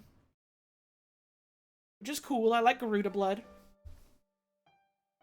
Can be cast on 3 enemies total. If Trinity or allies or their companions die within radius of the well, the death is negated and the well ends. That's fun, that's cool.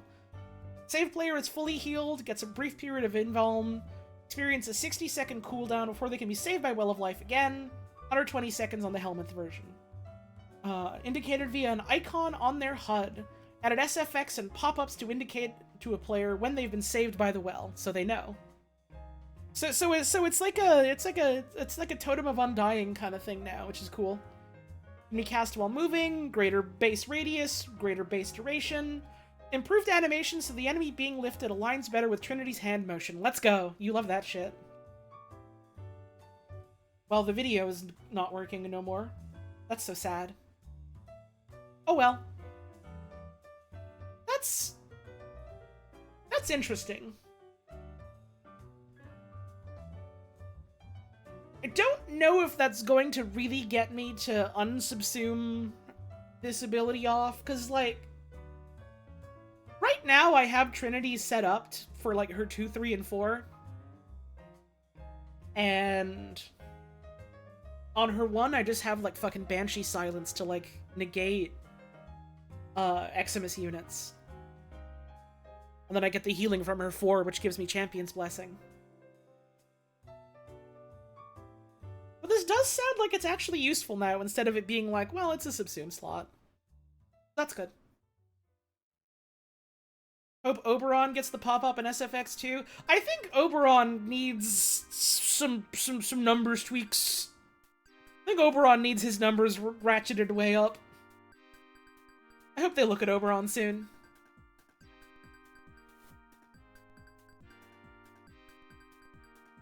Energy Vampire. Energy Vampire is an outlier in Trinity's kit, where players are incentivized to build for negative duration to maximize how quickly enemies emit 4 pulses, removing the cap on pulses and change EV to better scale with duration. It worked fucking fine before this. People were like, oh no, it's so sad, you had to, like, specifically kill your duration to make EV worth anything, and it's like, no! You just had to fucking kill the thing you had it on and it gave you a burst. It was fine. It had that weird, like, anti-synergy interaction that people liked working with, and it was cool that you could do things with it, but, like, it was fucking fine on high duration builds, you know? No longer capped at 4 energy pulses, released at set intervals for the duration. The pulse interval can no longer exceed 2.25 seconds, meaning positive duration is more viable for energy vampire usage.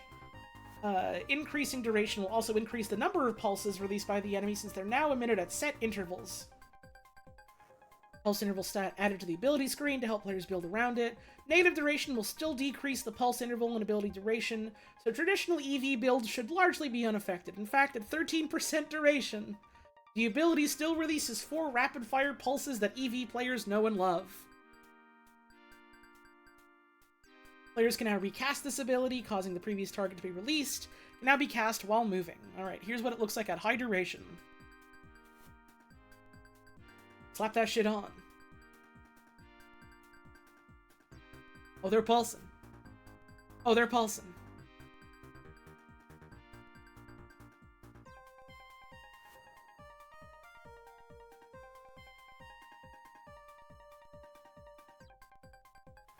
Why do the Warframes have human heads now? 6 of them do.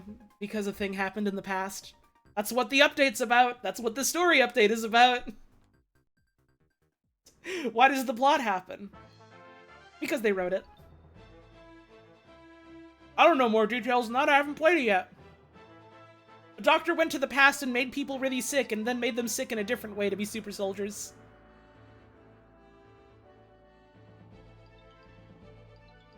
This guy's wiggling. Vampire Leech has more shield regen. Nice. Nice! Link. Link is one of Trinity's stronger abilities, so its changes are QOL focused to bring it up to current Warframe standards. Recast while it's active. Okay, huge. Let's go. Cast it while moving. Let's go. The number of targets scales with power strength. Let's go. Duration from 12 to 20. Let's fucking go. Updated DR stat to say damage redirection since you are passing it onto your foes. Cool. Okay. Link is fucking great. Now it's even more great.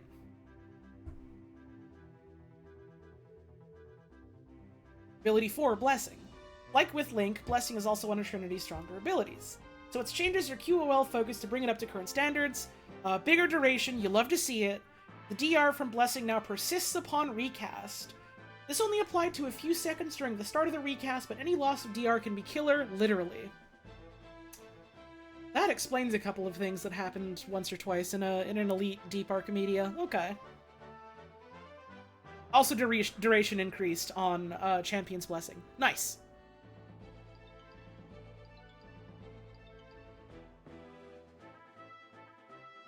Not sure why Warframe's being infested people was a surprise for some people. Are you kidding me? Some people play the game and they don't pay any attention to the story at all, and they go, what just happened? Well, I don't get it.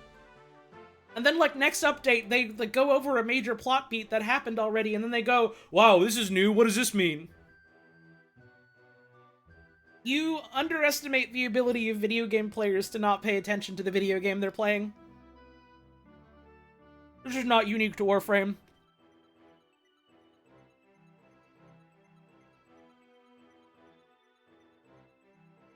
Lore names like Bike Rider 95 are completely canon to the lore. They are. They are. That shit's real. That shit is the realest thing in the game.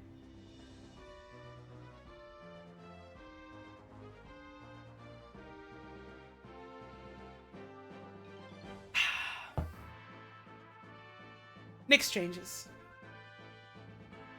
Nyx does not directly... Oh, hang on a sec.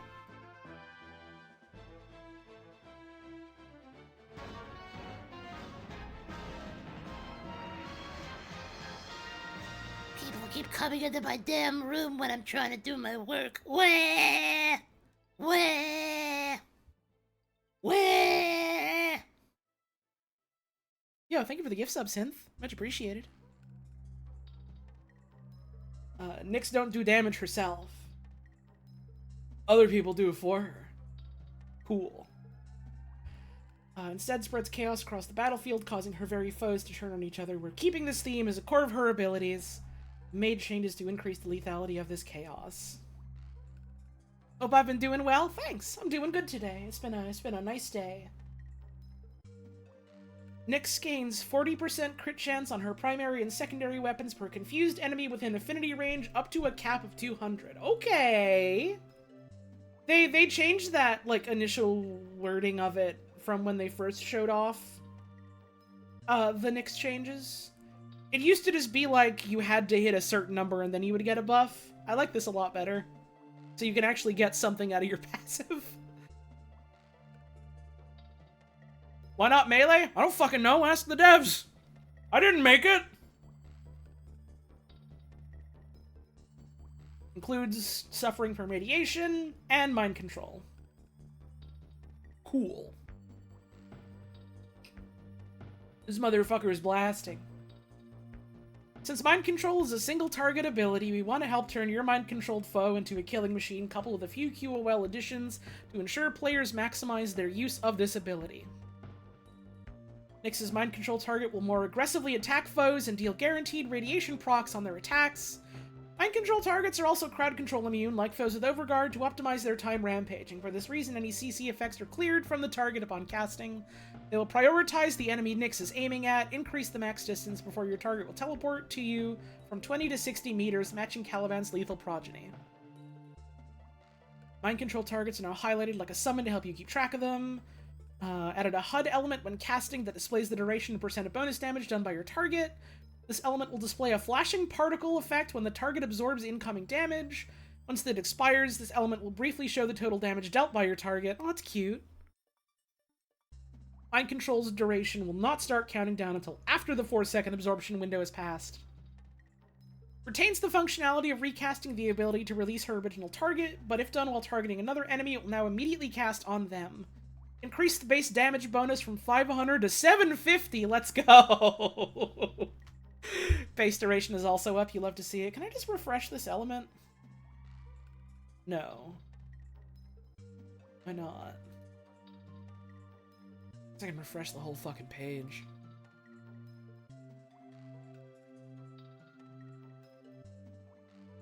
Everything scrolls back up.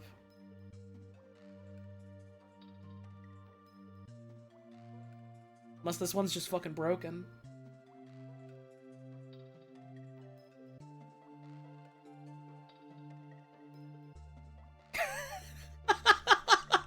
This is a really funny frame to freeze on.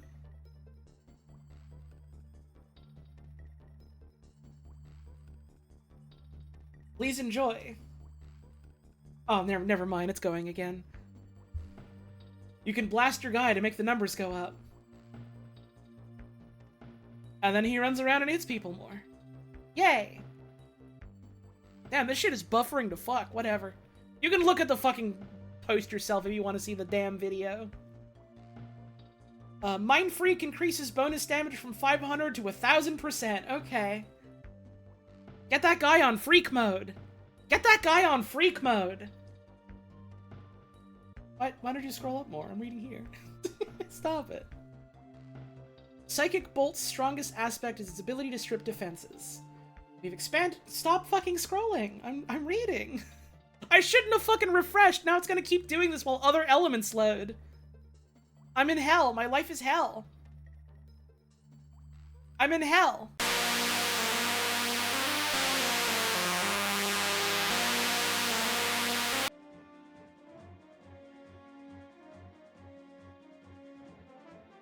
I don't know why OBS did that. Weird. It just, like, disconnected all my shit.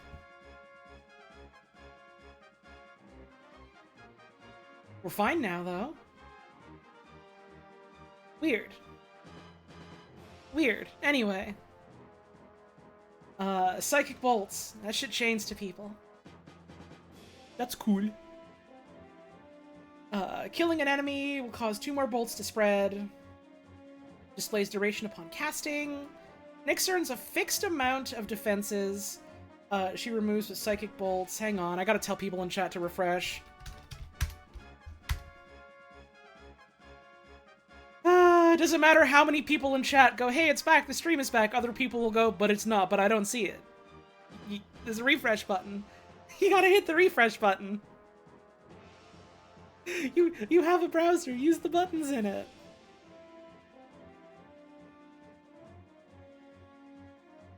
Fixed amount of defenses removed with psychic bolts, persists for 20 seconds, scaling with duration.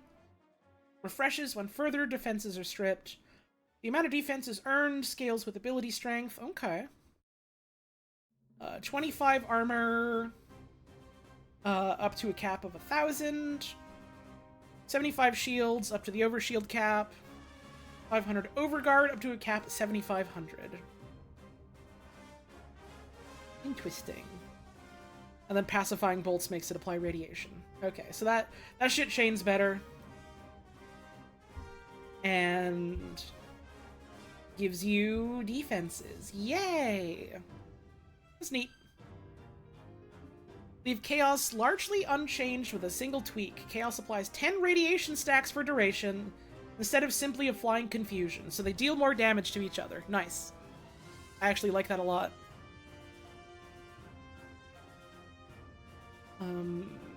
And for clarity, confusion is the name of the radiation status effect. Okay. People attack each other more. Yay! Absorb in its current state requires enemies to be shooting at you. For a Warframe designer on making your enemies shoot at each other, the ability felt at odds with the rest of Nyx's kit.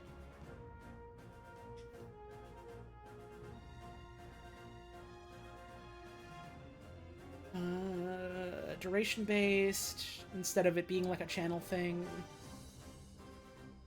Scales with duration. Radial explosion. Damage of confused enemies will also be affected by absorb. Okay, so you make everyone hurt each other. It buffs your thing. Cool. I always liked the idea of absorb, and then using it always felt kind of dog-ass. So that's nice. Also, you can fucking fly around in it now, which is really funny.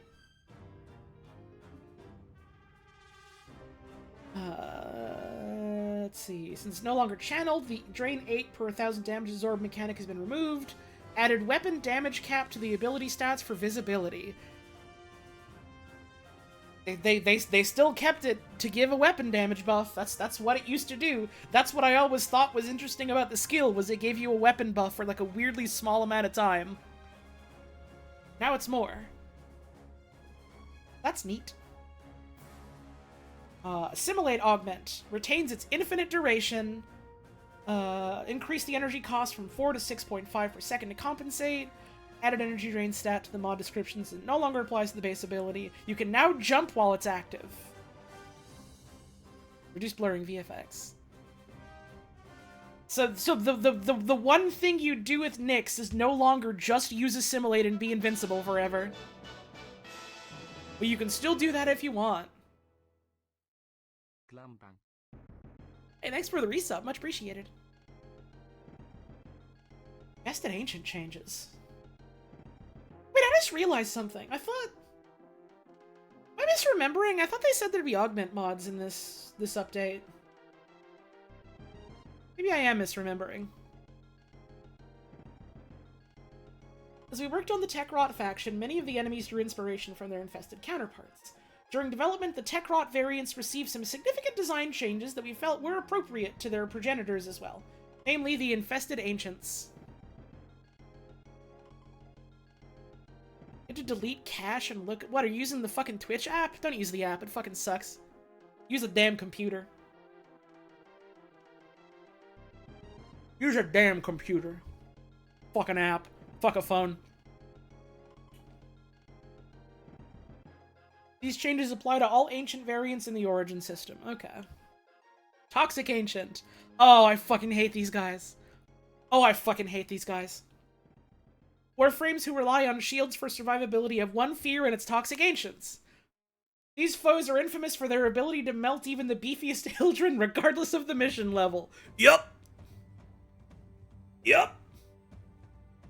Following changes intend to address two issues of Toxic Ancients. A, how lethal their attacks could be, and B, how difficult they were to avoid due to minimal telegraphing.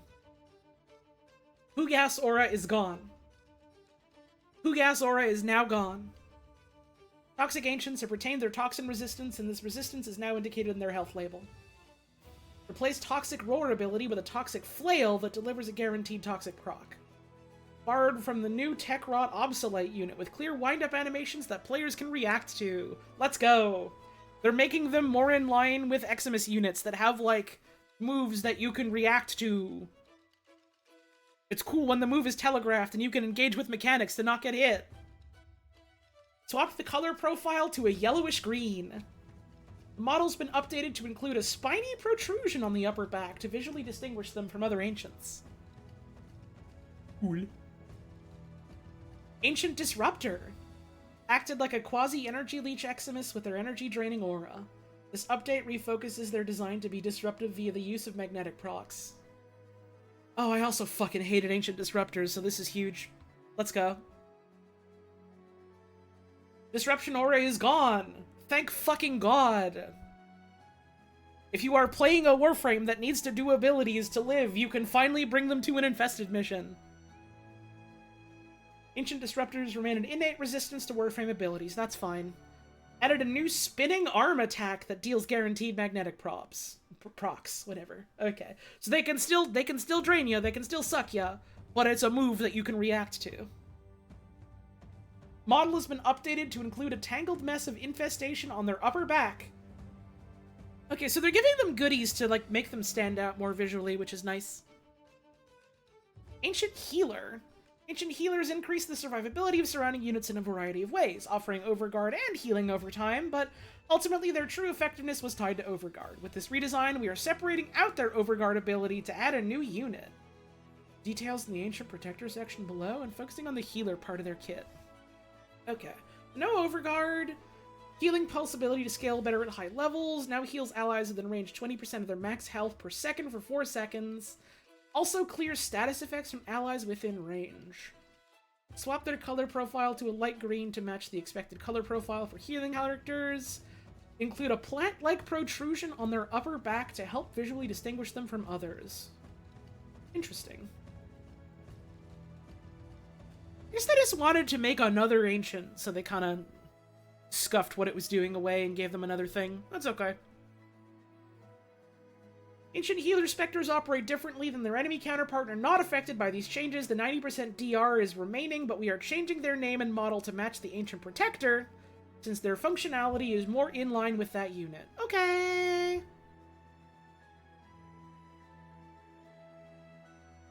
Yeah, this is a huge update if you love meat flowers. Really cool update if you like a meat flower. Ancient Protector. As mentioned above, we've taken the Ancient Healer's Overguard ability and moved it to a new unit entirely, the Ancient Protector. Players will encounter this new enemy whenever other Ancients spawn. Protectors emit a 10-meter aura that provides all allies within range with Overguard. Aura projection and general attacks mirror that of the Ancient Healer. A grayish-blue aura and feature a series of rings protruding from their back. This motherfucker got the rings on. All gussied up, dressed to the nines, ready for a night on the town, bringing the girls with him. You'll love to see it. 2 new cursor options. You can change your cursor in the menu. Added a new login warning email when new logins are detected from an account that doesn't have 2-factor enabled. We recommend you enable 2-factor. Please turn on 2-factor. We are begging you guys to use 2-factor. Please use 2-factor. New accolade glyphs for Tenno who display certain feats of strength. I don't know what that means. I don't know what that means.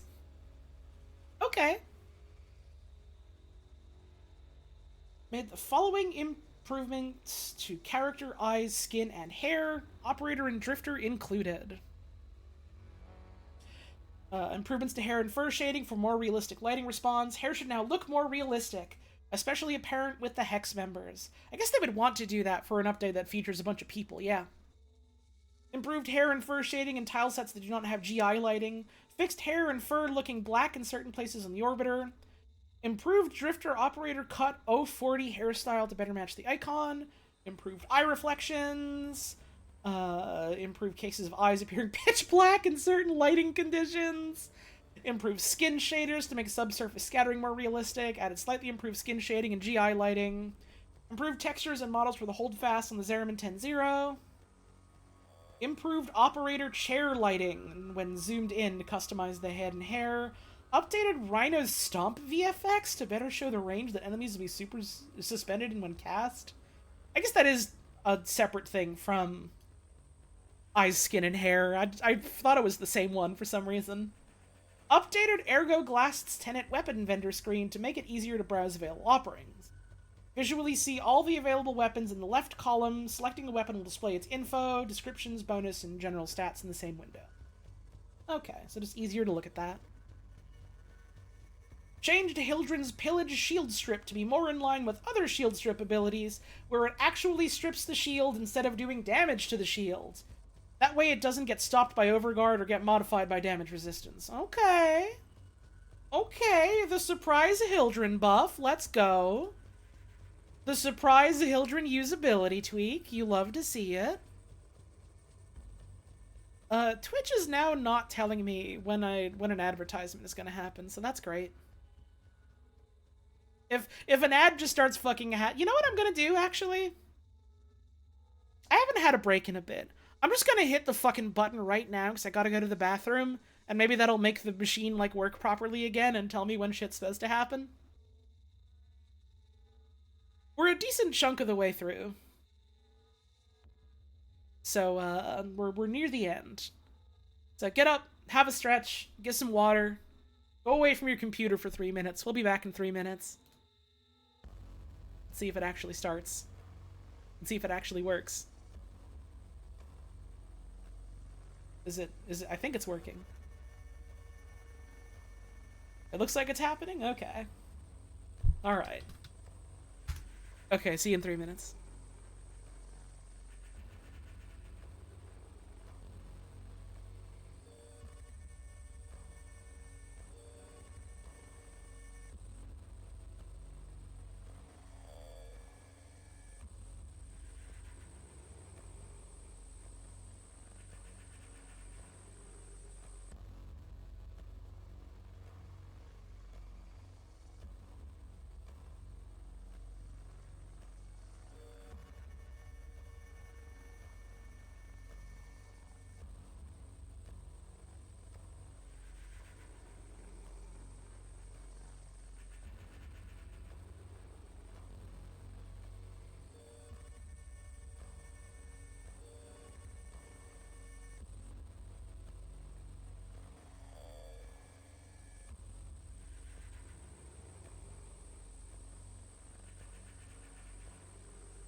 I don't even know what a warframe is. It's like a guy made out of meat. From the future. Do you understand? Thanks for the resub. Give me a quick sec.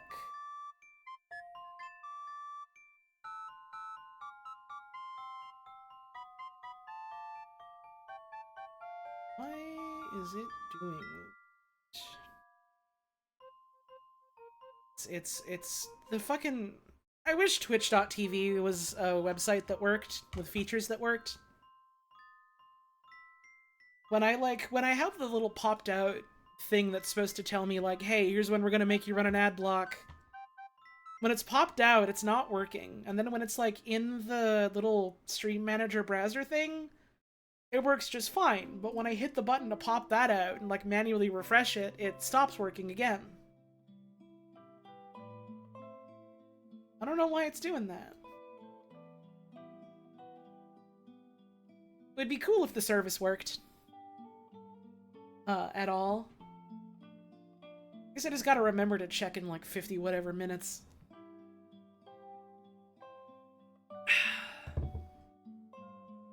Well, back to it. Re-enabled Komei's Omikuji challenges to count kills made by squad mates. If the final killing blow is dealt within 2 seconds of you dealing damage to the target. Originally added this interaction in a hotfix, but due to rampant crashes caused by it, we had temporarily disabled it in hotfix 3705, since the fixes required code. Now the crash fixes are here, we have re-enabled assists for Omikuji. Cool. Increase the invuln period after Nezha's warding Halo breaks from 1 second to 2 seconds. Also fixed Nezha not being left with 2 health after warding Halo is broken if the damage he received was enough to be a lethal blow. These changes should address cases of players being one-shot with warding Halo active and should give Nezha players more time to react in lethal situations. Change the slow motion captura setting to game speed, which will allow you to slow and speed up the game to better help photographic or videographic Tenno capture their visions. You can choose many options. Make that shit faster or slower.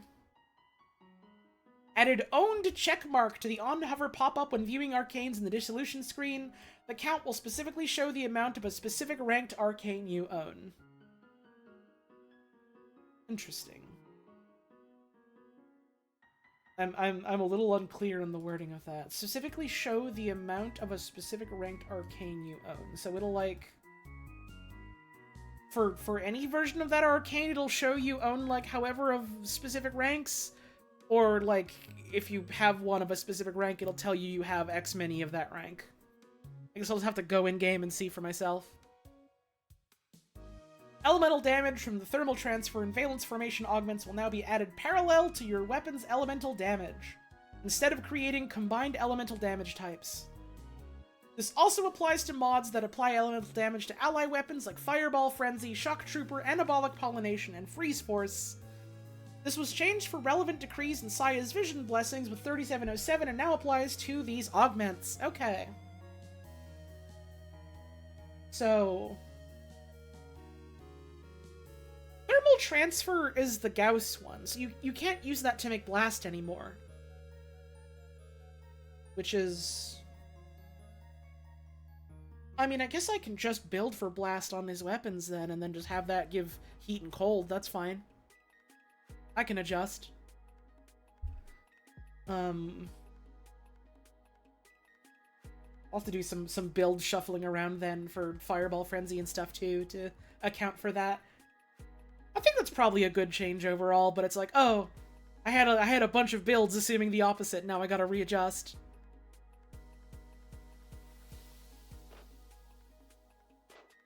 You were thinking of the Lavos one? Yeah, Valence Formation, it's also mentioned right here.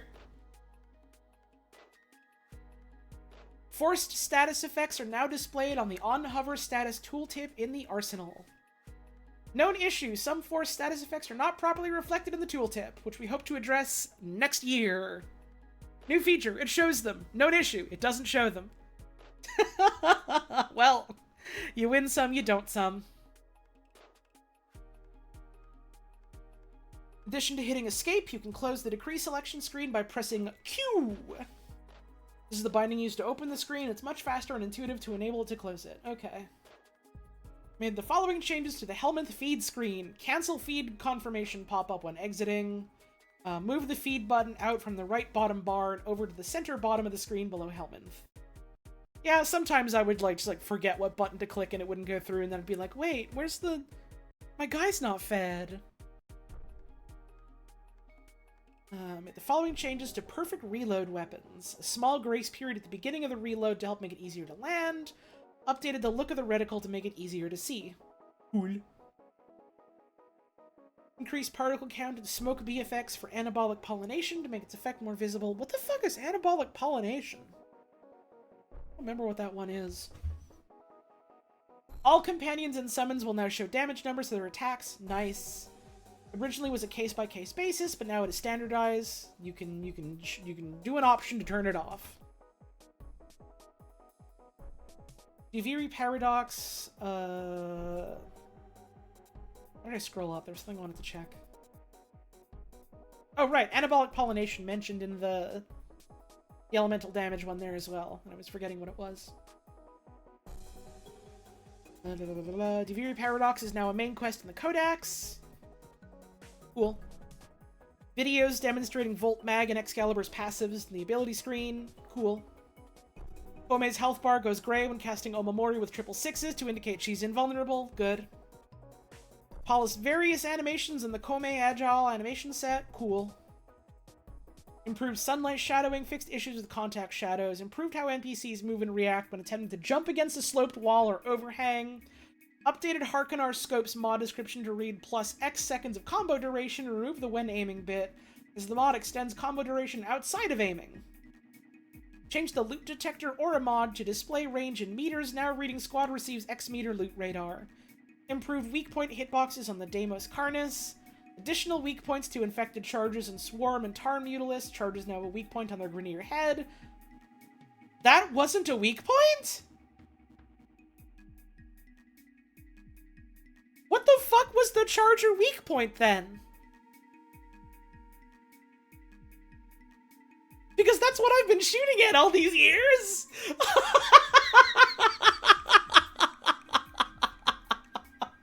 Oh my god!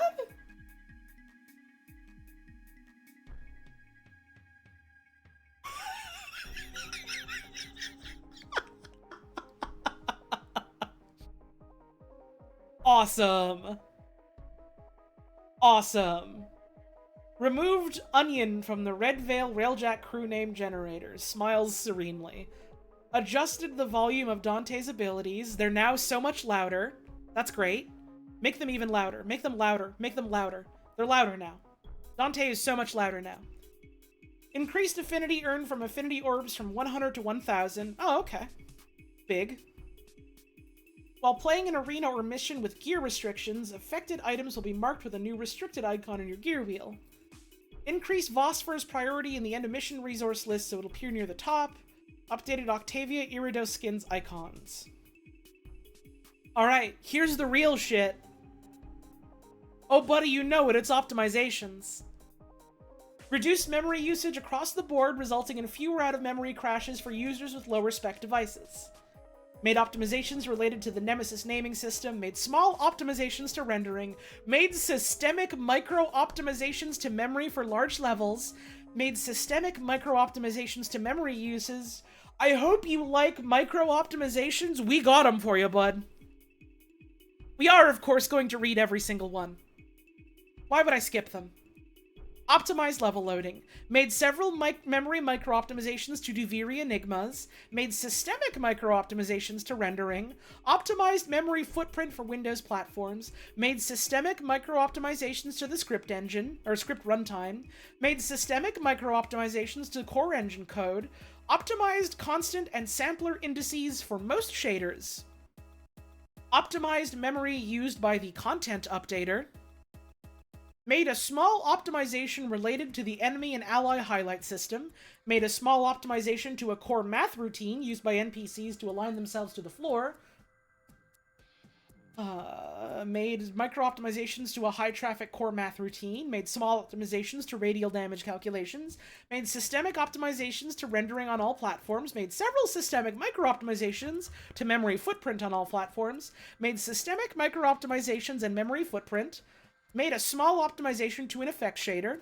Optimized constant and sampler indices for most shaders. Made a small optimization to shader loading. Made systemic micro-optimizations to memory usage. Fixed the Deimos Swarm Mutalisk MOA's ranged attack causing significant GPU spikes. Made a tiny optimization to Vis framework. To Vis framestack memory usage for GPU particles. Continued optimizations to cross-platform play performance for minimum spec devices. Made minor memory optimizations. Optimizing your cache will now better display its progress and time remaining. What better way to see how this looks than trying it out yourself? Huh? Huh? I wish I had fucking known this, because I just, set my game to update while I was eating breakfast and was just tabbed out of it. So I didn't see it. Fuck! Optimized hitches in levels with lit with GI lighting when using DirectX 12. Fixed small hitches when playing in DX12.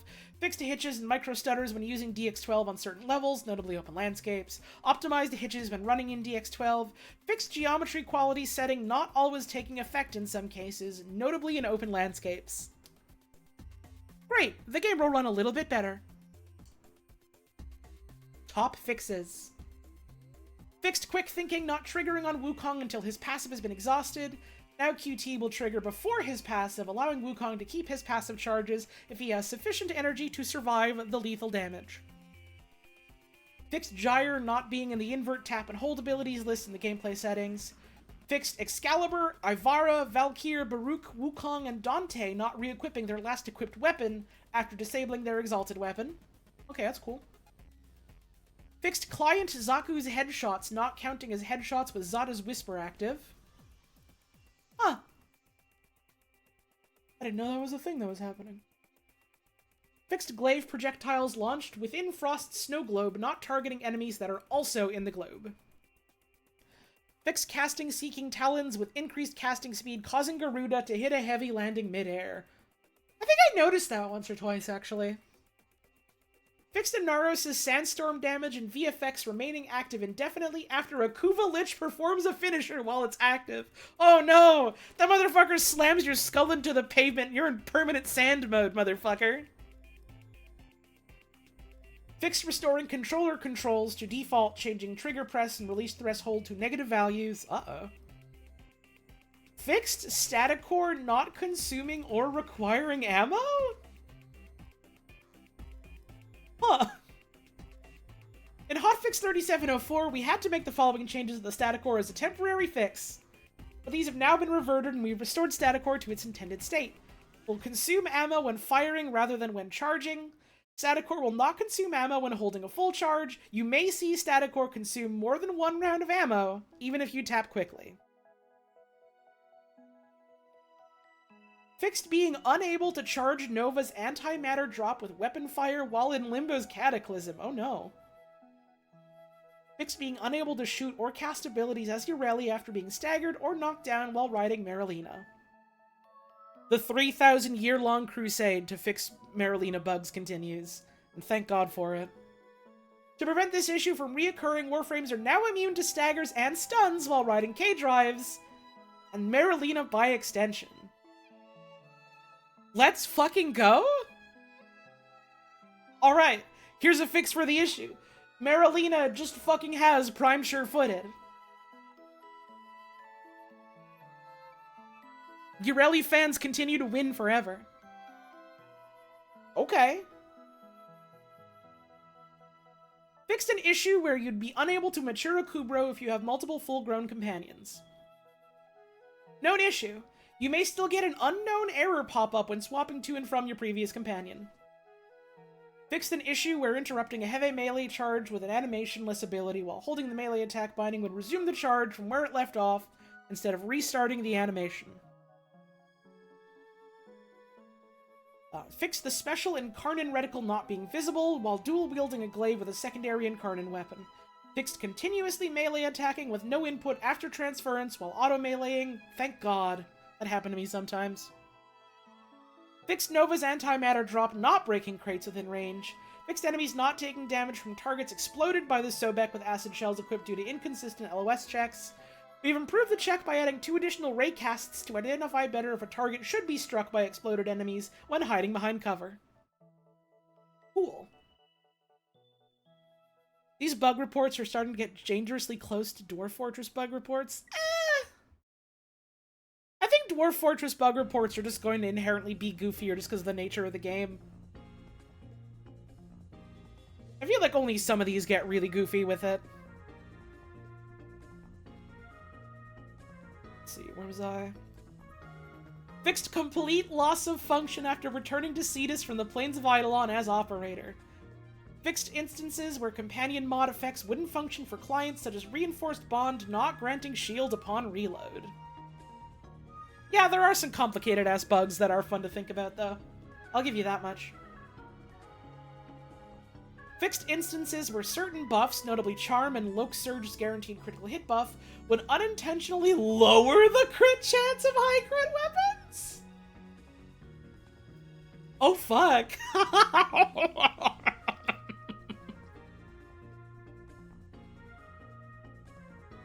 Mods like Charm forced weapons to adopt 200% crit chance, unintentionally nerfing weapons above 200%. Oops! Fix the controller-specific usabilities on selection setting while enabled, preventing ability usage on mouse and keyboard despite no controller or gamepad in use. Fixed Kome's Omikuji challenge, changing when recasting the ability following a host migration in the Undercroft. Fixed Arsenal sorting, not saving last the selected option and reverting back to the default each time you re-enter a list. That sentence is long and wordy and I don't really parse it. Arsenal sorting, not saving last the selected option and reverting back to default each time you enter a list. Oh, like if you get it to sort to a certain thing, it wouldn't save that you wanted it sorting to that certain thing? Is that what it's saying? Yeah, okay. Someone else in chat has, in better words, described the thing that I just asked. Okay. Fixed being unable to gain progress for Incarnate challenges in the Undercroft. Oh yeah, I noticed that a couple times. Fixed Dagoth's Spectral Spirit Augment having unintended interactions with Wrathful Advance, resulting in exponential damage increase on casts? Oh, I'm sad I missed that. Holy shit. Dagoth on Goofy mode. Fixed Ashes seeking Shuriken missing if enemies are too close. Fixes toward being unable to trade with cross-platform save accounts when invited to trade in Relay, but on different instances. Fixed Hildren only being able to cast Helmet-infused abilities once while she's in Aegis Storm. Fixes cast animations missing as well. Okay, that's good. Fixed Client Niduses losing their mutation stacks after a host migration. Fixed Retriever mods doubling credits based on who picked up the pickup and not on a per-recipient basis as intended. Fixed rare instances where Incarnate challenges would not progress on certain accounts while playing as a client. Fixed max rank power ramp not granting +1 arcane revive. Fixed Mag's polarized shards not getting pulled into her magnetized bubble and dealing damage to enemies.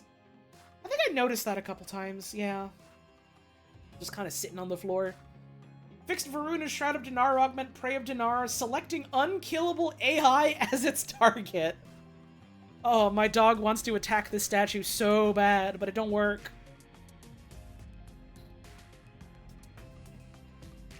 And a lot of other fixes. And a lot of other fixes. Fixed Voman Foss residue not appearing in the end of mission screen. Fixed being unable to see the hacking screen in one of Albrecht's laboratory terminals due to glare on the screen. This happened to me so many fucking times. And every single time I just prayed that I would get the auto hack off on my Parazon. We moved the terminal to a different area away from the light. Oh, awesome. Fix the Conclave console, Ophinamize decoration, and Huridis decoration not being in the appropriate categories in the decorating menu. It's a bit of a Dwarf Fortress patch note. You couldn't see the computer because the light was too bright. Fixed Helios attempting to scan the Conclave console in the Orbiter Captura scene. Arca armor on your Corvex completely blocking the screen. That is specifically why I have that armor on Corvex. I love just blocking my own vision with giant shoulders. As part of this fix, Helios has had all scanning privileges revoked while in Captura? They're admonishing it like a naughty dog. Like it was a rude little cat. Chippy, get down from there! Fixed being able to get out of the map via Marilena. Fixed Grendel sinking slightly into the floor when using Regurgitate while Pulverize is active. Fixed Excal taking shield damage during the invuln period of /dash, thank god. Fixed Nova being unable to cast Wormhole while mounted on a K drive. This was disabled in 3708 to fix a script error, but now we found a solution that allows us to re-enable it. Let's go. Fixed Client Vauban's Overdriver Orb attaching to his head if cast at his feet. They removed hat. Accidental hat, I guess. Fixed, you have not mastered this item warning appearing when scrapping railjack turrets. Oh my god.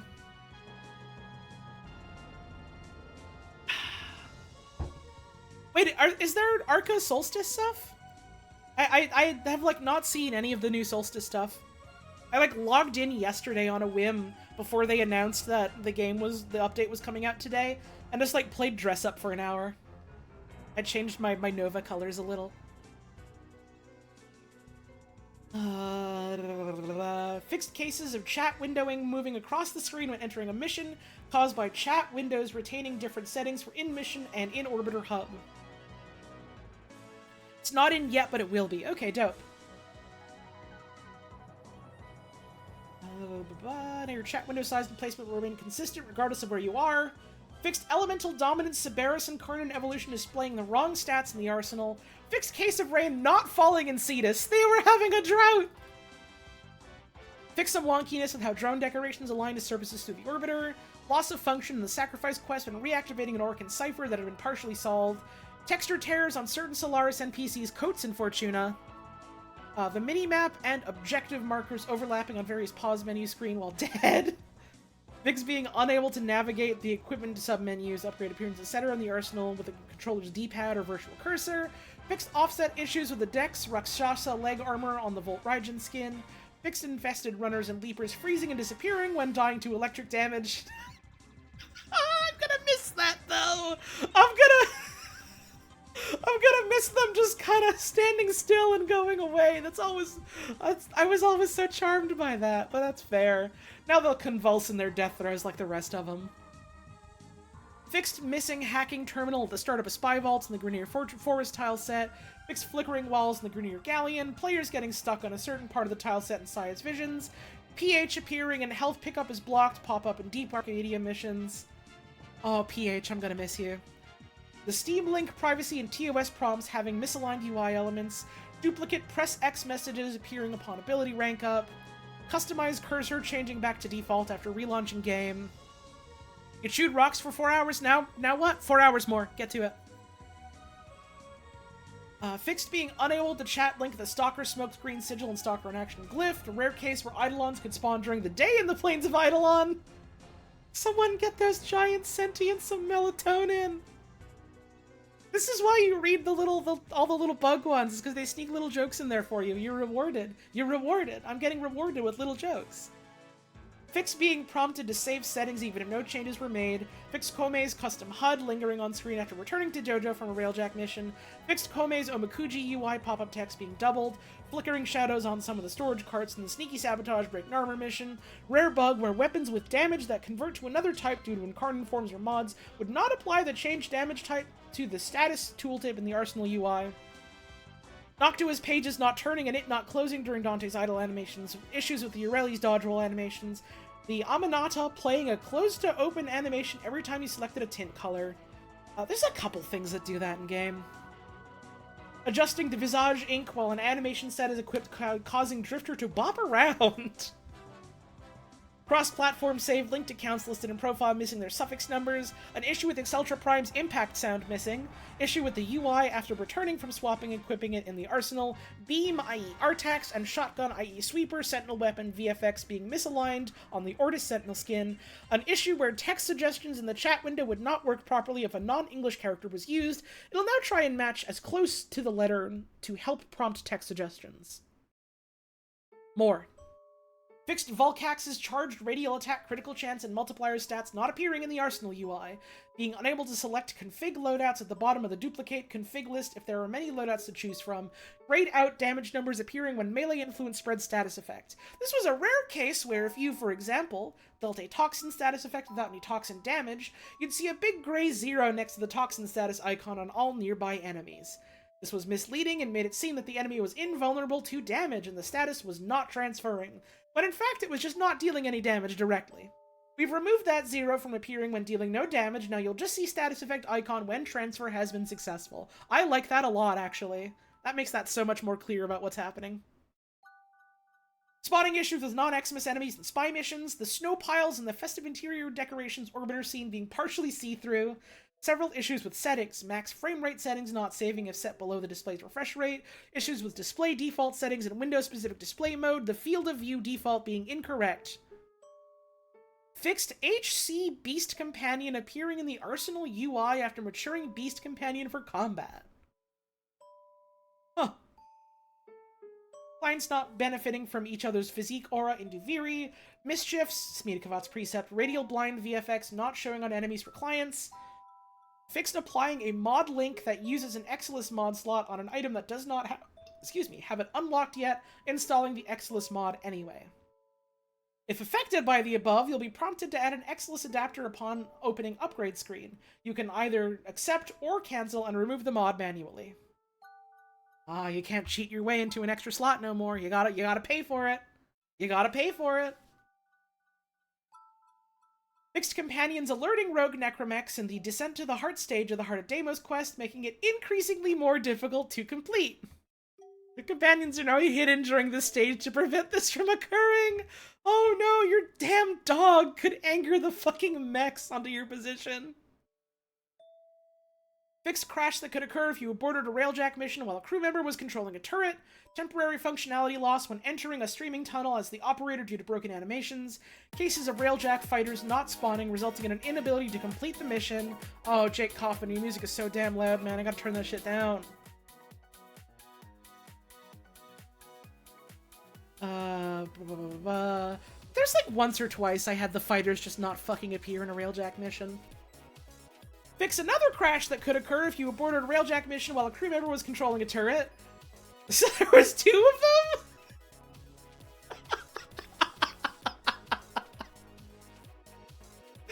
Fix Lavos being unable to recall the Coil Horizon Orb from its augment because of his cooldowns. That's such a funny niche thing. Fixed equipping Arcane Battery causing companion previews to not work properly in the arsenal? The fuck was Arcane Battery doing that? Is it because of the armor specifically? No, Arcane Battery increases your energy. Why would that be causing companion problems? Huh. Fixed Panzerwulpophila's viral quill shots and spores being invisible for client players. Fixed the dry dock not showing up in the map preview when attempting to build one. Fixed horizontal scroll bars being incorrectly scaled. Getting flashbanged when successfully mining. Companions attacking you as the operator when enabling friendly fire in the simulacrum. I noticed that once. It was funny. Single ammo pickup secondary weapons unable to regain ammo with ammo deficit modifier when ISO vaults. Wait, hang on. Fixed single ammo pack pickup secondary weapons unable to regain ammo. Oh, I see. Like when you pick up ammo, it would only give you 1, and then because of ammo deficit, you wouldn't get any at all. Damn! That's harsh. That is fixed. This acidic spittle for Vizier Predicite missing VFX for clients. Fixed wall latching with the Gamma Core and Atomos resulting in breaking their weapon holsters. Melee weapons being in the wrong hand after wall latch melee attack. Fixed emissive energy color change to yellow and green when equipping the Verve emblem. Missing context action to pick up a disarmed tenant Diplos. Was it just doing that for the Diplos? That's so funny.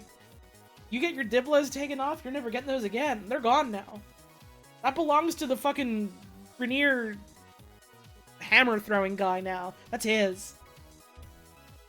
Fixed a text box in the Deep Archimedia menu not being formatted well in the Thai language.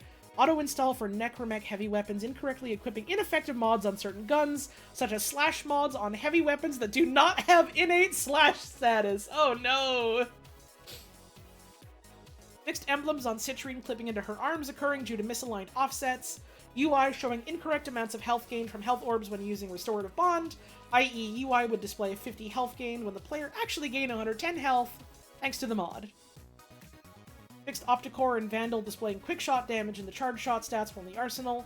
Standard Grinlock displaying a second set of damage stats in the arsenal, normally indicative of a secondary attack function, despite having no secondary function. It doesn't? Admittedly, I've never really fucking used the Grinlock. But I know I've noticed that before when I was, like, leveling it up for, like, Mastery. Fixed offset issues with the Necroprime pauldrons when using the default operator drifter suit. Fixed the Glass Gambit text prompt wager 180,000 credits all of Ergo's holdings, not properly fitting its text box. They're gonna add a secret secondary to it pretty soon, just you wait. Fixed lith exceptional text when language is set to Thai, not properly enclosing the word with brackets in the relic refinement screen. Inability to claim resource drones from the star chart UI when not zoomed into a planet. Oh, we're close to the end. Okay. Mag's polarized walking animation not playing correctly. White dot in the top left corner of the screen when having the Trumna or Trumna Prime equipped during missions. Turn this music back up now that it's not loud as fuck. Okay. Dagoth's Grave Spirit augments Spectral Spirit VFX covering HUD elements when using the operator. That also happens, like, when you're going from a mission to a hub area, I've noticed. Like, whenever I'm out doing, Zarim and stuff with Dagoth and I come back, I'm just, like, walking around the Holdfast hub area and I've got the fucking Dagoth HUD effects on.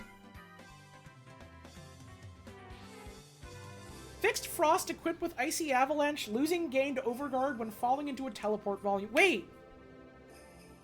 Frost has Overguard! The Poogas Blast fucking arcane is gonna go hard on him!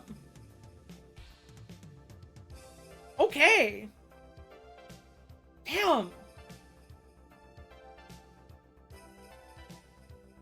Several Junction Spectres not having the correct boss ability and injury resistance. Rogue Arrowcanids still being highlighted when the enemy highlight setting's disabled.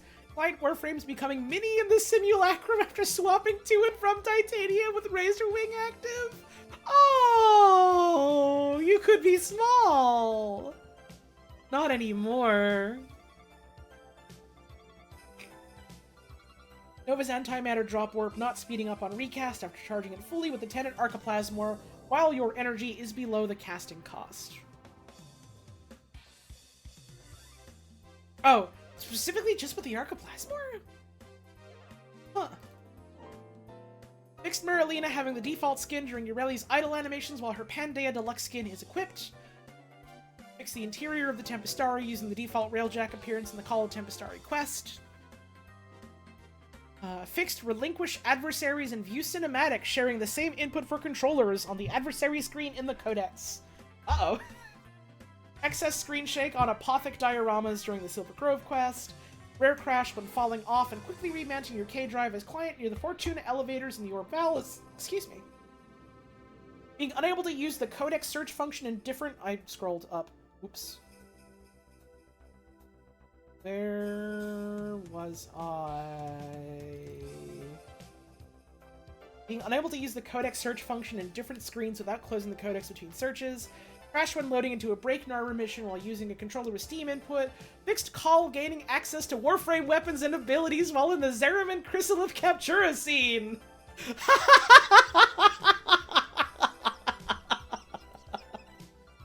Call have strange doctor visit him at camp the other day. Tell Call drink strange medicine. Make Call strong. Call not feel strong now, but Call shoot fireball. That normal when get sick? Call not sure. Something Eternalism, you know the drill. Fixes towards cases of launcher download progress not displaying properly on Steam Deck. Fix Saren being able to apply infinite status procs to Inaros in the Conclave! No! Inaros! Fixed Arca Armor Solstice Collection missing its icon. Fixed Zaku Prime skins missing their custom dash animation when Prime Details is toggled on. Oh, that has a custom dash? Oh, unless they mean like the normal custom Zaku dash. Which already exists and is cool as fuck. I parsed this for some reason as that meaning Zaku Prime had a new one. Which I don't know, I don't have Zaku Prime yet. I only just finished Sevagoth Prime. Fixed certain objects in the Awakening quest visibly fading as you approach them. Skins not applying correctly to planted Tenet Ferox after it's been thrown. Lighting issues on Korra's Strangle Dome that made it hard to see in dark levels. Bounties reward icons from the Sanctum Anatomicon Zeraman having a white background during mission completion screen. The Old Ways Nightwave Act not completing if you enter extraction using an exalted weapon. The Felarks reloading incredibly slowly in some situations. And Karnan's Strun Blazing Barrel evolution causing reloading to be less effective. Oh no. Fixed Devara's Empowered Quiver critical damage stacking indefinitely if you cast a new Dashwire arrow with higher ability strength from an existing Dashwire. Huh. Damn, you could do some scary stuff with Avara once. Fix Titania's Dex Pixia triggering melee influence. Dex Pixia is the pistols, right?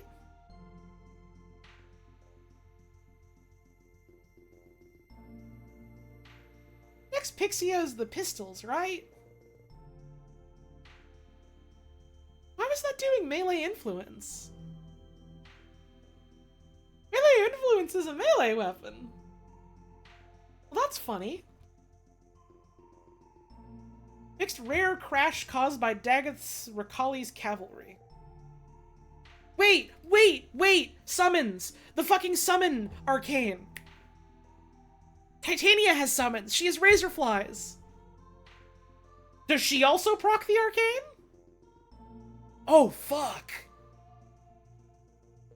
Oh, fuck! Yo! Some testing will be required.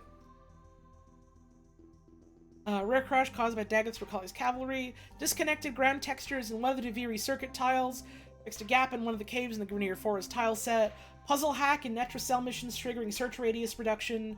Reset to default pop-up lingering on screen while hovering over a resettable setting that is currently disabled. 2 waypoints showing during the Obtain the Comm segment stage Divorce prize. Running as a Necromech causing Archgun to swing around violently and at times becoming invisible. I'm gonna miss that. That was funny whenever that happened. Script error fixes. Ropalola's Beam. Error that could occur when exiting a mission that Stalkers invaded. Having the Wave Rider Codex open when entering a mission or exiting the game. Using Transference while joining Rathum mission. Volatile Parasites Maggots targeting a ragdolled enemy. Stalker Spectre's pull ability if the target dies during cast animation. Microwave status effect VFX. Break functionality after migrating hosts in index missions. For a list of known issues for Warframe 1999 that require future code changes and cannot be addressed in a hotfix, visit our dedicated thread. Known issues. Known issues with launch. Certain Force status effects are not properly reflected in the new Force status effects tooltip in the arsenal. UI elements and transmissions persist upon replay of Caliber Chicks 2 for console players. Players who have not completed the Hex quest can be invited to face-off lobbies but will be kicked before the mission loads. HO9 tanks will instantly disappear after a few seconds after their destruction instead of dissolving. Flickering Atomocycle tires in extraction cinematics. Cases of touch controls not working as intended in a section of the Hex quest. Known issues. Incorrectly oriented landing crafts when entering a relay. Cascadia Empowered no longer works the physical status effects. New. Cases of players being unable to progress in Whispers of the Walls quest stages. Fix pending.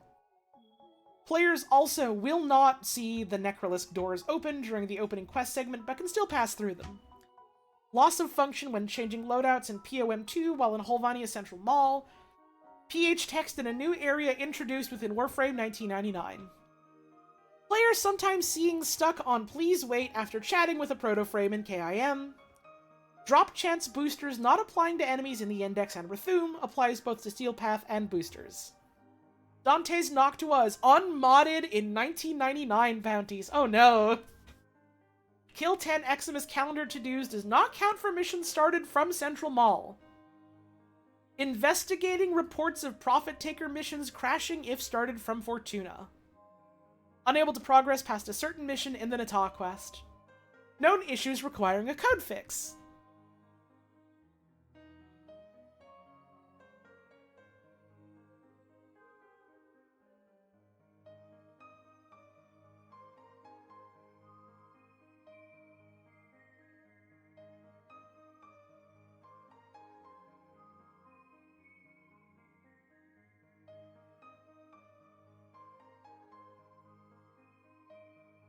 Sounds like a tricky one. I hope they're able to get that resolved soon. There's your fucking patch notes. There's your fucking update. There you fucking go.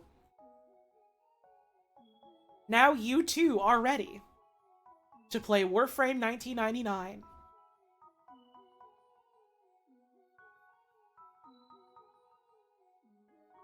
There are a lot of fun toys to play with, it sounds like.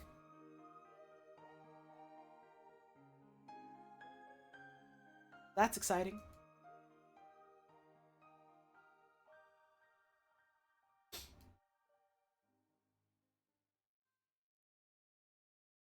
I can't wait to go invisible and get a buff.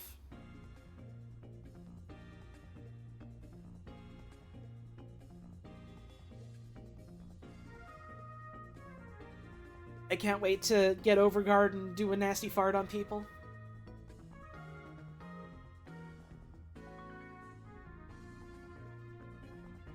All the other stuff.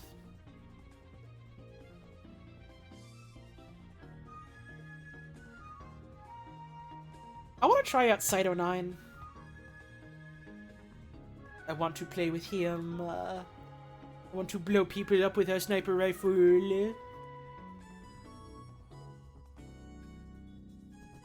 I'm especially eyeing some of these mods that are like big conditional ability strength additions. I have like a couple of frames I think I could squeeze those into and like have some extra mod space for playing with other toys. I literally love toys.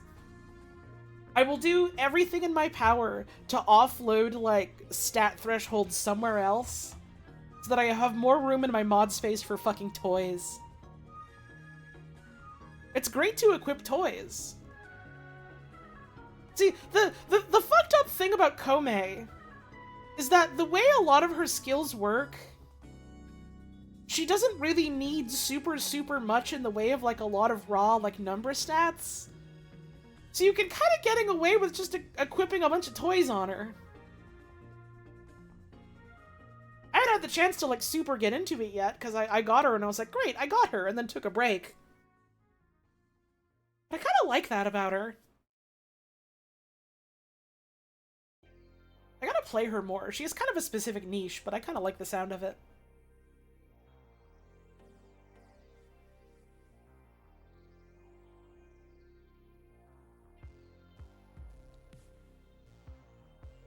"100% reduced gravity while aim gliding." Yup! Considering she's got like fucking latch and aim glide challenges. Fun toy.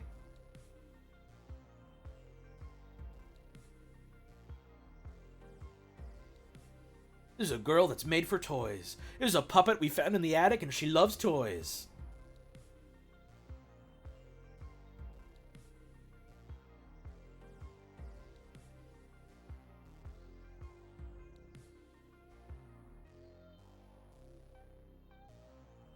Well, I think the update's good. It sounds like it's good. I haven't played it yet, but I read it.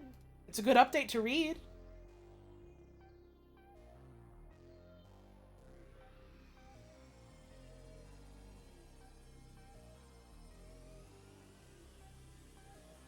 Kome does sound fun for endless missions. Especially now that, like, you can do assists for your fucking challenges.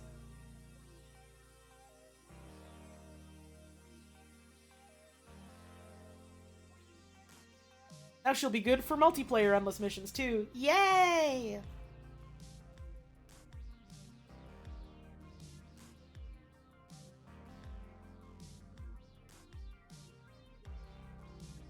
Well, I'm probably gonna play this update, tonight. At some point. And I'm not gonna stream it. I'm gonna play that shit on my own time, so I just spent hours reading to you. And I assume I'm going to have a lot of fun with it. And I'm gonna jump up and down, and I'm going to get pizza for the Hex, and I'm gonna make them eat a pizza. And, I'm gonna get scared by an old man. And I'm gonna talk to people on Instant Messenger.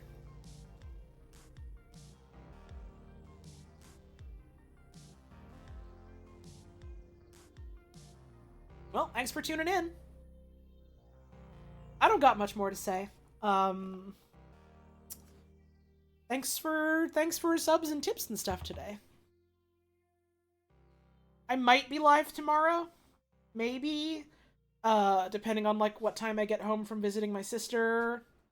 And how tired I am after visiting my sister, whether or not I want to do a social thing after visiting my sister.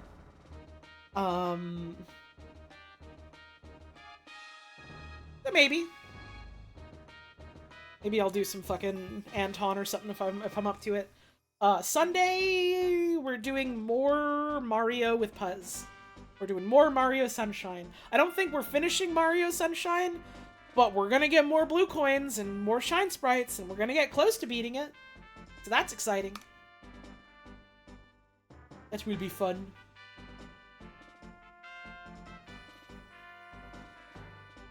And then things the week after. Okay. Have a nice rest of your day. I don't know what you're having for dinner, but I hope it's good. I'm gonna have some, like, leftover noodles and put some extra veggies in it. I got some damn broccoli to put in there, some damn radishes. Yup. Maybe I go for a walk first. I want to go for... I didn't really go out for very long when I had a earlier afternoon walk. It was just like 5 minutes. So maybe I go for a cold, dark evening walk.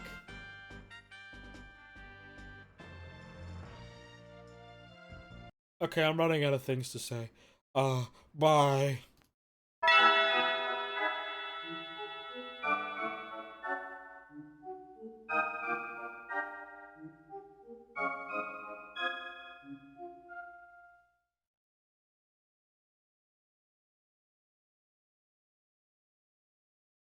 Oh yeah. I trolled you.